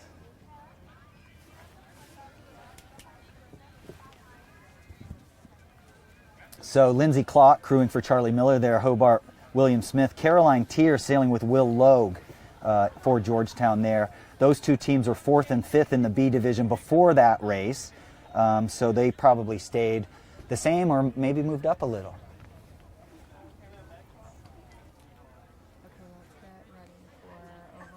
Race 10A will be happening soon. You see the FJs sitting there with the Gill logos waiting, studying, head-to-wind checks. It looks like 4 in Gill is going upwind. I would start up near the boat about where 4 is, so I'm already making my strategy, or the crew should be making their strategy here. See how those boats are going perpendicular to the start-finish line? Definitely line is square or a slight boat favor. So, John, we know that this current is slacking off. We're expecting a high tide right around 5:30 tonight. Yeah. Now, it does change, like you said, in the shallower water first. So out on the race course right now, where they are on a more shallow piece of this Newport Harbor, do you think that their strategy has already changed in the last few races? And what do you expect us to see in race number 10 for A and B fleet? Well, in regards to the current, they're going to be looking for the tide to change on the Goat Island side first. So that's going to be ebbing over there, and that's going to keep them off the line. So they got to push the line. They got to have a good line sight. You got to recheck your line sight now, because the race can, you know, when you're racing, they can just drop the committee boat back a little. And if you don't notice that, you might miss it. So we have line sights because then we can tell if the race committee has changed the line between races or after we haven't had any general recalls, amazingly. So then they're thinking that it might be ebbing over there on the right side of your screen, folks, along Goat Island first, still flooding over here on the Fort Adams side. So that would push them off the line. But I don't think the current's changed much yet. It did change, probably it was supposed to change 550 or something, but I think it changed early. There's no current lines to read, so I think we're pretty slack. And the pressure's fine. I mean, these are medium, just below medium hiking conditions. I would just go back to spring chicken mode. I would just imagine I just woke up, I just got out here, it's early in the morning, everything's good, I'm winning all the races. I am just happy as a clam whether I am or not, and I think they're on the final approach. Okay, results. So we have our overall after 9 races now that B has been entered. They are doing it pretty quick out there on the water. So just before A gets off the line, which I do think is a little bit soon, we've got the Brown University Bears in the lead right now, our host team, and they are doing an impressive job, not only racing but also putting on these events. A very, very well job well done all around. In second, College of Charleston Cougars, not very far behind. There's so much racing left that is not a very big gap in points.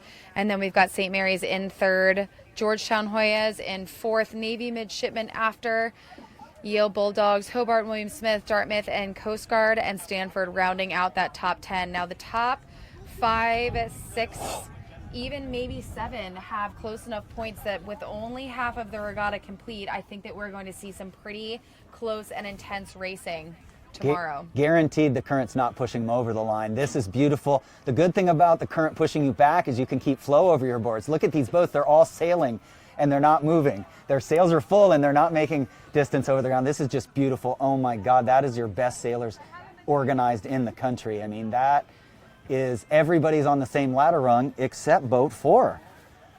Hoyas. Wow, what a start. Man, look at that. You could almost draw a straight line across the front row. Could draw a ruler. Only boat that's on the higher ladder rung are boat 5 and boat 4. 5's pinned. That's not a problem now. If the right was favored, that would be a problem for 5. All the boats on port now are probably on port. The boats that attack first, folks, are usually the ones that are behind. So I think some of these got flushed.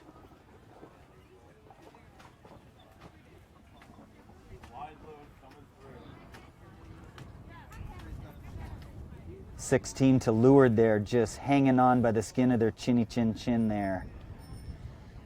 Samuel Bartel asks, what do you mean by break in the jib, and does that pertain to the wear and tear? Yeah, you know, the thing is that when you're a crew sitting near the front half of the boat, there's a lot of times when you're really not doing much. So lean your head back and watch your lower telltales, your windward telltale on the lower portion of the sail.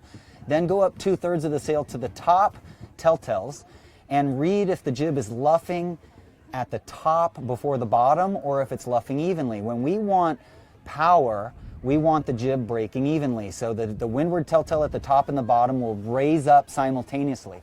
When we want to depower, we will move the leads back, which you can't really do on these boats, but anyway, we can on the FJ. We'll move the leads back and we'll trim a 1/2 inch looser, and that'll cause the jib to break at the luff, what we call break at the top first. The windward telltale at the top will be going up or the bottom one's laying more down. So that's what we mean by the break of the jib. And when I'm sailing, I'm reading that, speed testing. Over time, I stopped looking at it. After the first 20, 25 minutes of a mode in the wind, you know, if the wind changes, I'll look at it again. But if it's the same, I'll stop looking at that really after a while. But I try to get jib breaking evenly on any boat I'm going to sail when I need power. So now it looks like we do have a right-hand side of the course favored on our way up. I did speak to a few of the sailors about what's going on out there. It's been hard to tell exactly which variable is the key source of their strategy, and it has changed back and forth from the breeze and the current all day today. And right now it's actually the breeze. They say it is shifting back and forth. Being on your toes is the key.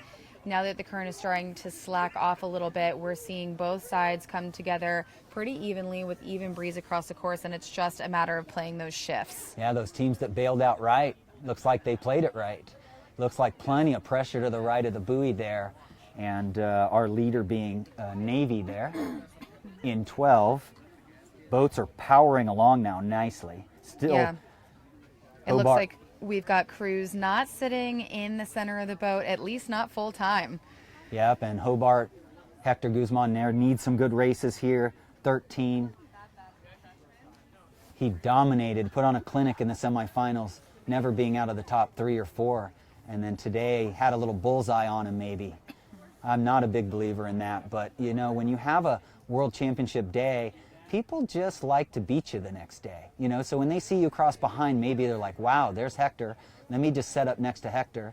And therefore Hector's lanes are already smaller just because people want to have him drag them along. That's what you do, kids.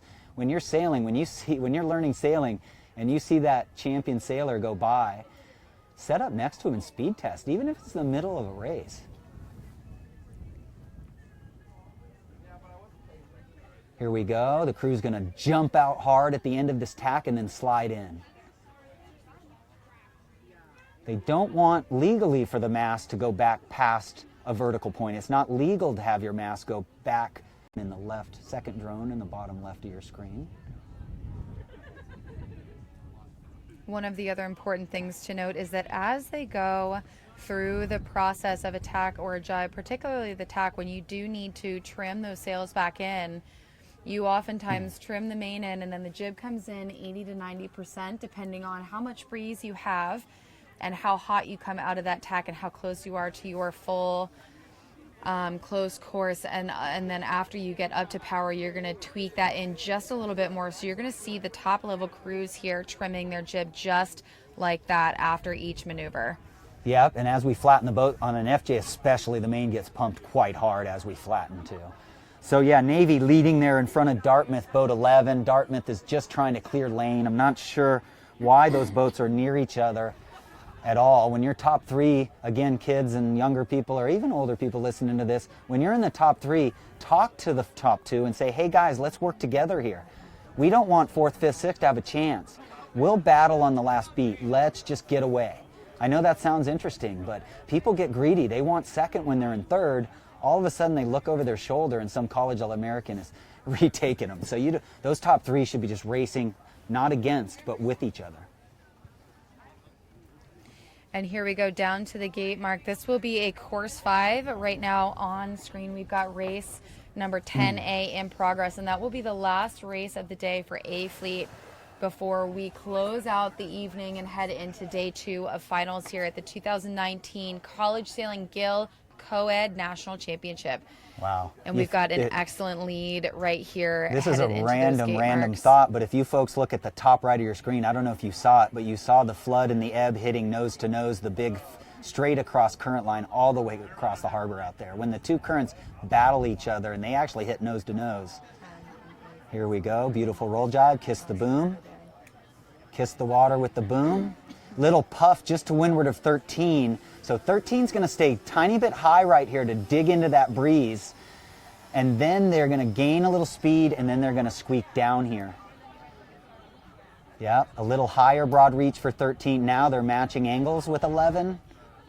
11's going low in the puff too, so both boats have come down slightly there with the breeze. In the light spots, on most boats we go up a tiny bit and down. On these boats, those changes of course are tiny. With a spinnaker, those changes of courses would be bigger.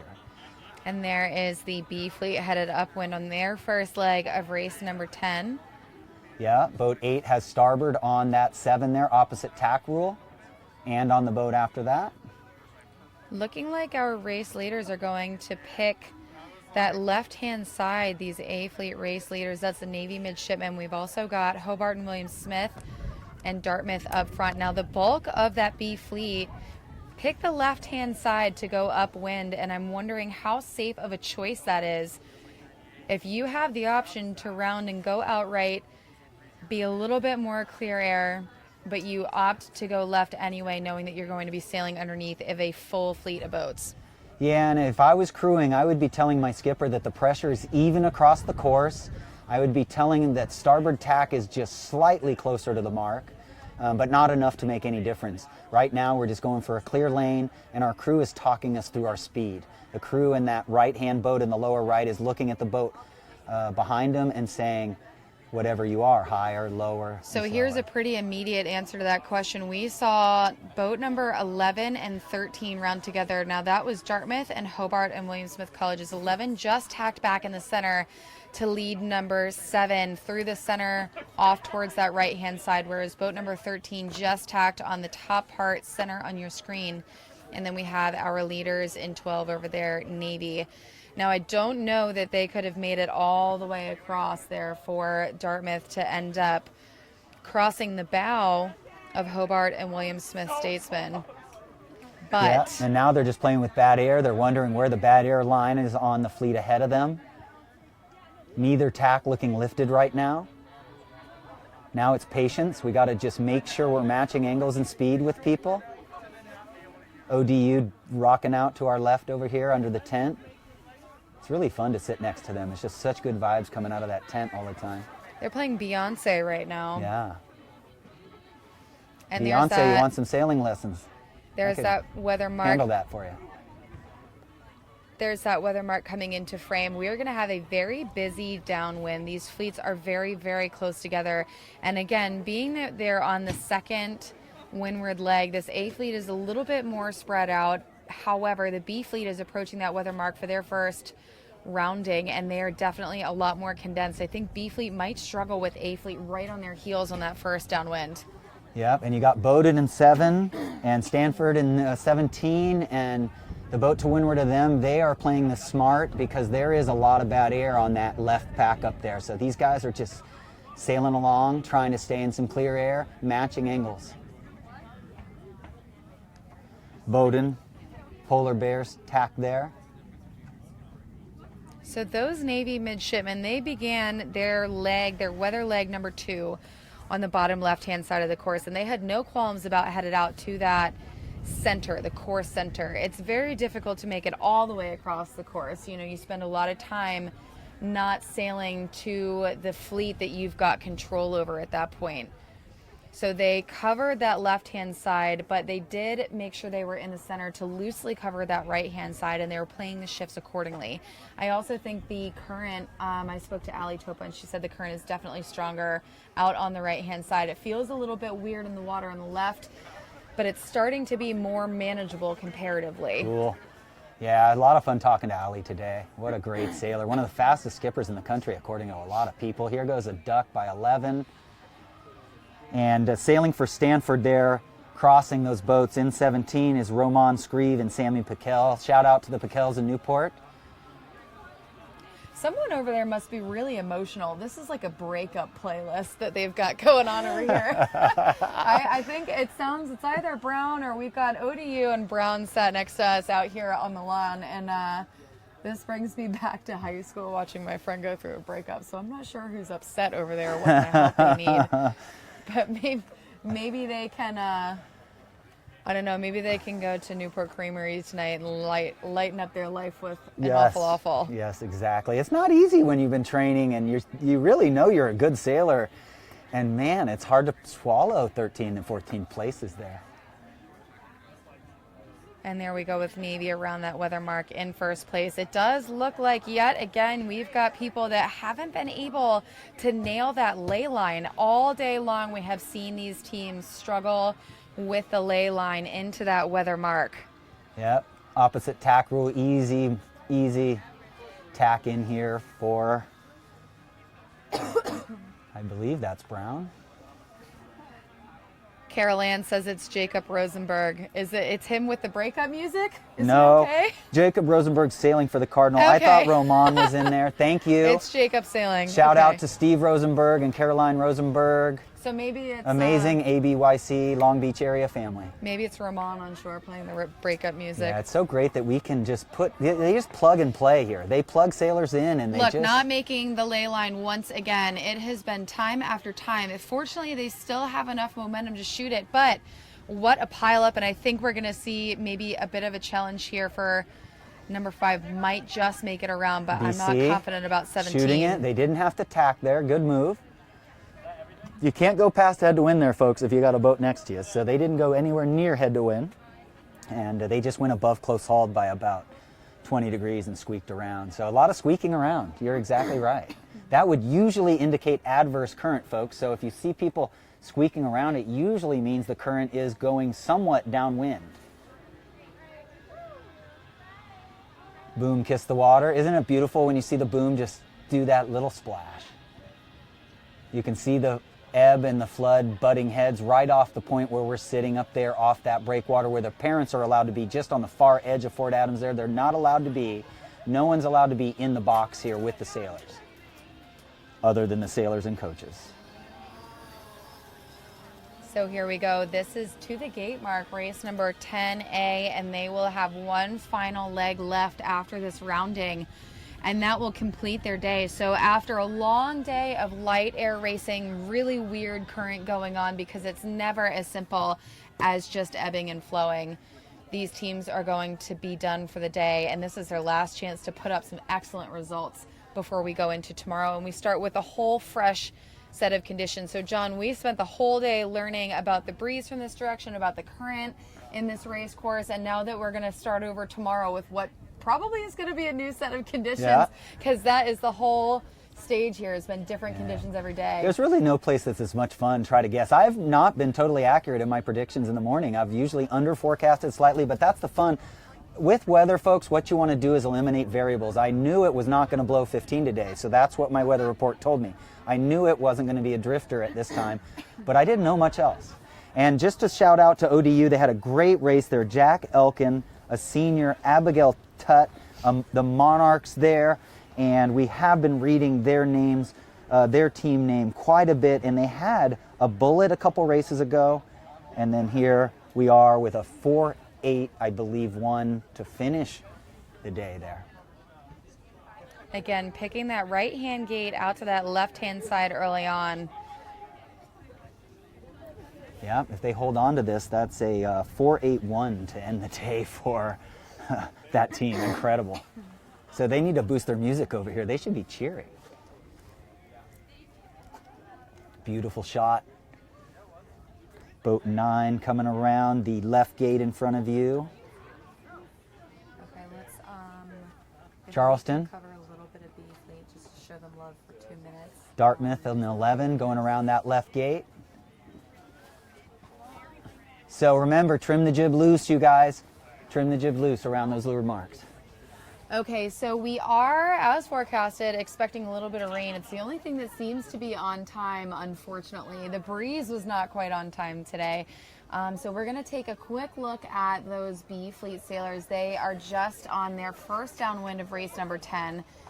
Should be rounding shortly at the weather mark, and they'll have another lap to go before they're finished. But we are going to be packing up for the day. We're going to give B Fleet a little bit of love. I want to see who those players are at the top, and then we will, of course, be back with you tomorrow. So in the meantime, who is up there? It looks like we've got number 16. Now, that's Navy, isn't it? Race 10B, 16 is BU. BU. So BU up here in the front on the right-hand side. Now Navy is 12, though. Wow. Navy is 12 up in the front as well. So we've got this B fleet is so much closer together at that second weather mark, especially up at the top end of the fleet compared to that A fleet. Yeah, great call. You just had a feel for it there. Joseph Hermes has moved back up into a solid second. Anna Meyer, a All-American crew, a senior crewing for the freshmen there in boat 12. Okay, so that is Navy with 2 dominating performances in this race number 10 in both A and B fleet for the last race of the day here at the 2019 College Sailing Gill Coed National Championship. We are 1 day down and just over halfway through the event. We're going to be bringing all of the live action from the only remaining race left in this entire championship series tomorrow afternoon, and we're going to crown yet another winning team, or perhaps one and the same that's already been up on stage and in a podium spot earlier this week. So make sure you tune back in tomorrow. We're going to bring you all of the action, hopefully a little more breeze. I hear we're getting some more sunshine, so all in all, a better day. for everyone to just for viewing pleasure, I guess. So just a few races left in the series, and we are going to bring them to you tomorrow. So stay tuned, and we'll see you in the morning.